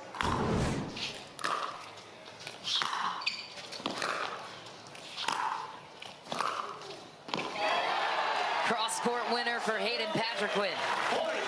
Yes, and I was coaching Mary Brasha in Daytona when she was playing Hayden Patriquin to attack the backhand and approach. That's exactly what Lucy does, but Hayden Patriquin up to the task with a great passing shot. 7-5.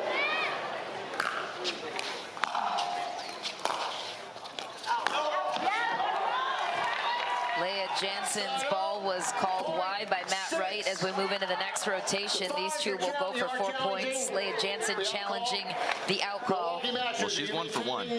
She was adamant earlier. She's adamant this time, so there might be something to this. The out call. As a result of the rally, we are at 6-7. Strategically speaking, Adam, explain some of the differences when we move to singles and for some of these traditional doubles players, what they have to adjust to here quickly in this Dream Breaker format. Right, so I always talk about tennis, pickleball, they are always connected, but especially in the singles game. Serve, return, ground strokes early in the point are huge. With their depth, you can have a couple errors, and when you're in doubles, you only got half the court to cover. So, you know, going for more is, you don't get as much out of it. In singles, you can. This is the ball they're challenging. After video review, the out call is overturned. Leah Jansen, that vision coach, my goodness, she's on fire. She can see the ball, she can see the lines, she knows exactly what's going on out there. Jack Pryor is who Adam is referencing. Leah Jansen working with the vision coach. As of Daytona Beach, MLP, your video challenge for this game. You have no free video challenges. We will resume play with the fives serving at 8-5. New score 8-5. That's a big swing for the Mashers.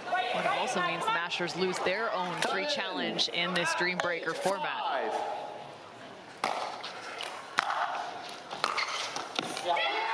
Down the line winner for Leah Jansen. Talk about a huge shift in momentum. Here it is.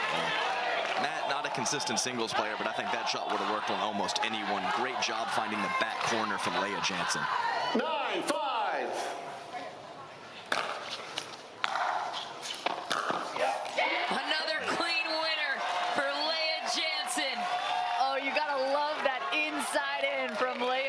and shifting to the backhand side, opening the forehand, using some deception and power all at the same time.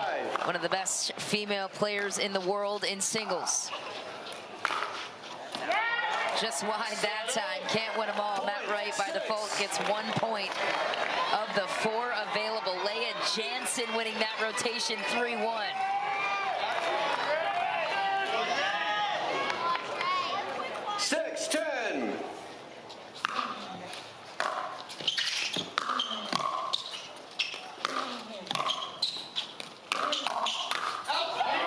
Daskew sends it long, and Ignatowicz needs a big response. He only got 1 in the first rotation. And Daskew just went full body, right? It's rare to see that hands battle, especially in the game of singles, but you're already seeing it between these two. Yeah, he didn't even consider hitting that ball into space. He locked in on the body of James Ignatowicz, went for it with a pretty quality shot, but James' hands too good.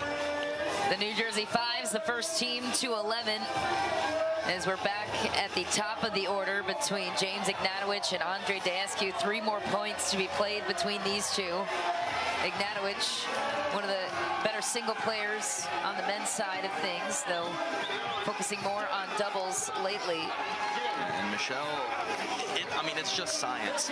Guys have a little more physical strength than the ladies, but I think this pro sport is one of the highest end where the ladies are right there with the guys, and you can see it in this format. You can't blow the ladies off the court. You just can't do it. So very exciting aspect to pickleball. That's a great point by you.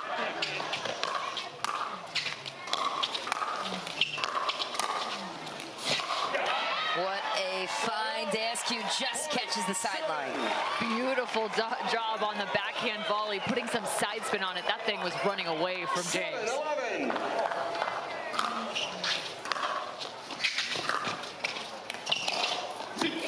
Wow, just a simple scoop down the line for James Ignatowicz. Yep, and we're playing with a wiffle ball here. So what tennis ball compresses, you can really just overwhelm people with power. Can't do that on the pickleball court.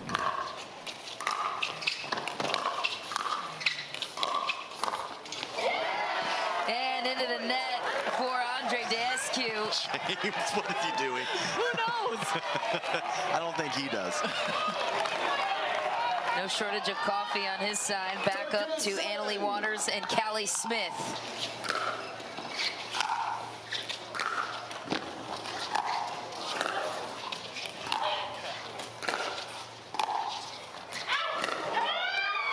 Callie Smith wanted that one. Enthusiastic out call. Big task for Callie Jo to go up against the #1 player in the world, Annalie Waters.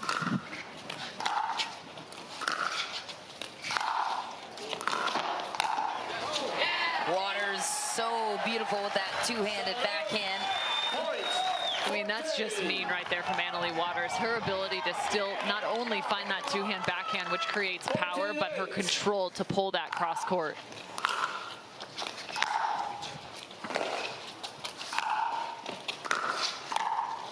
Wow, what a finish for Annalie Waters. Gets 3 of the available 4. Not much missing from her trophy cabinet.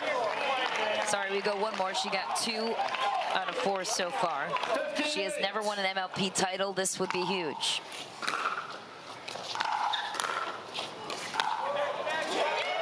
And there we get the 3 of the available 4. Yeah, and really looked a little awkward from Callie Smith there, but she was falling into the kitchen, lost her balance, had to step around it, leaving a massive amount of open court, and Annalie Waters found it. The Fives now take a comfortable 8-point lead. Kovalova and Hayden Patriquin.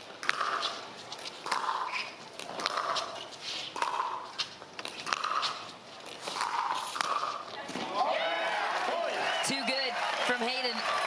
I like it from Hayden Patriquin, just waiting for the right opportunity to come to the net.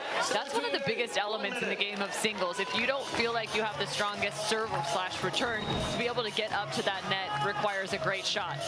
Yes, exactly right. And the thing is if you just frivolously crash forward, especially in this lopsided matchup, you give Kovalova a target to possibly pass you. So hang back, use your movement and athleticism, wait for the right ball to come in is the best option, just like you said, Cam. The Mashers trying to figure out the code of the New Jersey Fives, who seem to be running away with this dream breaker, but so fun to watch. My favorite rotations has to be Leah Jansen and Matt Wright. Leah cleaning up. Love to see the ladies taking down some of the guys. No offense, Adam. No.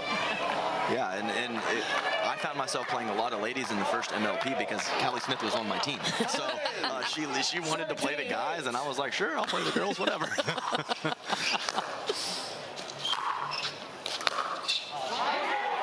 Just back for Hayden Patrick-Quinn. Lucy Kovalova gets one. Yeah, again, very good depth. That's one of the biggest pieces in the game of singles. Great depth of serve, great depth of return.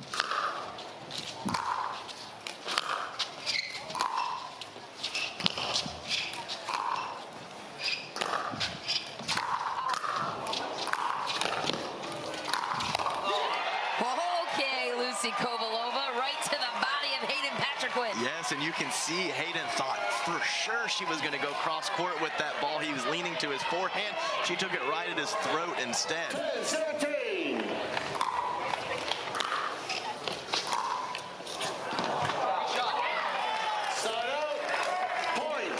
Just back, Hayden and Lucy split their two. 2 points apiece. Leah Jansen and Matt Wright back out. Last time Leah got 3 of the 4.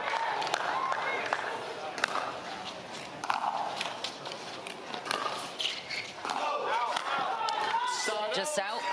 Point 11. Leah looks immediately to the official to inquire whether it was in or out. In the MLP format, it's got to be your call. 11-18.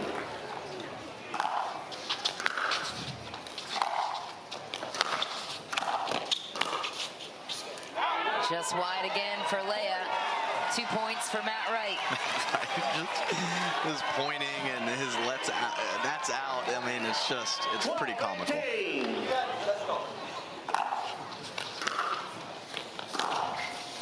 A clean winner for the former Michigan Wolverine tennis player. And that's just pretty footwork right there from Matt Wright. Sliding forward, up and underneath. Watch this. Keeping those hips turned to be able to create not only power but deception. That line-to-line shot on the two-hand backhand. I mean, 3-time all Big Ten. You think he can't slap some ground strokes? He knows what he's doing. Come on. 46 years young. Quite a comeback we've seen so far. Still down 5. A ways to go for the Mashers, but a couple of these rotations now swinging in the other direction. This one being a crucial one that was missed in round 1. So what would it take for them to turn the tide when you have James Ignatowicz and Annalie Waters waiting on the wings? Well, it's a big point right here for this last one for Matt Wright, because Mashers probably have 2 of their better options coming up, as we had the Hayden Patrick-Quinn and Lucy Kovalova previously, which definitely favors the 5. So this is a huge point to get within 4 and then at least get your next 2 players a crack at getting back in this thing. Everything on the line for both teams. 15 seconds, please. The Mashers with valuable event points. They were not in the top 12 across the entire league when it came to standings and total event points. This run will help them drastically in terms of where they'll land in 2024. Back to singles, though, Matt Wright and Leah Jansen. And Leah gets 1. That's a big one. Yeah, it really was, as I mentioned. Matt Wright had a good look up the line. I just don't think he quite got his feet where he needed to be. 19-13.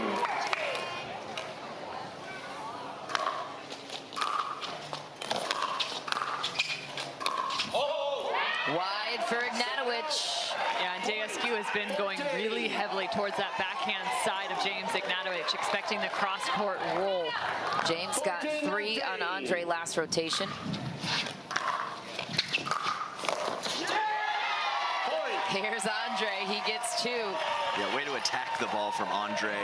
Not the best return from James Ignatowicz, and no hesitation from Andre Daescu moving forward with a nice forehand. 15-19.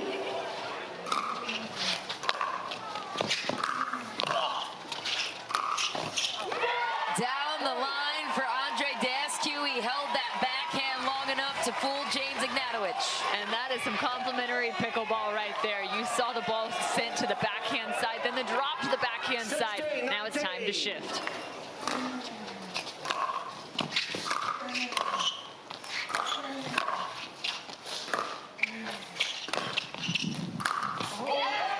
Tough one to miss. Match point now for the New Jersey Fives, and guess who is coming in to close? Her name's Annalie Waters. She has 6 gold medals to her name this season on the PPA Tour in women's singles. Not one you want to mess with here. Make that 7 as of last weekend in San Clemente.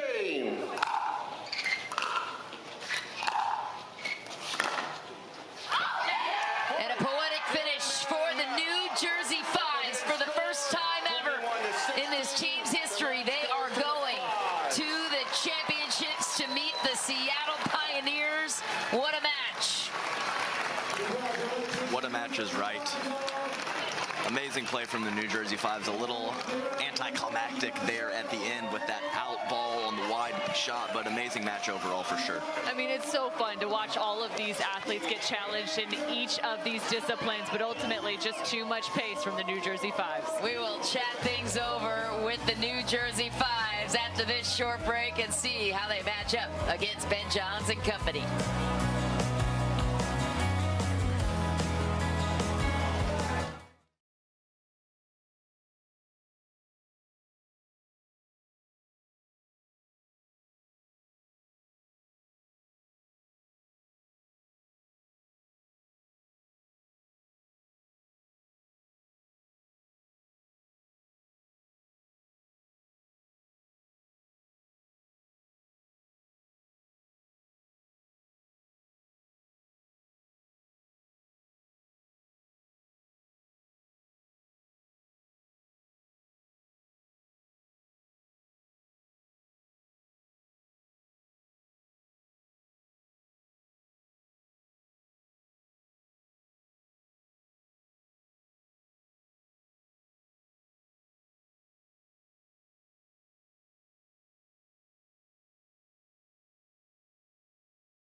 The New Jersey Fives are on to the championship rounds, and their hopes for a Monday super final finish still alive as well, as we send it down to Cameron Blackwood standing by with the victors. I got to come over here to Leia first, because we talked about having a vision coach there, and it's helping you, having your brain not work so hard, but also you had 2 calls overturned. How much is that helping you on the court?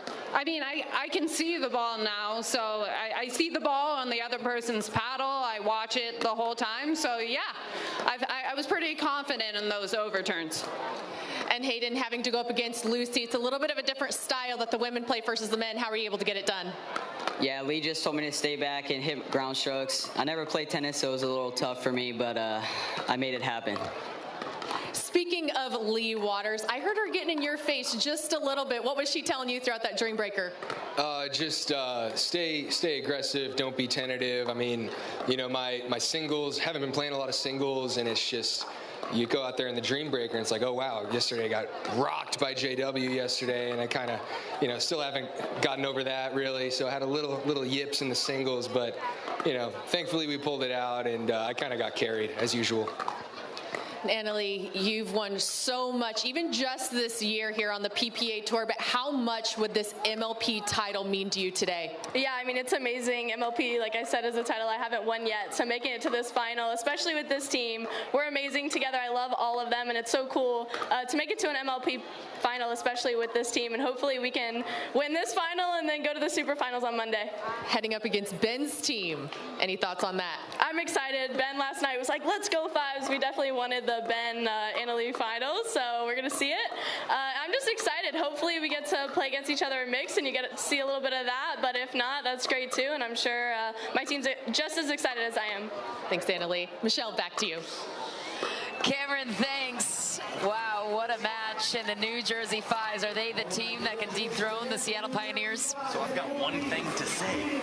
Who better to beat the best man in the world than the best female in the world? They absolutely can win this match, and I can't wait to be back at 4:30 Pacific for an amazing final. Hey, it's the #1 and #2 overall draft picks going head-to-head. We finally have it here in the finale of Season 1.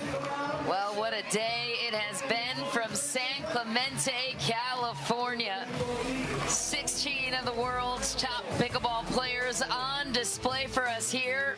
Now only 8 players remain vying for $20,000 each in the championship round. That match coming your way at 4:30 Pacific time, 7:30 Eastern. Major League Pickleball is in a league of its own, and it's the Pioneers taking on the Fives in the championship round coming up later tonight. Have a good night, everyone.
Let's go,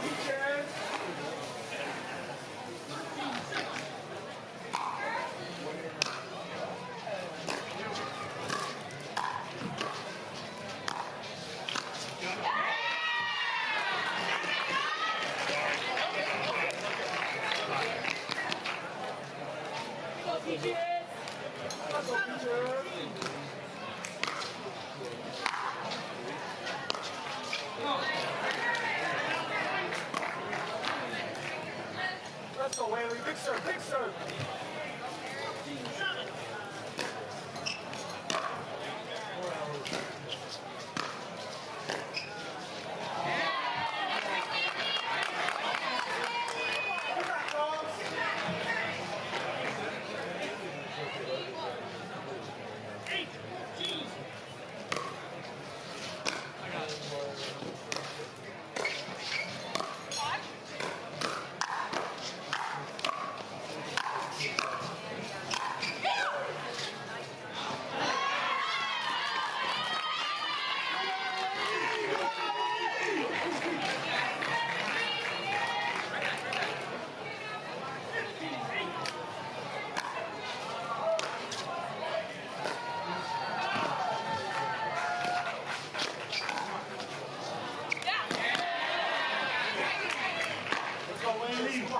Come on, Whaley.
and gentlemen, we have a lost and found item, a Cotopaxi jacket that was found in the far courts. If anyone's missing a Cotopaxi police jacket, just come to the DJ booth. Thank you so much.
are going to kick things off again here in about 30 minutes at 4:30. Please hold on to your seats. We got the premier final between the Seattle Pioneers and the New Jersey Babs.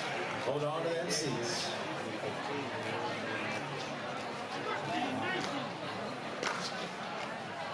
Who is the motivator? Are you the doula?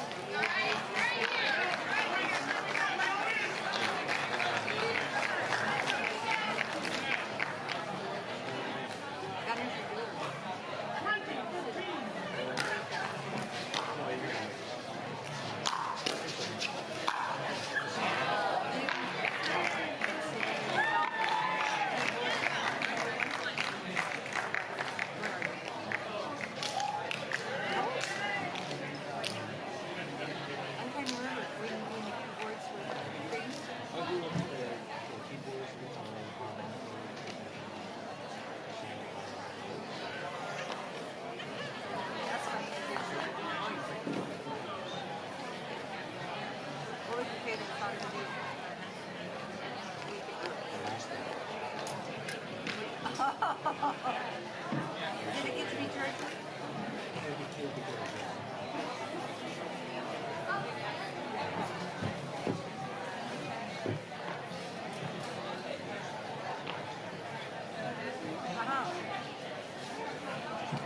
All right, Whaley.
guess I didn't have any back sign.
Check 1, 2.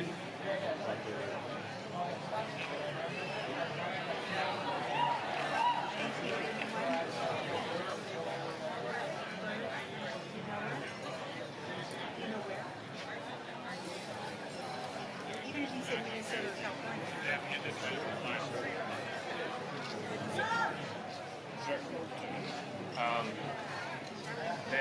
They're just finishing this one, and then we're done. Because we already won 3-0, so this is the last one. Okay. Did Alex leave? Okay. All right. Yeah. So I'll be done in hopefully 5 minutes, and then okay, and then we're out. And then we're out. All right. I keep getting lucky.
Season 1 here in Southern California, and 2 of the world's best pickleball talents will be on display for us front and center for 2 opposing teams, Ben Johns and Annalie Waters. It's the defending champs from Daytona, the Seattle Pioneers, taking on the New Jersey Fives, making their first team appearance in an MLP final. Adam Stone, Cameron Irwin, Michelle McMahon in the booth with you. Thrilled to have you with us. The crowd has been raucous here from San Clemente as we welcome in current female pro Cameron Blackwood joining us courtside with a couple special guests. Thanks, Michelle. I'm actually here with the best doubles team in the world, but playing on different sides of the court today. We have Annalie Waters right here going up against your better half on the PPA tour. Did you give away all your secrets to the men's team? I don't know. Like, that's a tough spot that you're in for sure. You got to give them, I just gave them just enough to win, but not enough to ruin anything. So I'm just going to go out, have fun. That's the main thing I told my team, and I think we're going to bring it. And we have Ben Johns over here with the Seattle Pioneers. Is there any added pressure here trying to defend the title? You know, I didn't really think about it. So hopefully it didn't add pressure to me, but no, you know, me and my team are out here having fun. We're excited to compete, and you know, regardless, we're playing on Monday as well, so looking forward to this final, some good competition, as well as tomorrow. Any special words here for your doubles partner on the PPA tour? Let's enjoy it. There you have it. Mish, back to you. Cameron, thanks. What an interesting complexion of this matchup. Annalie Waters and Ben Johns won 18 gold medals together on the PPA Tour, and today they are enemies as we take a look at the match format. If you're new here, welcome. Thrilled to have you with us. 4 games per match. It will go men's doubles, women's doubles, and 2 mixed doubles games. The teams can determine which gender doubles go first, and we will explain the nuances there. Rally scoring, games of 21, win by 2. There will be a freeze once the first team hits 20. We'll explain that. And then, of course, the Dream Breaker. If we are tied up at 2 games apiece, we will go to a singles format. Video challenges. Each team gets 3 free video challenges per match. They're associated with timeouts as well. We will dive into the nuances here as we get you going. It will be men's doubles to start, a different nuance than we're used to seeing. Typically, teams opt to start their women's doubles team first. Tyler Loong on the screen. He is Ben Johns' partner. He is a lefty, 31 years old, turned pro in 2014. That's Hayden Patrickwood. Very spicy fella at 17 years old. What gives in this matchup, Adam? Well, I just love these contrasting styles. We got Borgen McEnroe, fire and ice, calm and collected and structured versus explosive athleticism from the 5. I expect a phenomenal match. Ignatowicz, big at the kitchen.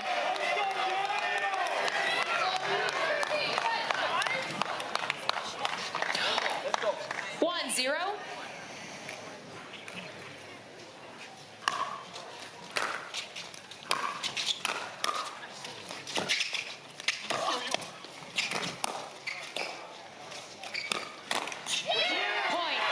Into the net for Ben Johns and Tyler Loong. The 5s, they opted to put the men out first. That was their decision.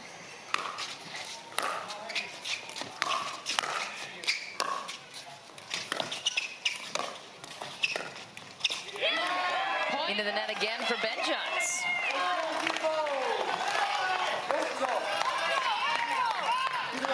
Three, 0.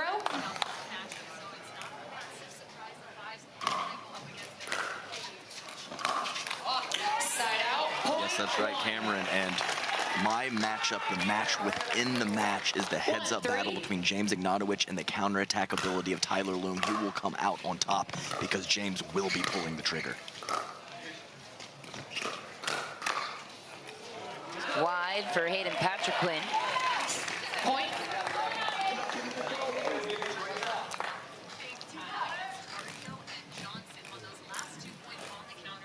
Two, 3.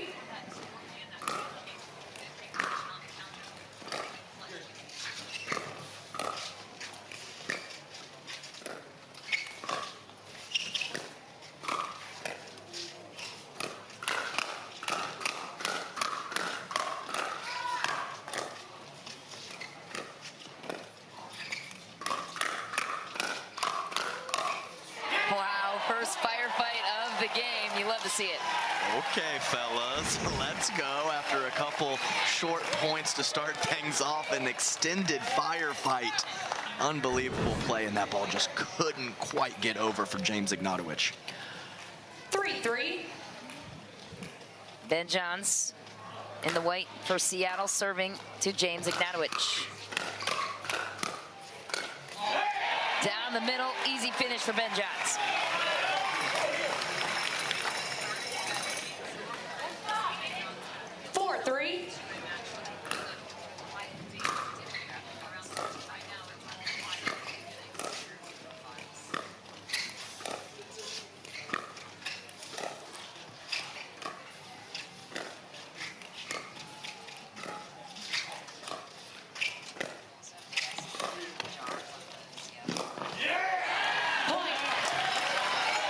Nice job by Ben Johns. Hayden Patrickman thinking he was going to attack. Feet came off the ground. When you lose your solid base and your balance with your lower body, often you make a mistake, and that's what we saw there from Hayden.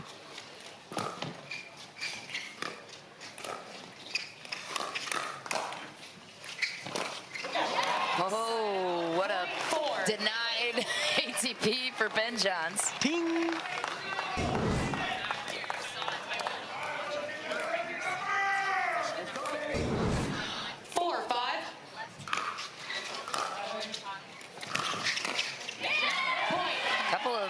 Misses for Ben Johns we're not used to seeing. Yes, he was leaking to the middle like he often does, so a great spot by Hayden Patrickman over to the backhand side. Ben Johns late getting to that backhand, uncharacteristic.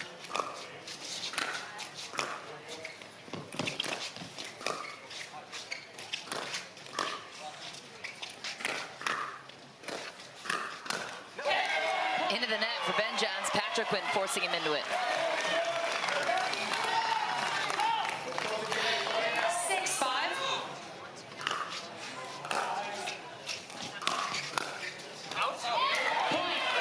Exactly right, especially on the backswing as well. So pushing through the ball can be an okay option, but the recoil as well. So 7-5. Same sport, very similar sports, very different sports at the same time. Another miss for Ben Johns. Yeah, this is, absolutely interesting. I haven't seen him this late switching over from his forehand to his backhand side in a while.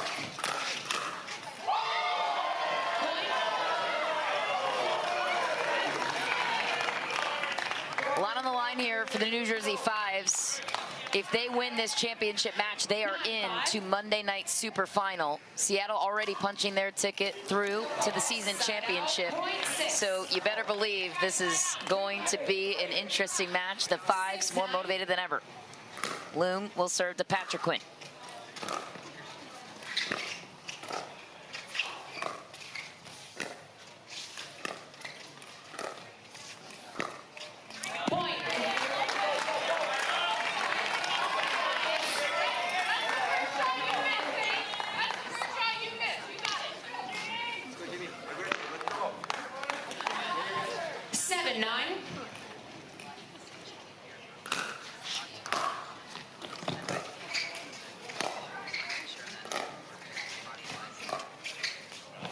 Just wide that time for the Fives, and just like that, Seattle climbs back in. I would have liked to see James Ignatowicz speed that ball up. Very rarely does he miss an opportunity to be aggressive, but I think that was one.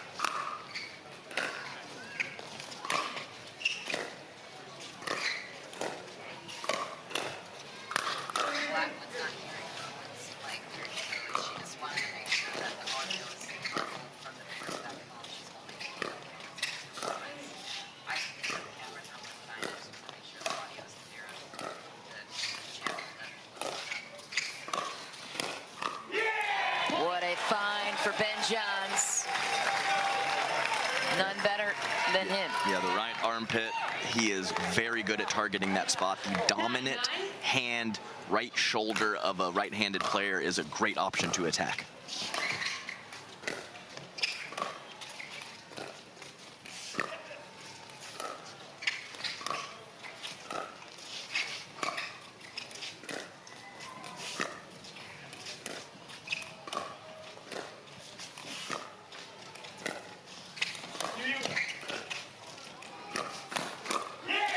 into the net for Patrick Quinn, and Ben Johns going off. Yeah, doing a very solid job. So much quicker to cover that backhand side, and more importantly, with that two-handed backhand. That's a new development in 2023 for him. Quick adjustment from the top player in the world.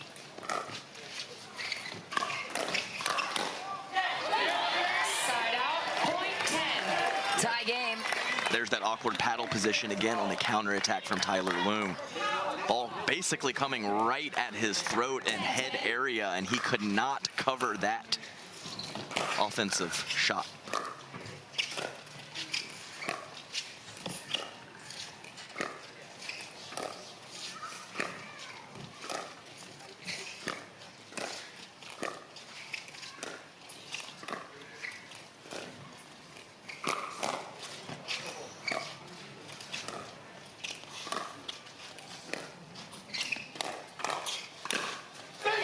Big backhand finish for James Ignatowicz. And I tell you what, sliding to your right, we saw some benefits of that for Tyler Loom in the last match. That time, I think he was so out of position that ball was going to sail wide, and he still hit it. The fives on top by one. We will change ends and be back with the rest of this thrilling men's doubles matchup.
For us all weekend long outside the Lifetime Athletic Country Club as we continue the championship matchup between James Ignatowicz, Hayden Patriquin, and the best pickleball player of all time, Ben Johns, in the white receiving this serve.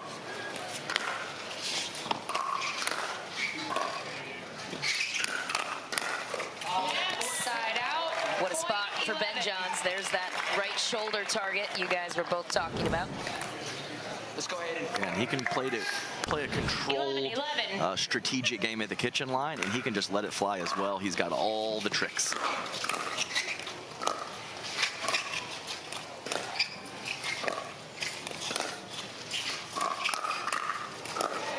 Ooh. Flashing tweener from Loom. Couldn't get the one right on his forehand. James Ignatowicz will take the lead. I mean, they threw that right at his feet. One of the hardest places to defend is not even necessarily chasing after the ball, but it's the ball right at your feet. You have to get your body out of the way. Nice shot from James Ignatowicz, and I expect him to continue to attack Tyler Loom when he gets an opportunity. 13-11.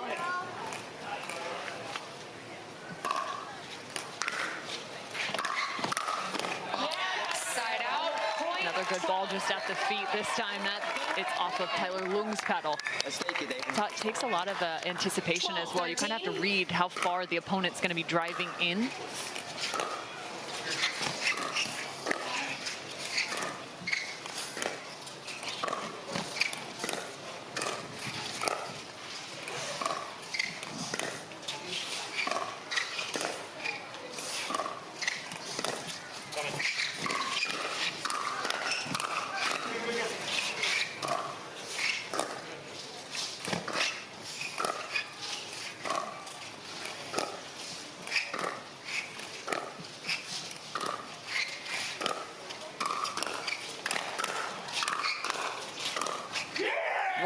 Fearless Hayden Patrick goes wide. What defense, though, from the Seattle Pioneers? Absolutely. Really nice point and getting back to the kitchen from the Seattle Pioneers. If you are going to attack Ben Johns, the high backhand is a good place to do it. And Hayden Patrick had a quality ball. Just too much Pioneers on the subsequent shots.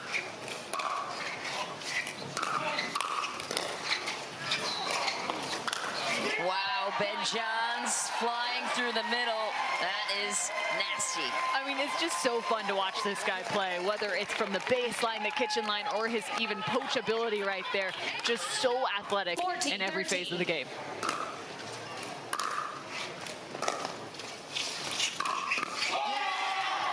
Goes right at Tyler Loom. The lefty tied up. Yeah, got to continue. Continue to attack from Ignatowicz. Incredible spot there. Into the net for Ignatowicz. See, this is just what happens. It's so frustrating. You can get him in the perfect spot. You get everything you could ever ask for with a high ball. He digs it out and ends up winning the point a couple shots later. It is very, very frustrating to play this man.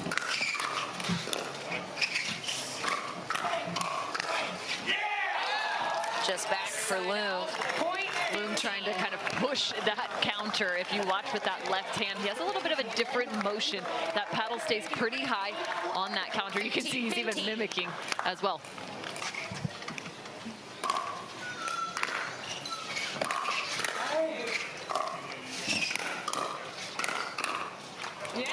Side out, point 16.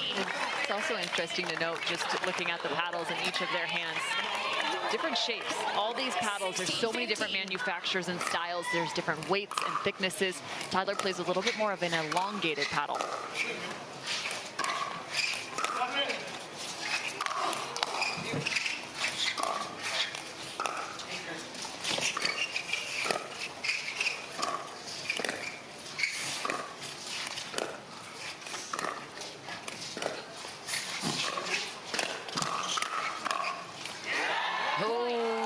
Catching the top of the tape, the Pioneers take a 2-point lead.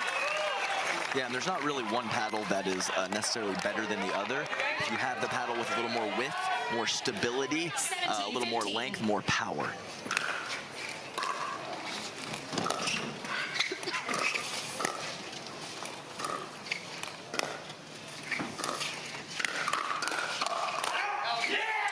Didn't matter if that ball was going out. Ben Johns finished it anyways. And you just gotta love the smile as he returns to the baseline right there. He wasn't even able to finish his entire move on that last and final contact. It was just enough to get over. Look at that smirk. That guy's having way too much fun. I mean, that's about as bad as you're gonna see him hit a ball or how late he is on it, and it's a winner. So frustrating again. Seattle off to a 3-point lead and a chance to close it out after this short break.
Tennis Channel's coverage of Major League Pickleball is brought to you in part by Margaritaville. Escape to your personal paradise. Stay, play, live, and dine in Margaritaville. By Aura Organic. Fuel your lifestyle with Aura, the cleanest, most powerful plant-based supplements. And by Toyota Prius. Toyota Prius. It's ace now.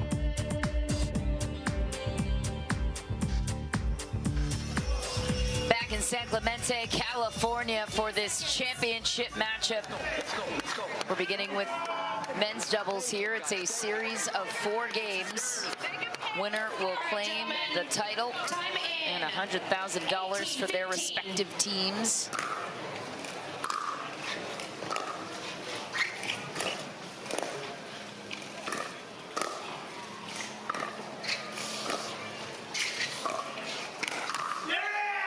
Oh, just long for Patrick Quinn, Loong and Johns in closing distance.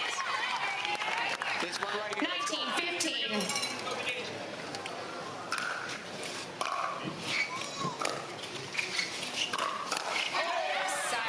That's a big time comeback for Ignatowicz. That's the one. Keep going. It's fun to see how aggressive he's gotten on that forehand side off the bounce.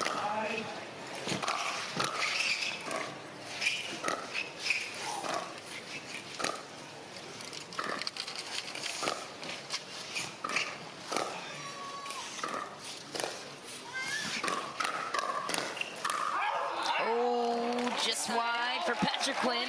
And that's such a bummer. It's so cool to see in these firefights. There are patterns that start to take shape, and the ball will actually start in one location. The great replay on it. Start in one location up the line, and each contact, it proceeds to go angle, line, angle. That one just missing on the outskirts. Ooh, just barely surviving and saving a game point there for the Fives. And James Ignatowicz with a funny look on his face. He was not convinced that ball was going to sail long, but he's very happy that it does.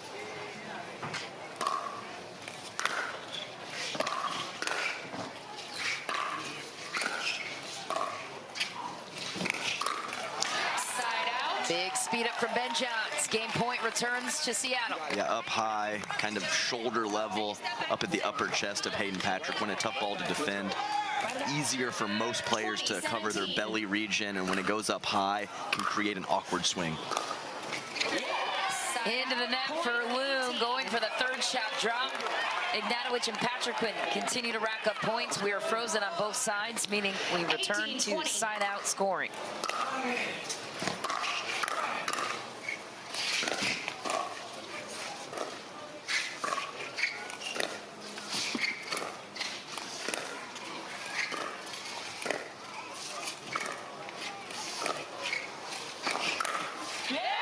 Big finish for Tyler Loong on the half birdie.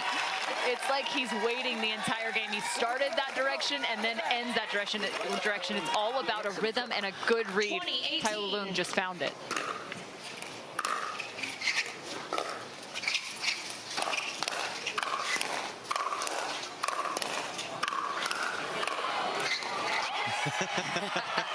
That was pretty good stuff there. And I want you guys to note, Ben Johns loves cross-court dinking with whoever is over there. He has put several backhand dinks up the line to Hayden Patrick Quinn so that James Ignatowicz cannot attack Tyler Loong. James Ignatowicz comes up big again. It's a 1-point game.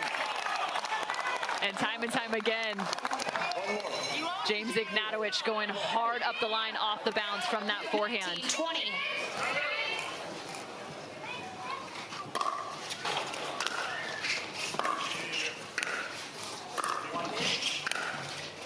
Back.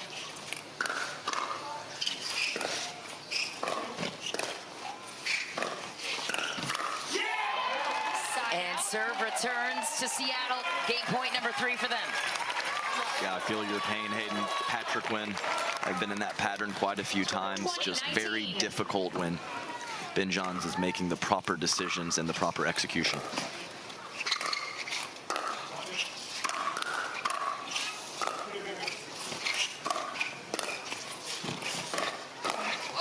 Oh, wide for Loong. Another chance for Ignatowicz and Patrick Quinn. and that time Tyler got caught on the right shoulder. He tried to go with the backhand counter. 19-20.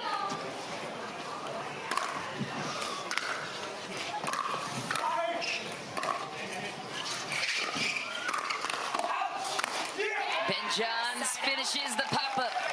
Yes, and I've played Tyler Loong so many times. This is another example of how it's easy and tough to play with a very dominant player. He is in a different court position than he is used to, so we'll have to monitor that in the late stages of this game.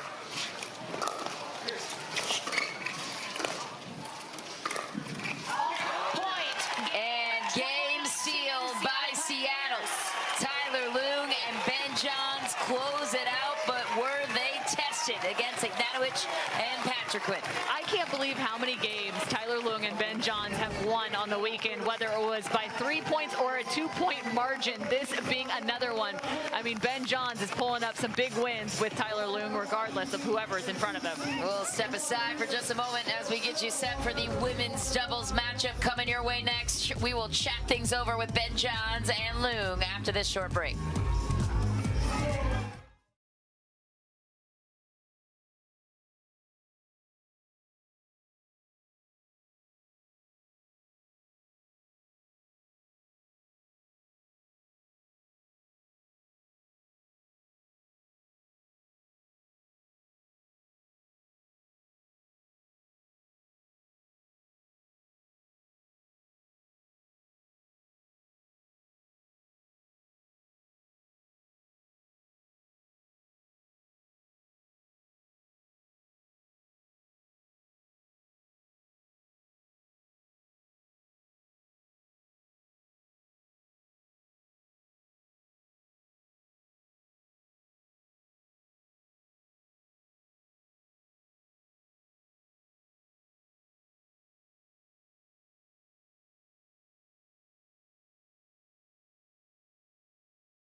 Today, and the Seattle Pioneers remain unbeaten. Tyler Loong and Ben Johns standing by with Cameron Blackwood.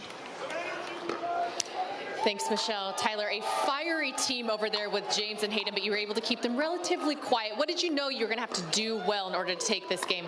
Yeah, they're a great team. We just had to withstand their drives and a lot of their speed ups, but they're a great team, and so we had to keep fighting. 2019, I see Tyler come over and tell you a little something before you guys take the match. What was that? He just asked if we should do anything different, and I said, no, you're doing great. Let's get one more. Pioneers take this one. Michelle, back to you.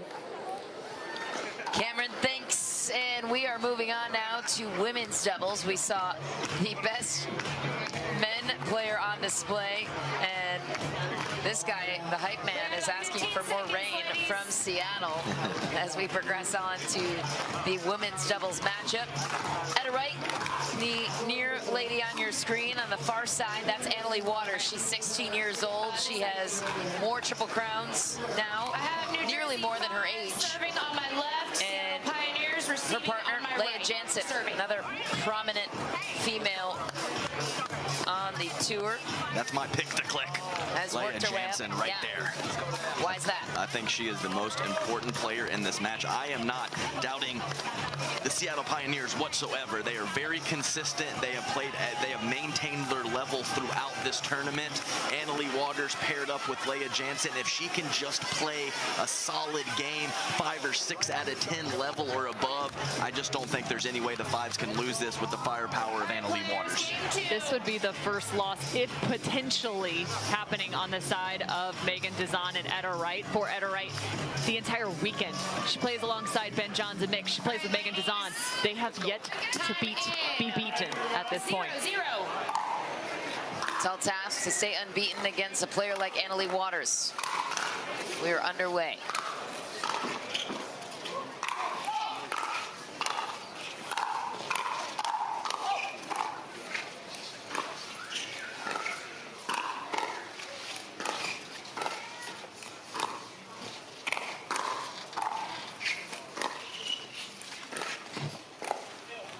Wow, what a point right out of the gate. Yes, and I never considered Megan Dizon much of a touch and feel player, but she has made a point of emphasis to work the lob into her game, and very effective with it as well. Side out. Sailing along was Annalie Waters. One of the big questions you have to ask is, who do you want to return the ball to? If you return to Leah, you have to deal with Annalie poaching. But Leah is also very solid crashing into the net.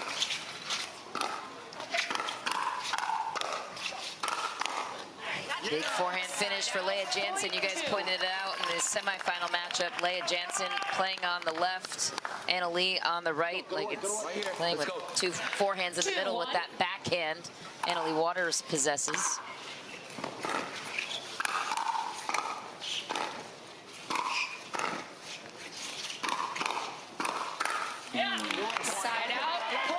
Really impressive play from Megan Dizon. You talked about the touch, but I think one of the biggest elements too, the paddle she uses, it's a thinner paddle. She gets so much power utilizing her length and the technology on that thing to really create some pace. Side out. Speaking of pace, a little too much from Etta Wright. Yeah, that has never been an issue for her right from the beginning, creating pace and power.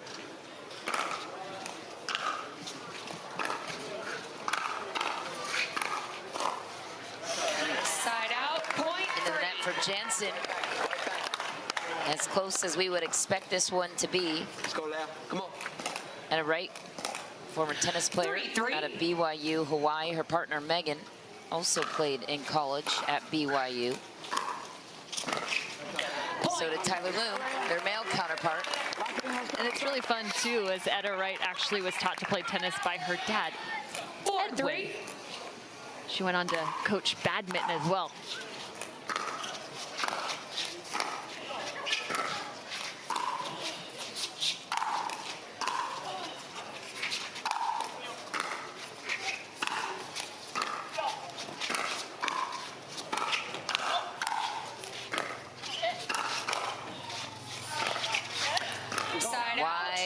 For Seattle, point and serve returns to New Jersey. Considering a challenge, but thinking better of it. Must have got some intel from the sidelines.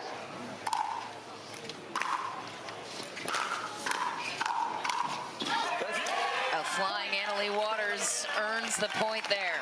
Well, and it almost catches you off guard. You can kind of see Megan Dizon pop up unexpectedly. That's the hard part. You're not used to having that two-handed poach come across. It's going to take 2 or 3 more shots to get that ball down.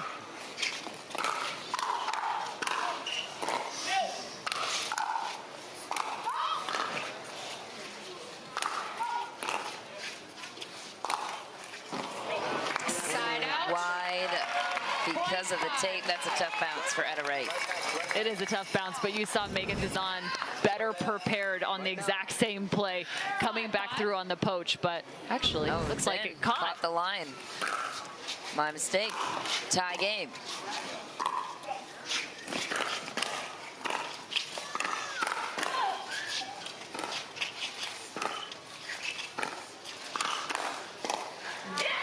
Into the net for Etta Wright. That's time, Leah Jansen so precise with her placement. Yes, really nice. Several 4 or 5 forehands on the counterattacks from Leah Jansen, stepping to her left, knowing that ball is coming from a cross-court position, and that she can load with the forehand and disregard the backhand.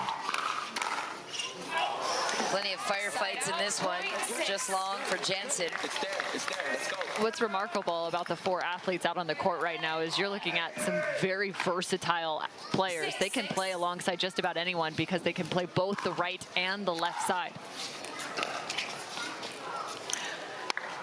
Ball is called good. Leah Jansen sees it clean, and Seattle takes their first lead of this one. At a right, back to serve to Leah Jansen.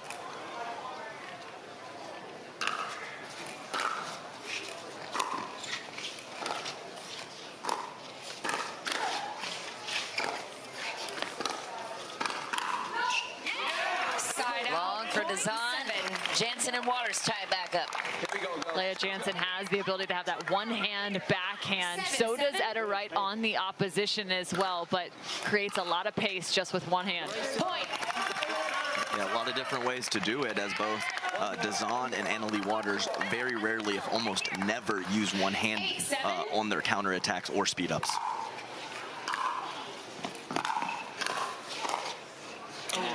Side out, point 8. Gave him the J.W. Johnson there, throwing the hands up. You try to coax it over with the body language. Unfortunately, it rarely works out.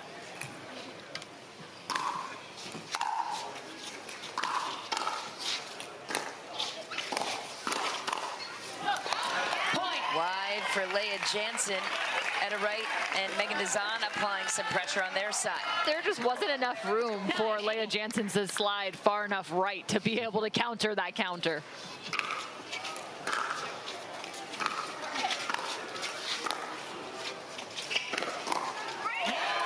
And right away, Jansen punching back. And I know the previous attack was with one hand, that with two, but a great spot on the right hip of Megan Dazan from Leah Jansen. Not going to the middle again, as the two-hander from Dazan is very formidable. Just back for Annalie Waters. She wanted that one. It's pretty wild for me to see the returns continually go to Leah Jansen. Am I crazy in that regard? No, I don't think so at all.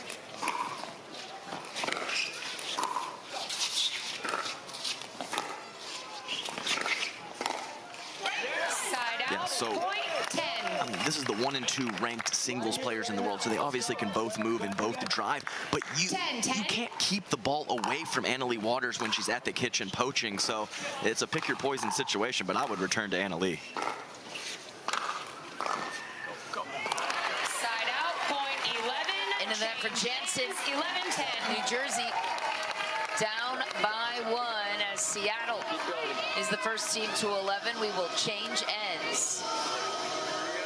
What a turn of events here. Can New Jersey rally to even out the series? They'll answer that after the break.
at the MLP merch store. Go ahead and pick up your hats for your favorite team. Some pretty cool styles in there too. Here in San Clemente. Beautiful venue. Time in. Beautiful hats. Unless you're Ryler DeHart, you will only wear your bucket hat. And that is a non-negotiable.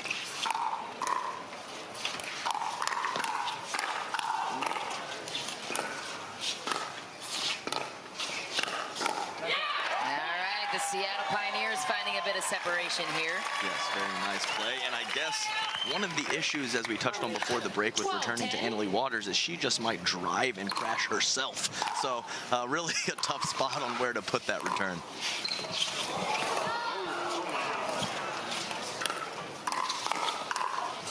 Wow, just barely missed. What a snag from Jansen to save that point. Man, some of those are just so tough. The ball, as it falls just over the height of the net, there's only one place you really can put it because it's so tight. It's just got to be popped right back over the top. A nice chase by Leah Jansen. Wow, what a counter from Annalie Waters. We're tied back up at 12. Can't keep it away from her. So tough. Really just a testament to the footwork and foot speed because she doesn't have a huge wingspan. And a big rip to answer that. Annalie Waters. Well, that's exactly what Adam was talking about right there. Not necessarily even a shake and bake, just her ability from 3 feet within the baseline still to create offense.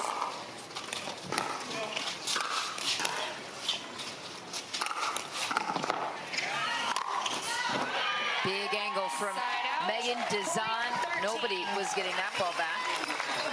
Talk about a loose arm from Megan Dezon right there. Let that thing fly. 13-13.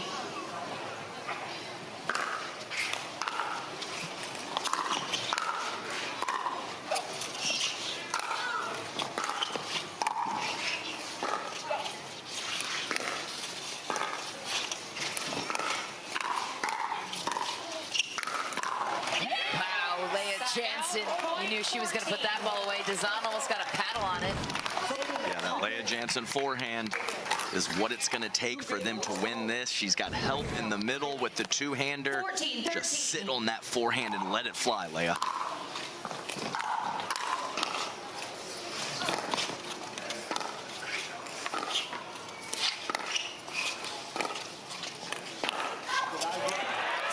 Jansen goes straight ahead at Megan Dezon, full body squat. She listened to me. She listened to me. I said, let it fly. She did. I was going to say, I think Megan Dezon just got a haircut. 14-14.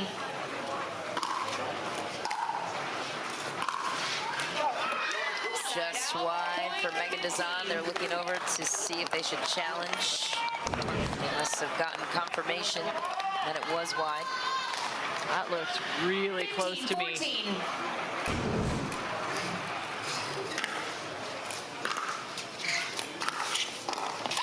What a return from Leah Jansen. And that was Annalie Waters. The shot from Leah, obviously quality, but Annalie Waters' court positioning forced Etta Wright into that error. There it is again, my goodness. Gotta try to go behind her, or possibly when she is this ridiculously on fire with the backhand poaches, just concede the kitchen, hit a soft shot. Don't try to keep Leah back because Annalie's gonna pick it off. Leah Jansen and Annalie Waters shaking a 3-point lead in what feels like a must-win situation. Their hopes still alive to clinch a championship and maybe punch their ticket to a super final.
action for this MLP San Clemente championship match between Seattle and New Jersey. Gary Vaynerchuk's team and Ryan Harwood, the New Jersey Fives. Jansen and Waters finally created some separation, but this one has been close all the way through. Leah Jansen back to serve.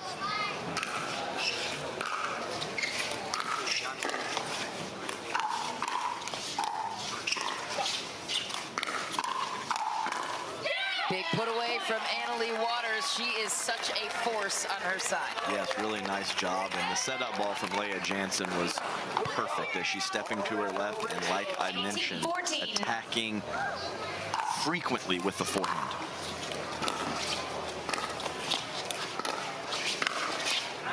Side out. At a right finds the feet of Leah Jansen. But that was one of the few times we've actually seen the Fives not go for the third shot drive. Instead, it's the drop. So you have to take advantage when you can.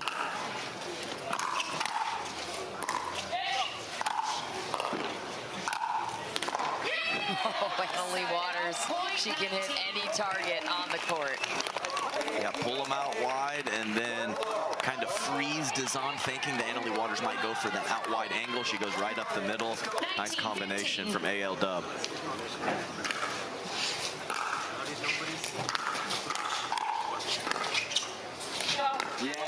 Wide, she's got the power game, and then there she's got the soft reset game. There's not a whole lot of ways you can beat this girl. 16 years old, 16 triple crowns, sensational talent. Game point here. Oh, and Jansen hits it into the net. She should have just hit it hard like she had been. I said fire away.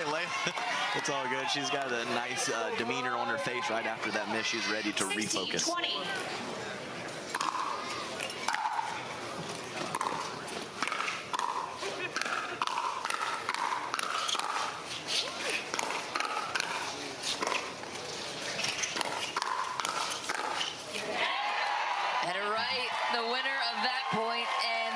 Crucial as they remain on rally scoring. So wild to see how these women generate different kinds of power. Leah Jansen has a really nice stroke. Watch her kind of utilize a shoulder dip and pull as she's creating opportunities at the kitchen line.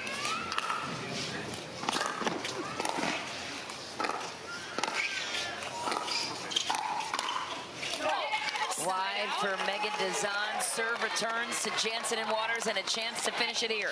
Really tough from that position with a two-handed backhand to get the ball to the right side of Dazan's body. Obviously, Megan thinking that was going to go to the body or the two-handed backhand. Great spot from Annalie.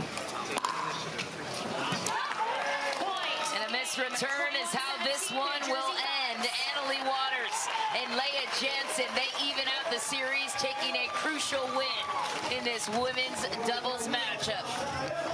They ended up giving the team that has yet to lose on the weekend their first loss of the weekend.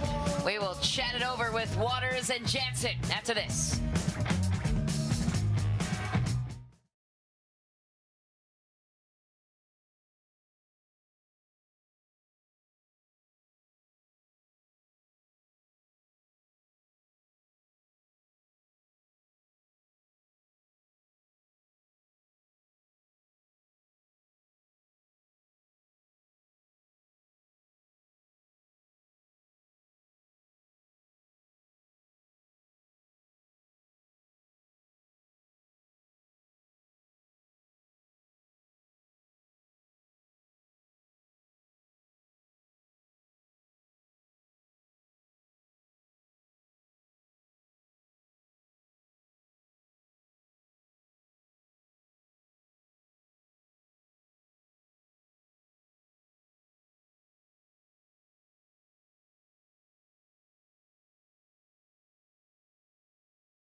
Duzan hadn't dropped a game all tournament for Seattle. That was until they ran into Leah Jansen and Annalie Waters, who are with Cameron Blackwood now.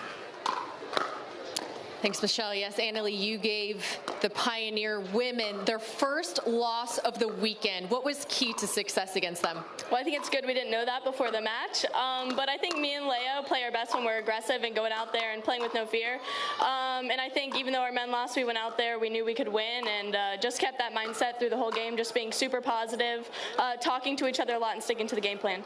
And speaking of that aggression there, you were looking to speed up nearly every ball there at the kitchen line. What spot were you going at that was giving you so much success? When I don't think I play well. So honestly, I was just gonna pick whatever spot made sense, and me and Annalie, I feel like, have great hands, so, and trusting our hands. Yesterday I played tentative, and it's just better going out swinging. Thanks, Leah. Michelle, back to you. Cameron, thank you. A lot on the line for the New Jersey Five. So this was a crucial win. How crucial? Well, $60,000 per player on the line for this premier super final matchup coming your way. It is the championships of all championships so far for Major League Pickleball, taking place Monday night at 9 p.m. Eastern. If the Fives win this championship in San Clemente, they are in through Monday night for the super final, which they would face the Seattle Pioneers once again for a rematch.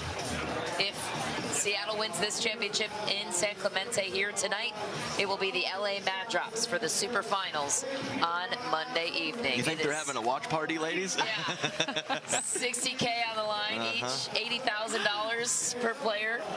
If you're the Pioneers, I guess, if you win that one. So, yeah, not a bad day, not a bad weekend at the office. Chunk of change. If you're the Mad Drops, you're definitely tuning in and sending up a few prayers, one right after another.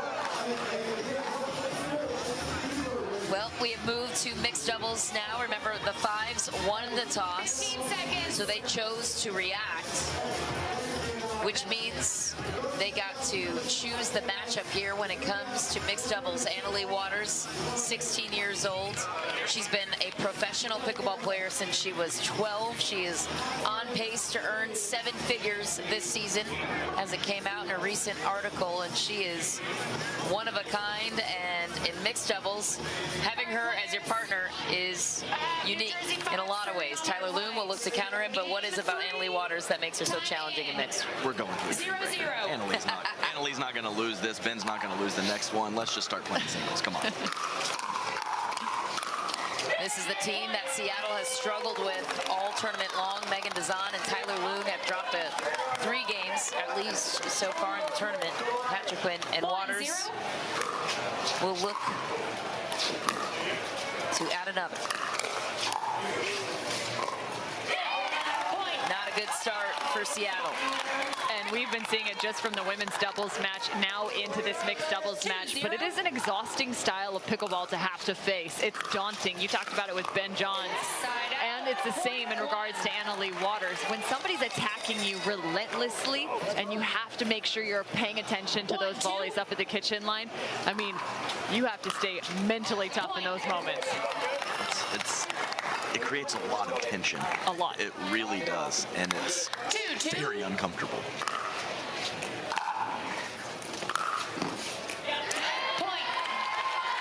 Tyler Loom just finds the baseline on that big lefty forehand swing. 3-2. Got a little extra court to work with when you go fully cross court like that. Side out. And then he misses that ball into the net. I think it's kind of fun that Megan and Tyler get to play together, considering Tyler was her coach at one point or another. Side out. Point. Speaking of Tyler Loom, happy Father's Day to him and you, Adam Stone, new father. Tyler Loom, one of the great fathers on tour. 2 little girls, and Adam has a little boy.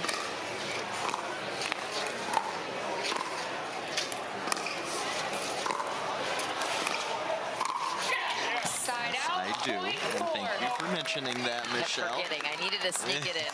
Probably not the moment, but hey, you know what? I got to get it out there. Oh, good. Big day for you. Yeah, Tyler. 2 months, right? A month? Tyler, the only father out there.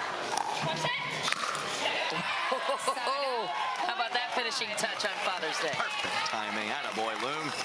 And I saw the 2 daughters earlier. They are pretty dang cute. Had some fun with them playing around. So, yeah, family affair out here on the pickleball world. So it's great to have his family here supporting him. They're hoping for a super final championship because Dad brings home a $60,000 check plus $20K if they win this one. That spells vacation. That's right. Side out, point 6. So far, Dazan and Loom hanging right in this matchup. 6-5.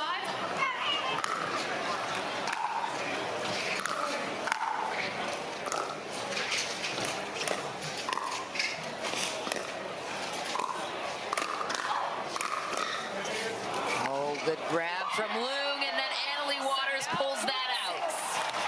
I mean, to find that forehand cross court while on the move, this is just Annalie Waters all day. It's like she's playing singles out there. It's like a fadeaway jumper. So true. She's moving backwards. I mean, wild. Oh, wow. What about that shot from Megan Dazan catching the backside of Annalie? Finally, someone went behind her and didn't try to force the ball to her partner. That's at the baseline. Great spot, Megan Dazan. Get Annalie out of the middle. You got to do it. Side out, point 7. Pushing that third shot a little bit wide. Megan Dazan looking down at her paddle.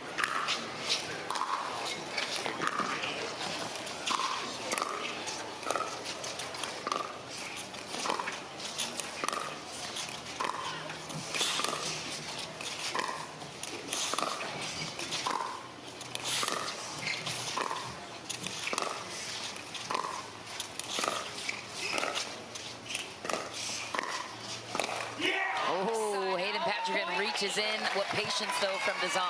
I mean, it's wild to watch in these cross-court dink rallies just how precise they have to be, especially that ball coming up off the bounce. That requires heavy footwork to get back off the kitchen line and back on.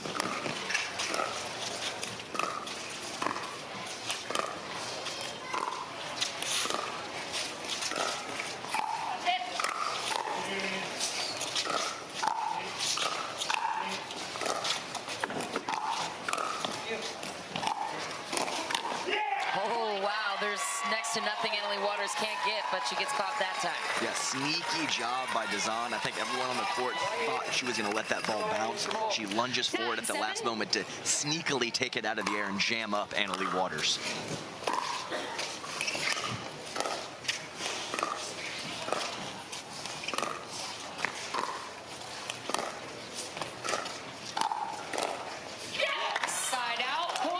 Goes into the net, 1-point game continues. And that was Tyler Loom remembering that sharp angle that Annalie Waters hit a few points before, and that caused him to miss that dink. Just grabbing the sideline was Hayden Patrick, that's as close as it gets. No fear in this 17-year-old's mind. 9.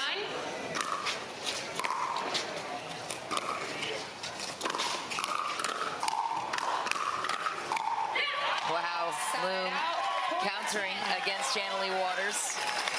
Just missed the redirect. It was like a figure 8 drill. That's what I was thinking.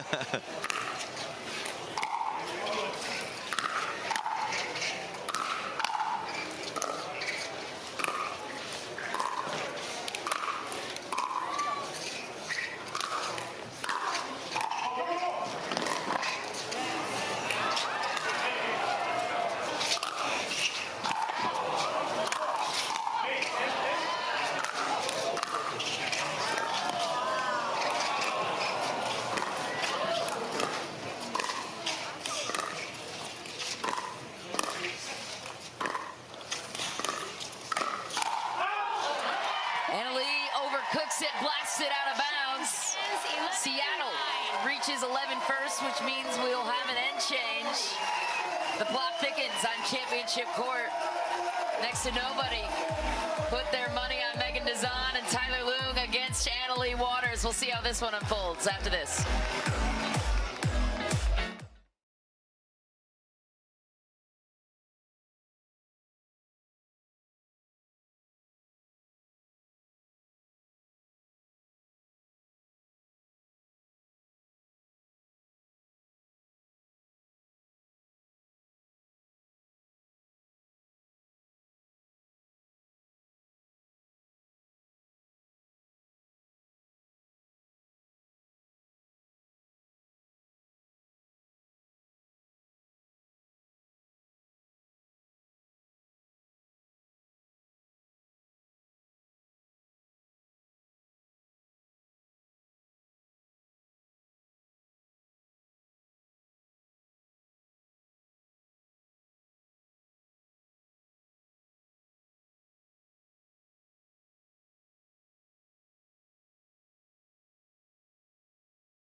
is you right now. Let's go.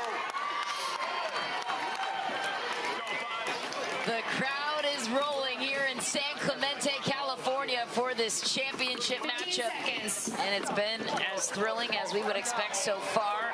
The plot twist, Megan Dizon and Tyler Loom taking over a 2-point lead on the best female player in the world, Annalie Waters. Doesn't matter who she's playing with, she's dominant in mixed doubles. And Hayden Patriquin. Oh no, foot fault for Patriquin. And we saw this earlier. You mentioned it, Adam. A little bit of a size differential between Hayden Patriquin and Annalie Waters and the other side of the net. So looking to force them to have to find the overhead.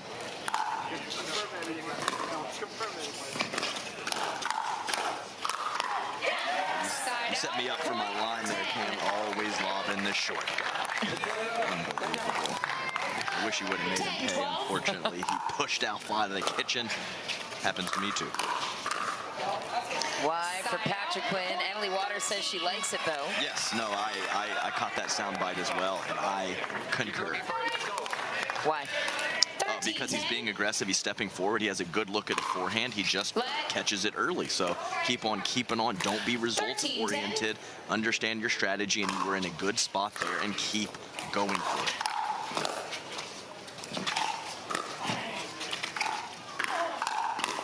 How about that backhand down the line for Annalie Waters? Let's go, Big H.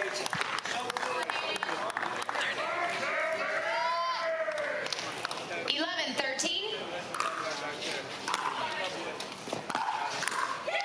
Annalie Waters called that one early in the middle. Another nuance you don't normally see in mixed. You usually see the guy step in on their forehand. There's Annalie on the backhand, showing how dominant she is.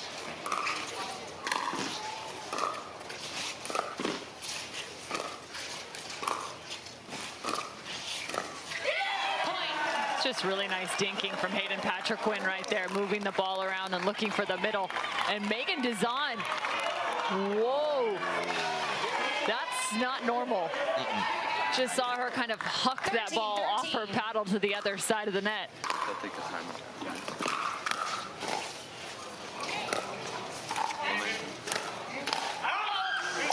And then she sails it wide. Annalie Waters not thrilled with that point. 14-13. There's the firepower of Dizon on the toss back that you mentioned, Cameron. Side out, point 14. I'm just gonna go out on a huge limb here and say Hayden might have said something. I have a feeling that it might be the case. Really taking a chance making that statement. Gonna go out on a limb. 14-14. Important to note, though, Patriquin just fighting off the lob. Got a little extra love from Annalie after that one.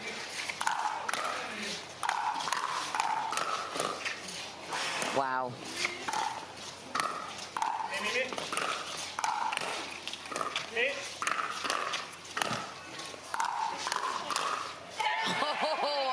On the heels of a solo shake and bake. Everyone at home, don't try these shots in your local game. These are special skill sets these players have.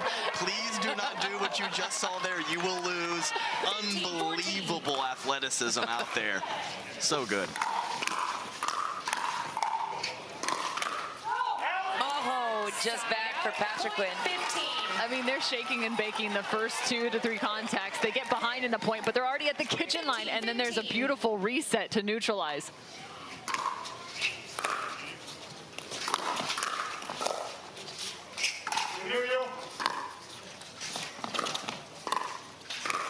Oh, and that's the risk of being the aggressor.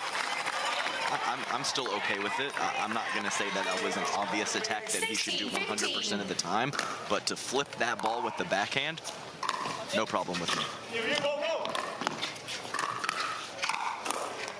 Side out, point 16. Wow. 16-16. The fives 16-16. looking to strike first. And a missed return means the fives take the lead back It's been a while since they held it in the very beginning. Big last out of bounds for Annalie Waters. Did you like that choice? Well, it's been working so much for her. Yeah. I can't fault it too much. 17, Tie game continues. Seattle.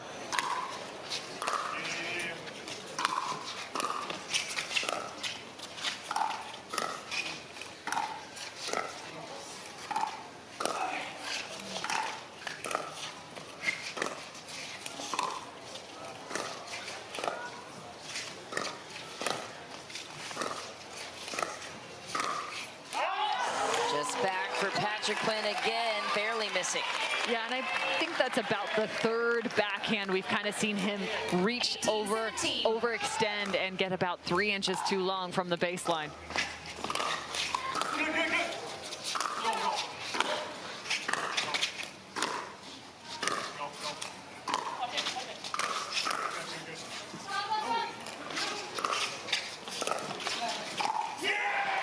Into the net for Waters.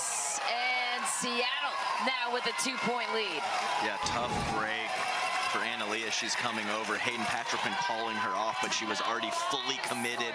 And nice job by the Pioneers neutralizing that offensive attempt and forcing Annalie Waters into an incredibly difficult shot.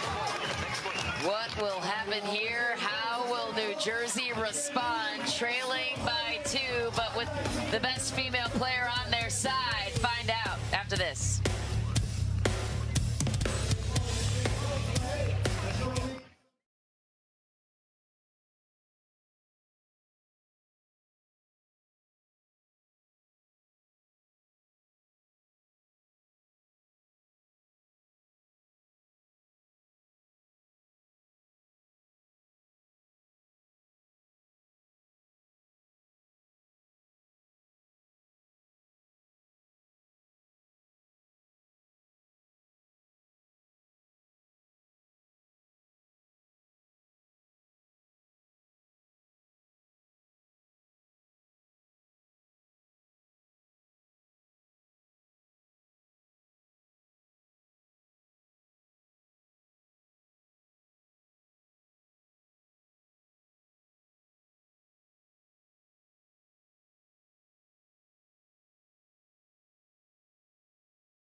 Jersey Fives, you have no timeouts remaining. Seattle Pioneers, You're looking at the GOAT, Ben Johns, the greatest to ever do it, looking on, and as his team has taken a 2-point lead. Megan Dazan back to serve to Patrick Quinn. The Fives need a big response here.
Shots from the left side of the court, that's for sure.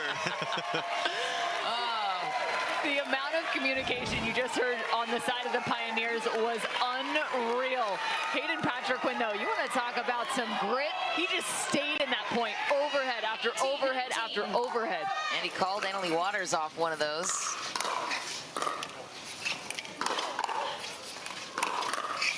Wow, Megan Dazan packs so much power. Hayden Patriquin just redirects it.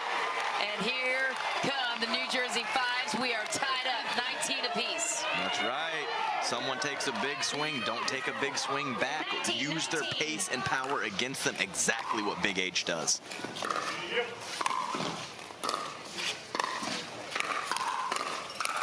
Oh my goodness, the momentum has completely shifted. The New Jersey Fives, game point and a chance to take the series lead here.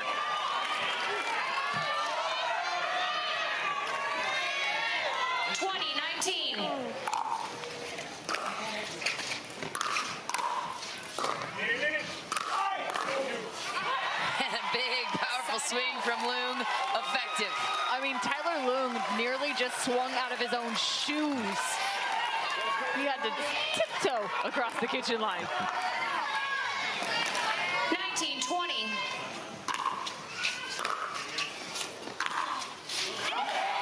Back for Dazan. Serve returns to Waters and Patriquin. And so does game point.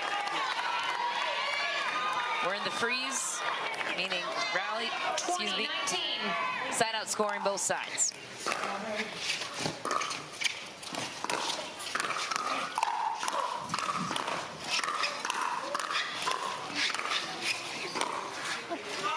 Oh my.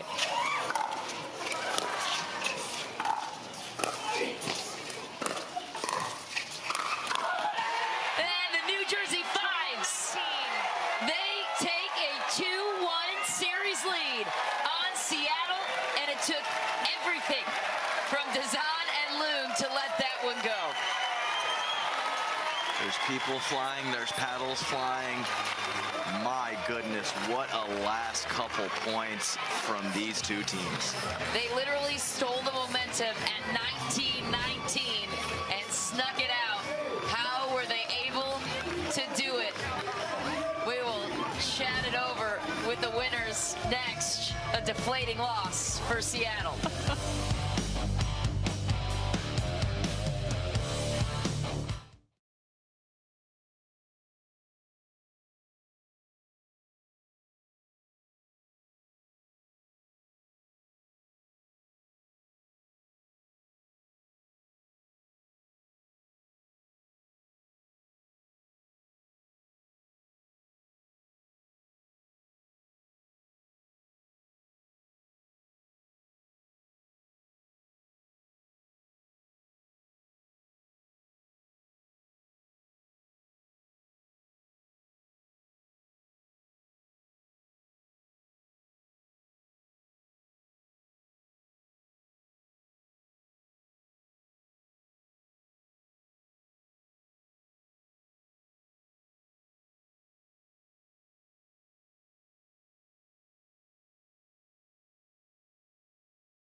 Looking Tyler Loong, and understandably so. That was an absolute battle in the first mixed doubles game of two we will have on championship court. Cameron Blackwood standing by with Annalie Waters and Hayden Patriquin. What an incredible match by you guys. Everyone was standing on their feet right then. You guys got to react to it and put you out first. Reason why you didn't want to go up against Ben Johns? I did. Honestly, going into the match, that was the plan, put me against Ben. But after the women's match, I was feeling really good, and we thought it was best for the team if we played Tyler and Megan. So we went out there, did our best. A couple points in the match, we were down, but we were just, sticking with our strategy, and H pulled it out at the end with those overheads. It's 17-19. You take a timeout. What's said in that to make sure you regroup and take this win? Lee just wanted me to play a little bit better. I was super tight. I have my friends here, so they definitely get me dialed, and we're just out here having fun. Thanks, Hayden. Michelle, back to you. Cameron, thanks. Adam, let's dive into the strategy. You too, Cameron. Why was that the right choice for the team to put Annalie Waters and Hayden out first when you know you have Ben Johns waiting in the wings in this game number 4? Yeah, so I mean, well, like she said, I guess it was the strategy. I mean, she always wants to play the guys and match up whether it's singles or doubles. So I guess it was just a momentum thing coming out of that women's doubles match that they decided to change their strategy. Not exactly sure though. Well, and I don't think the Fives are scared to play a dream breaker either. They're known to be one of the best dream breaker teams. If you look from top to bottom, you have so many skilled players in that regard. So if you put Annalie against Ben, you're kind of rolling the dice as the best players are facing off before you even get to that dream breaker. That's a great point by you, Cameron. And I'm willing to bet that that was probably discussed in their huddles when they put this team out there. Leah Jansen will go out with her partner, James Ignatowicz, to face Ben Johns, the best player in the world, and Etta Wright. So if they do have a chance to beat Ben Johns, what is their best chance well, for it is Leah? Father's Day, and I know he doesn't have a child, but Big Papa Jimmy better play big because he has to. He has to match Ben. He has to play offensive. He has to pull triggers, and he has to dominate this match if the Fives want to win. And he has to stay hydrated, too. Big jug of water on the sideline for him. As we get this second mixed doubles matchup underway. If the Fives win this one, they win the championship, and they are in for Monday. Seattle takes it. That one sneaks in the baseline. They will force a dream breaker. And you watch Ben Johns right there. He rarely misses. And that ball has come at such a high point on your shoulders. You think that that ball is going to be going long, but he takes just enough pace off and plenty of topspin to create. Yeah, that's right, Ken. Eye level is such a huge factor on whether you let the ball go or out or not, and he can keep it in from mid-shin level, just a really high degree of difficulty.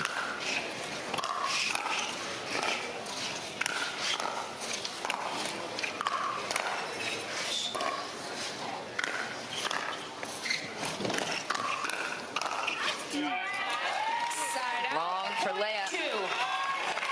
Ben Johns forcing the issue. Right back. Let's go to that. Right now. 2-1.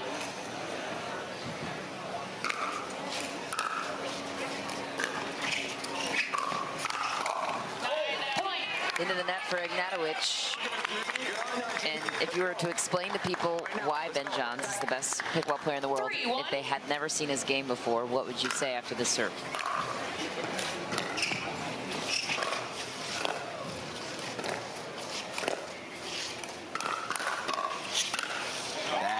That right there. No.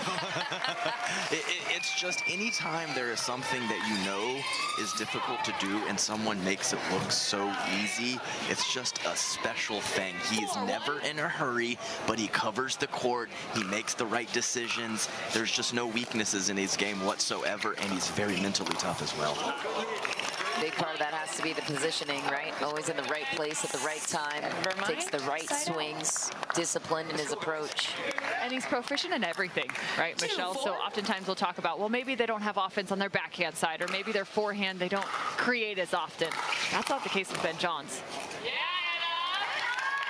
Side out. Seattle up by 3 early. It's looking more and more like you'll be right on this one, Adam, and a dream breaker could be in sight.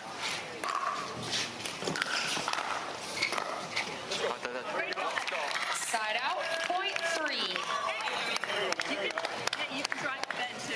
You can drive to bed on the third if you want. Let's go. 3-5.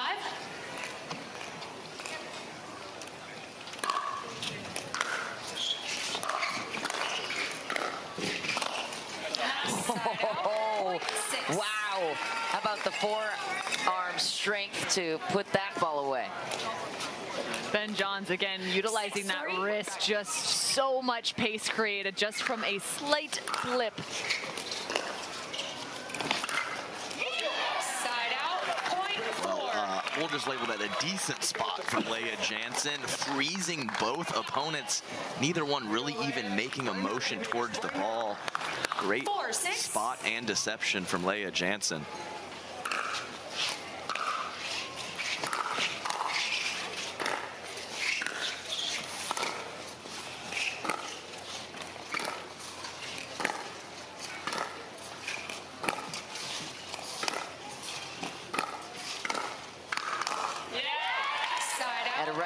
Exposing the backhand of Leah Jansen. Yeah, and I really like the lateral movement there from Etta Wright, recognizing the right time to take a step towards the center line and get a little bit more aggressive, taking that ball out of the air.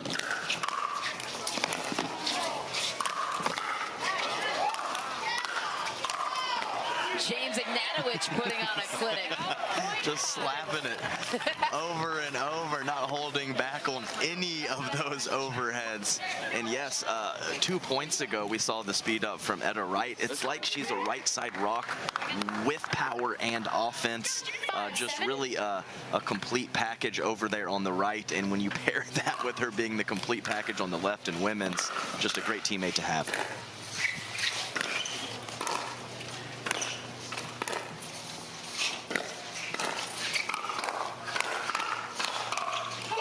And the counterpunch, James Ignatowicz. Such an emotional player, and I mean that in the best possible way. Once he starts to get not only a shot after shot, but he starts to feel a little bit more confident. You better be weary, because that man can take fire and take fire very quickly.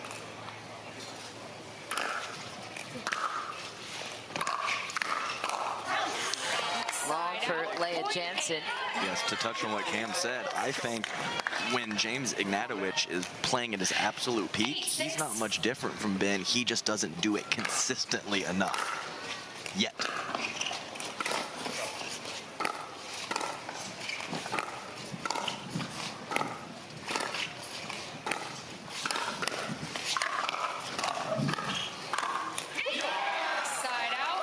Big forehand roll from Ignatowicz.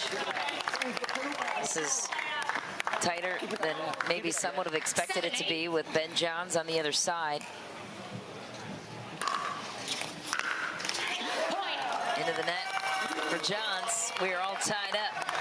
And I like the service pressure. You also have to be a little bit gutsier in the game of Major League Pickleball, as you can still lose points on that serve. Side out, point 9. James, he wasn't thrilled with himself on that drive attempt. 9-8.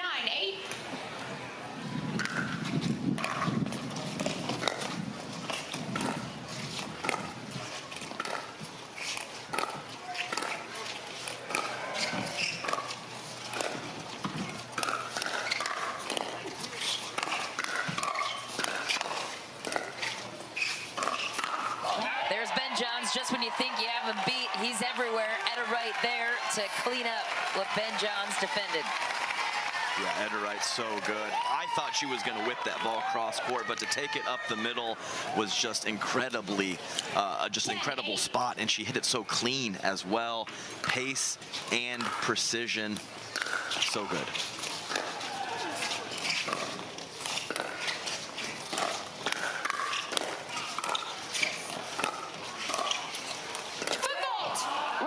Foot fault called on James Ignatowicz. He knew it as soon as it was called. There was a big cheer let out on that foot fault call at the LA Mad Drops watch party, that's for sure.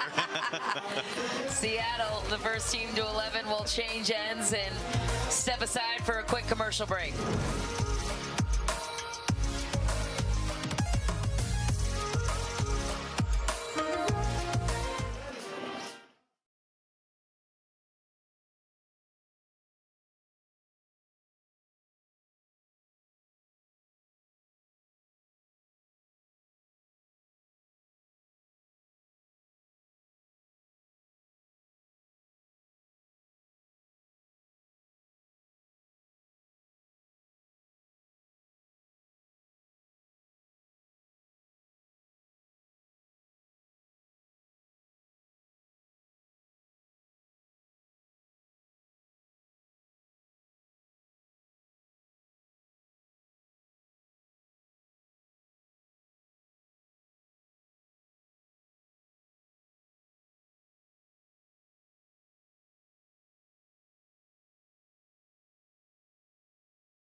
Tennis Channel's coverage of Major League Pickleball is brought to you in part by Knockaround Sunglasses, quality shades that won't break the bank, and by Michelob Ultra. It's only worth it if you enjoy it.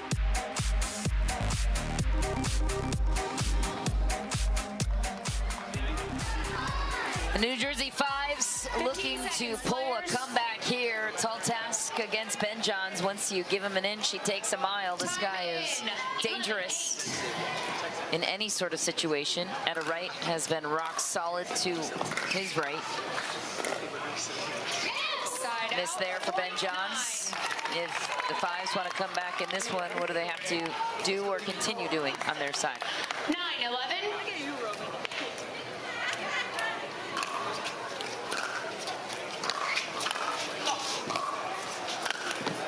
Obviously not that. Anything else? No, sorry, that's my bad. So I'm still sticking with James Ignatowicz. He has had some great shots and just missed a few. Keep up the aggression, James. There's no way you were going to out-kitchen strategic play this team. Got to punch him in the mouth.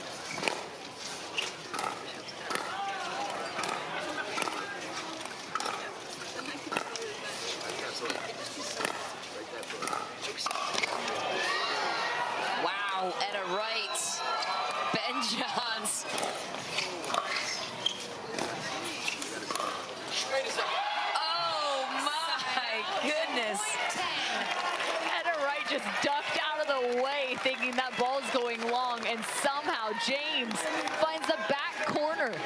That was an incredible point.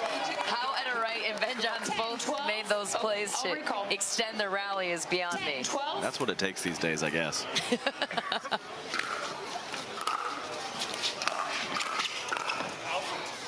Side out. Wow. 13. Seattle takes back a 3-point lead. I think Leah Jansen was hoping for a big two-handed backhand in the middle there. Nice spot from Etta Wright to get it over to the other side of her body.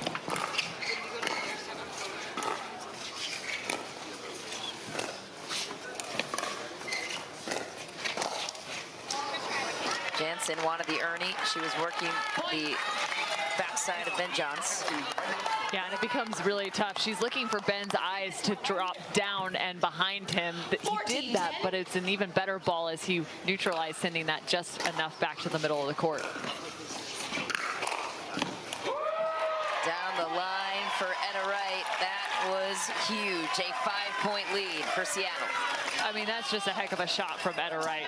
The fact that she drops that paddle completely down in front of her, that block shot, and still keeps that within the sideline. Timeout called on the court. We're going to take our own timeout and check back in as Ben Johns looks to take over this game.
Johns and Etta Wright jumping out to a 5-point lead, looking to push a 5th deciding game. It would be singles in the form of a dream breaker. San Clemente faithful remain enthusiastic on the sidelines, supporting Major League Pickleball and their favorite teams.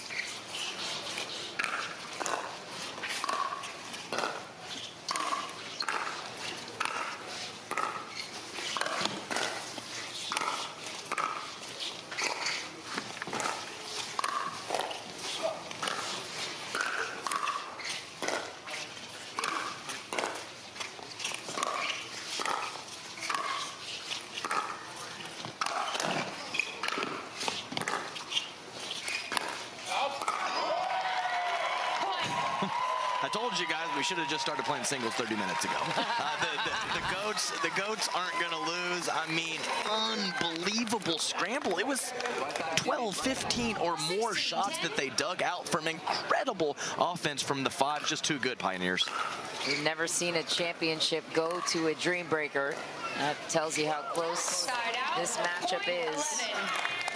Especially when you have two of the greatest on both sides, it kind of equalizes the field. Ignatowicz looking for a Hail Mary on his side. Not going to happen there.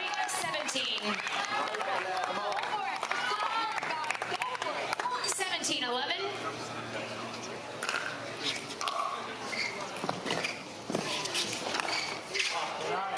Wide for Ignatowicz. And that's what happens.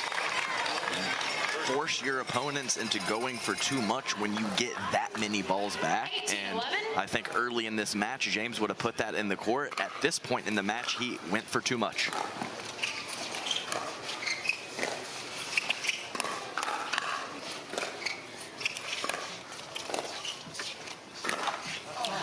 Into the net for Jensen, and Seattle 2 points away from forcing a 5th deciding game. It comes to a dream breaker. Who are you putting your money on? Duh, 5s. Okay. Some interesting numbers for you, though. The 5s, 5 and 3 in dream breakers on the season. The Pioneers have only done it twice, and it's gone 0 and 2 against them.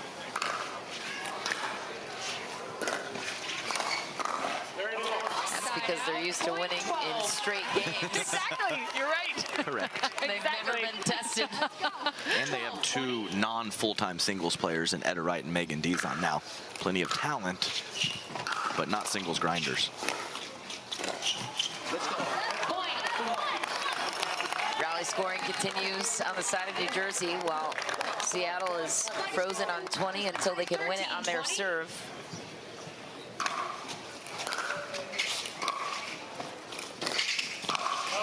Ooh, tagged. And right, James Ignatowicz throws up his apology. Down 6. 14-20.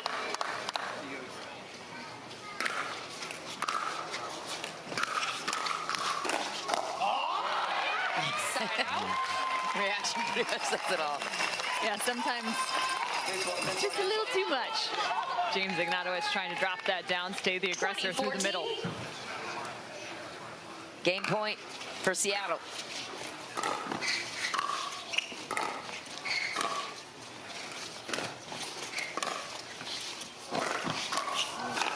Oh, what a shot, James Ignatowicz. James completely stealing that from Leah Jansen right there. She just ends up going with a fist pump saying, good job, partner. She's hightailing it out of there.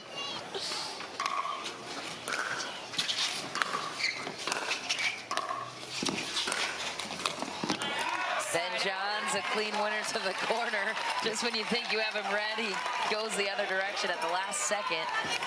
Game point number 2 for Etta Wright and Ben Johns. That's how this one will resolve. So guess what, guys?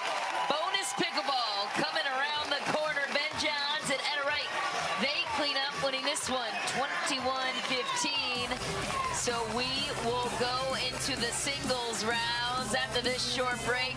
We'll have men against women, women against men. You don't want to miss it. It's always a wild time. Major League Pickleball. There's nothing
To a dream breaker as we check in now with Cameron Blackwood standing by with the ultimate strategist Ben Johns and his partner Etta Wright.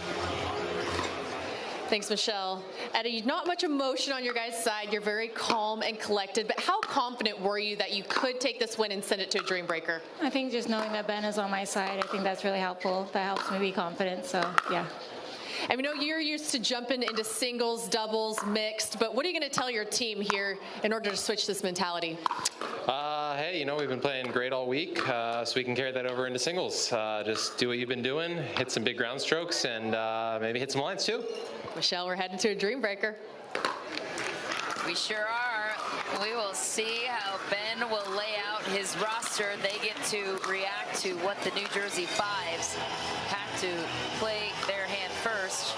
It's kind of like a batting order. If you're new here, you put out your top 4 players in the respective order that you, and if you're the team that has to lay your order first, you would go out with the order that you think you're going to get the most points out of, no matter what, your best lineups, right? So we will wait to get the lineups live. What do you think the Fives should do order-wise? They put out James first, Annalise second. Revealing their first lineup for Let's the listen Dream in. Breaker.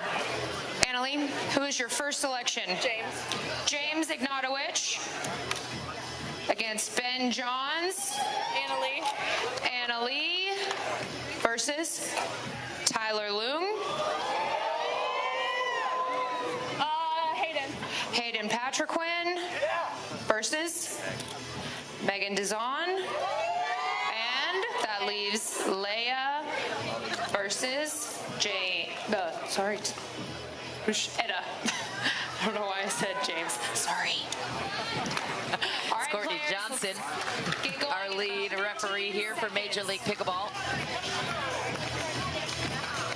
And so if you missed it, the Fives had to lay their order first. They went with James Ignatowicz first, Annalie Waters second, Hayden Patriquin third, Leia Jansen fourth, to which Ben Johns countered with himself first against James, Tyler Loong against Annalie Waters. We love to see the male-female duel, Hayden Patriquin against Megan Dizon, and then Leia Jansen against Etta Wright. That's an interesting looking lineup. What do you think? Yeah, so really I think Etta Wright and Megan Dizon are pretty interchangeable. They're very, very similar level. I would actually have put Hayden Patriquin as number 2 and Annalie as 3, but it's just a slight edge that I would give Hayden. It's all about that batting order, like you said. It's a chance that some of your players can't come up, so you always put your best players early in the lineup unless it's for a very, very specific reason. This is the Toyota Prius Dream Breaker. James Ignatowicz back to serve against the greatest singles player on tour, Ben Johns, best in the world.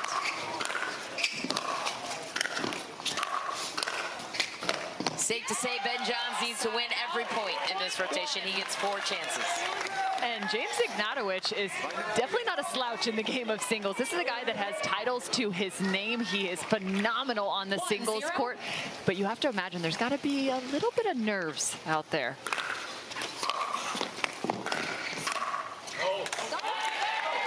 It's a big part of the Fives draft strategy. And Ryan Harwood, they wanted big-time singles players. They got Leia Jansen and James Ignatowicz on the 24-25 turn of the draft. Side out. Yes, sir, for Ben Johns. James is on the board. 1-2. Still bouncing. Side out. Point 3. Some of his reactions have been pretty good, not just in these singles points and the doubles as well. Ben Johns takes 3 of the 4 available points. So now we turn to the second rotation. It's Annalie Waters against Tyler Loong. Seems like a lose-lose scenario for Tyler Loong. Yeah, pretty much, but listen to the crowd. Everyone wants to see the ladies line up the fellas. Can Annalie do it? She lit up Tyson McGuffin before in Mesa. She'll try to do it again here, wide that time. 4-1.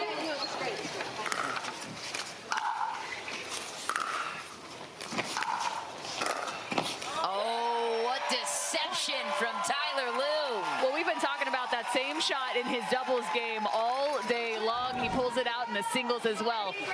Little inside-out forehand for Tyler Loong. Yeah, Tyler Loong, a very, very good singles player. I'm not sure which year. I believe 2020 he won a bronze at the national championships at Indian Wells.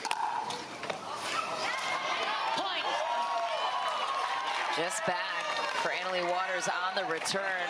How about this 5-point lead for the Pioneers?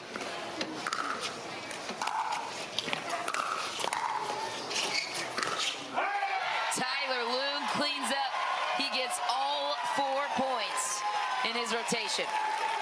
You gotta love that from Tyler Loon, coming out and not trying to do too much, right? We saw a couple errors from Annalie Waters, but he wasn't overhitting the ball, just applying pressure and playing clean singles game. Next up, Hayden Patriquin and Megan Design.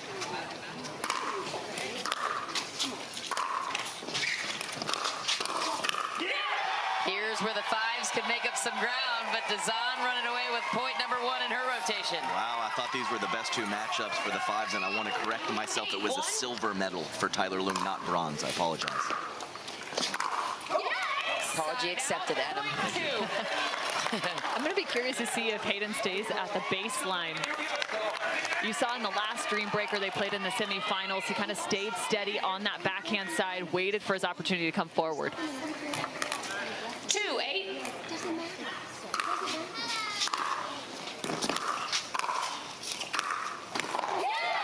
What a find for Patriquin. That was a must-win point, and he got it. I'm glad. I like to see Megan Design just hitting and coming right in.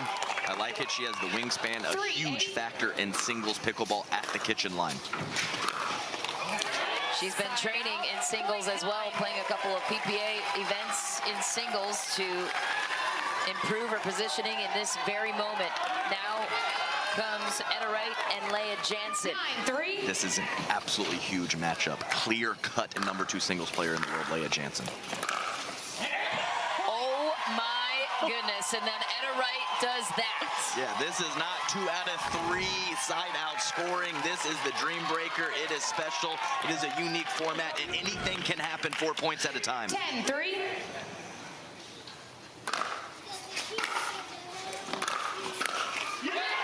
Etta Wright gets 2 out of 4. 11-3. The fives, they're in trouble. Seattle gets to 11 first. How have they jumped out to this hefty of a lead, and how will New Jersey respond? We will find out after this.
Court, Seattle jumping out to an 11-3 lead in this Dream Breaker. We've seen momentum shifts happen before, but this gap seems almost insurmountable. We'll see how Leah Jansen responds with 2 more tries against Etta Wright.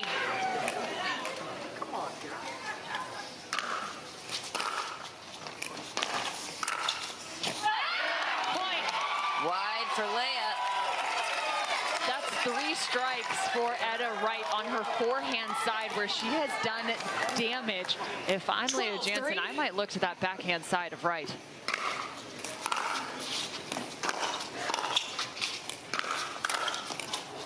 What a shot for Leah, right on cue. She hit it to the backhand of Etta Wright. That seemed to set her up nicely that time for Leah Jansen. Way to go, Cam. Great call. How about the challenges, though, when you're facing a lesser-known entity? You know, it's one thing to face people you know the scouting report on, but Etta Wright, you don't see her much on the singles circuit. Tough to strategize. No, it's a good point. Good point, Mish, because, I mean, Leah's played everyone. I mean, she's literally played everyone. She plays every singles tournament or close to it, so not familiar with Etta Wright and not used to the patterns.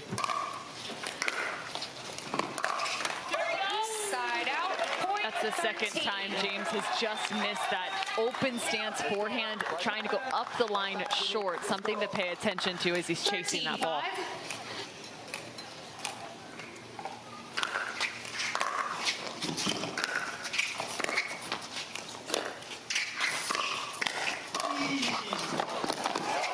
Oh my goodness, Ben Johns gets to it, but Ignatowicz, he wasn't gonna miss that one. Gotta love the hustle from Ben Johns. It's nice when you're only playing 4 points at a time, you can just go full send. Oh, I tell you what, if that's second round of a PPA tournament, he doesn't even try for that ball. Exactly. Into the tape for Ignatowicz, just split 2 and 2 in that rotation. In comes Annalie Waters and Tyler Loom. Waters got 0 points against Tyler Loom in the first rotation. We'll see if she makes any adjustments here. 14-6.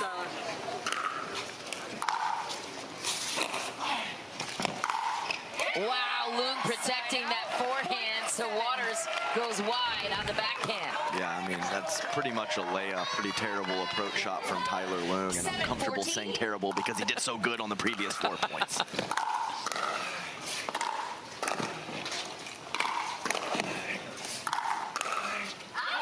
Annalie Waters jumps out with 2 points. I mean, Annalie Waters trying to find some space and some gaps. She just continues to pepper the edges, the exterior of the court. Down 6.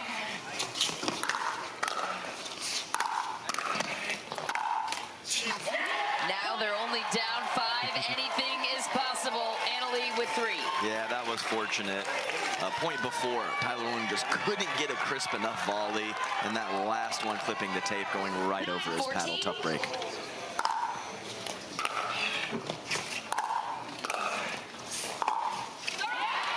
Into the net for AL. Yeah, nice job of having a nice, clean, deep approach shot and a good first volley. These first couple points, I mean, shots at each point so critical in singles. In comes Hayden Patriquin and Megan Dezan. Hayden Patriquin needs to clean up to gain some ground here for the 5s. Let's serve. We'll redo it.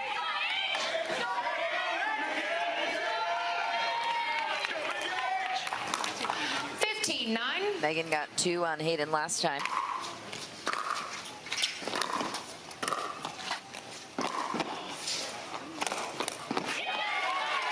That's a big point for Hayden. I know you think that might be simple in terms of the overhead, but so how many times do we see an overhead just crushed in that stance and crushed straight into the net? Just a steady play, took a breath, got the job done.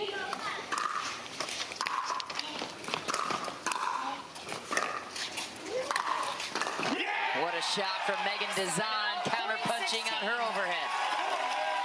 And we heard Hayden Patriquin earlier in the interview talk about how he does not have a tennis background. So definitely much more of a factor on the singles court than the doubles.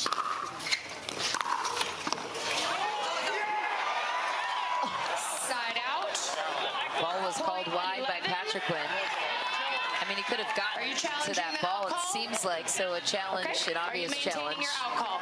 Okay. No. Seattle Pioneers is challenging the out call at New Jersey Fives as the rally stands. The score is 11-16. The Pioneers are challenging the out New Jersey call. Fives serving. You only get one. Let's have another look at the call of Hayden Patrick.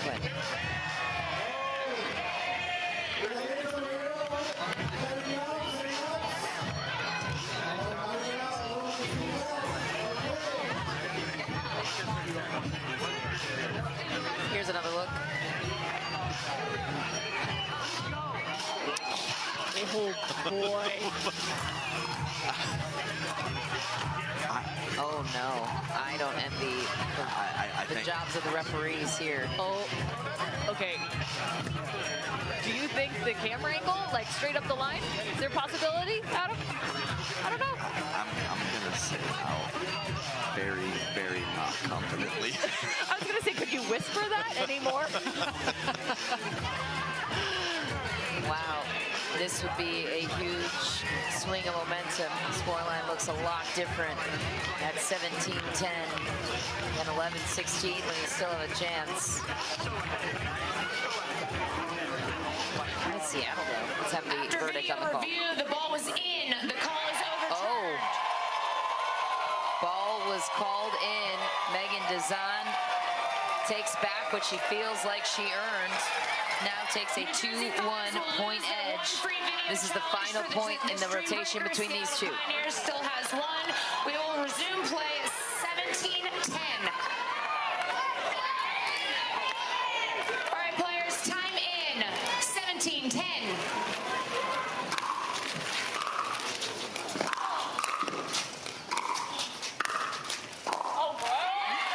Hayden Patrick gets 2 out of the 4. That's just an uncomfortable position right there for Megan Zahn. Took a little bit of a funky bounce. She caught her feet both facing the direction of the net. Now able to turn to get enough torque. All the pressure on Leah Jansen. As the Seattle Pioneers sit pretty, 4 points out from taking the match.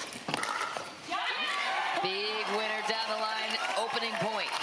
Really nice job of Leah Jansen holding that front shoulder closed to have deception to Etta Wright. She thinks she's going inside out. She whips through at the last moment to go cross court.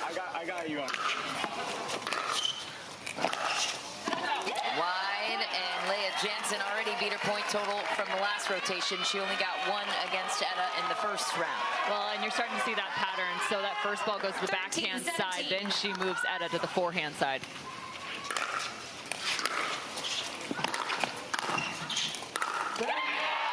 Into the net for Jansen. Etta Wright gets 1. Yeah, just enough depth on the volley from Etta Wright to force, Leah Jansen not into a difficult pass, but not an easy one either.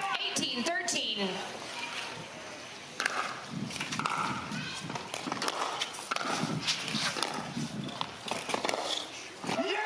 Leah Jansen extends, felt like she could get there, and Etta Wright takes 2 out of 4, and guess what?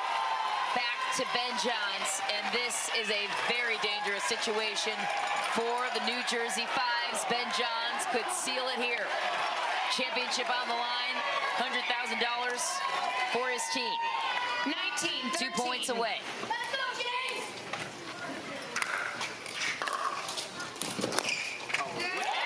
Side out. James gets 1. 14. These returns have to be spot on at this point for James Ignatowicz. That was a thing of beauty. 19.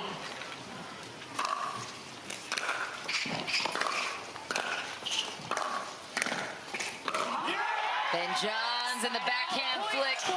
It's textbook championship point for the Seattle Pioneers. Looking for back-to-back championships. 20-14.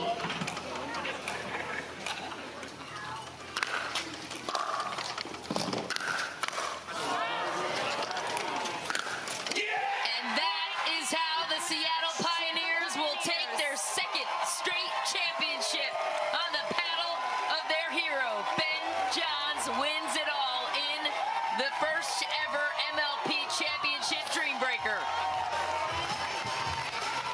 Oh, beach balls. paddle of Ben Johns. It had to come down to him. Somebody in the crowd, after James stabbed that volley and it sat up very high, they're like, oh, it's over. I heard him say it. We knew that Ben was going to seal the deal with that last ball, and he does. A poetic finish for the Seattle Pioneers. The reaction says it all. Yeah, that was a cool shot. You could see how excited Loon was. He saw that ball go up high, and he just started salivating almost. The Pioneer fans are thrilled as we step aside for just a moment. But don't go away. Cameron Blackwood will check back in with the winners who have a chance to win the Super Final Monday night too.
Are your 2023 MLP San Clemente champions.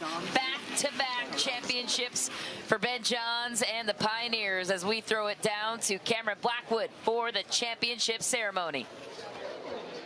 Thanks, Michelle. Guys, let's give it up one more time for both of these teams. We also want to thank you, fans. We know the weather has been not ideal some days, so give you guys a round of applause. Thank you so much for sticking with us the whole time. We want to go ahead and thank our sponsors. Without them, none of this would be possible. From our title sponsor, Margaritaville,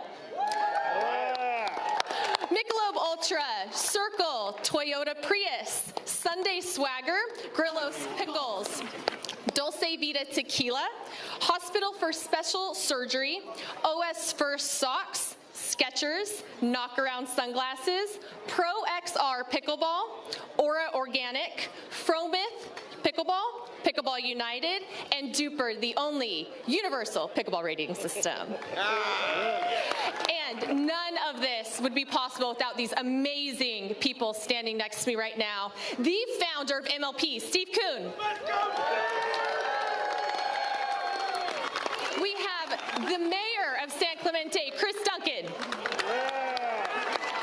MLP CEO, Giulio De Pietro. MLP strategic advisor and board member, Ann Worcester.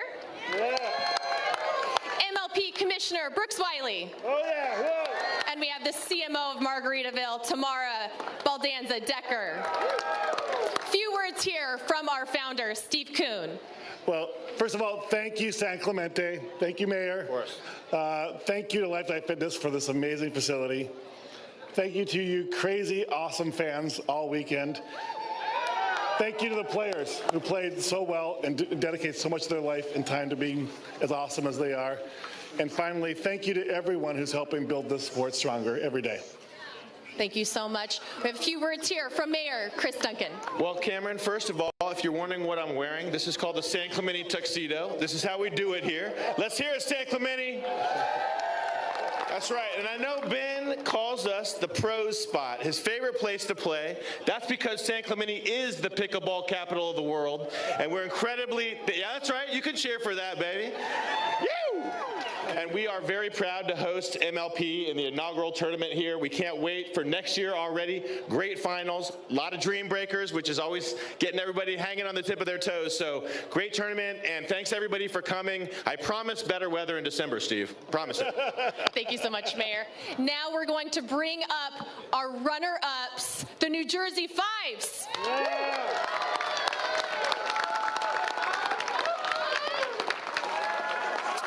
James, not the outcome you guys were wanting there, but just how proud are you of this team for fighting all the way to the end and making it to your first final? Yeah, I think it was, you know, it's tough because obviously everybody wants to win, but it was just so fun being out there, being able to do this and play pickleball as like, you know, for a living. It's still crazy to me. It hasn't sunk in yet. I'm not like Anna Lee, who's had her whole life, you know. It's different. For me, it's like, shoot. So, plus, like, it was tough for me to get fired up or mad at that team. I mean, Seattle is just, all of them are so nice, so great outside of Ben, and, you know. But seriously, yeah, I'm super happy for them. Yeah, they played really well and stepped up in the Dream Breaker, and they deserve it. Thank you so much, guys. Thank you. And now we're going to bring up our winners for the second time, the Seattle Pioneers. Ben Johns, Tyler Loon, Megan Dizon, Etta Wright. Ben, congratulations. We talked before. I said, is there any added pressure coming in? You're a little nervous about that, but you guys got it done. How were you able to do that? Yeah, you know, honestly, the whole team was performing off the charts in the Dream Breaker. They all played really clutch. They hit a lot of great shots, and of course, we knew we had to. The Fives are probably the best singles team out there, so really had to play well, and definitely want to congratulate them for making a spectacular performance this week and playing really well in the finals as well. And that is just that they were the #1 singles team when it came down to that. How special is the Seattle Pioneers, and how hard are you guys to beat? It's surreal. Honestly, I have no words. I'm kind of speechless. But Megan and I had a few singles practice before the tournament with Ben, and it really helped here. He's a good teacher. Great. Let's go ahead and get this trophy in their hands. Commissioner Brooks Wiley. Yeah. Guys, give it up for him. We do have one more award we'd like to give out. It is our MVP award.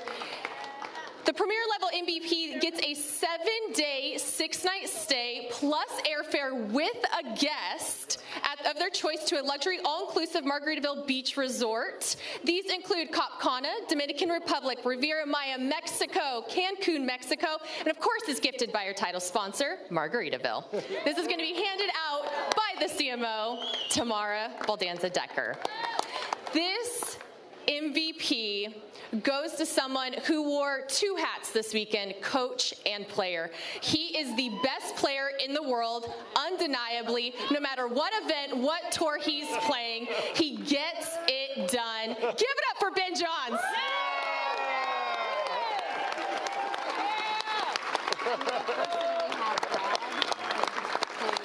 Guys, we just want to say thank you so much. The fans, you've been amazing. We couldn't do anything without the players to watch, and of course, our sponsors who make it all happen. Thank you so much. Michelle, back to you.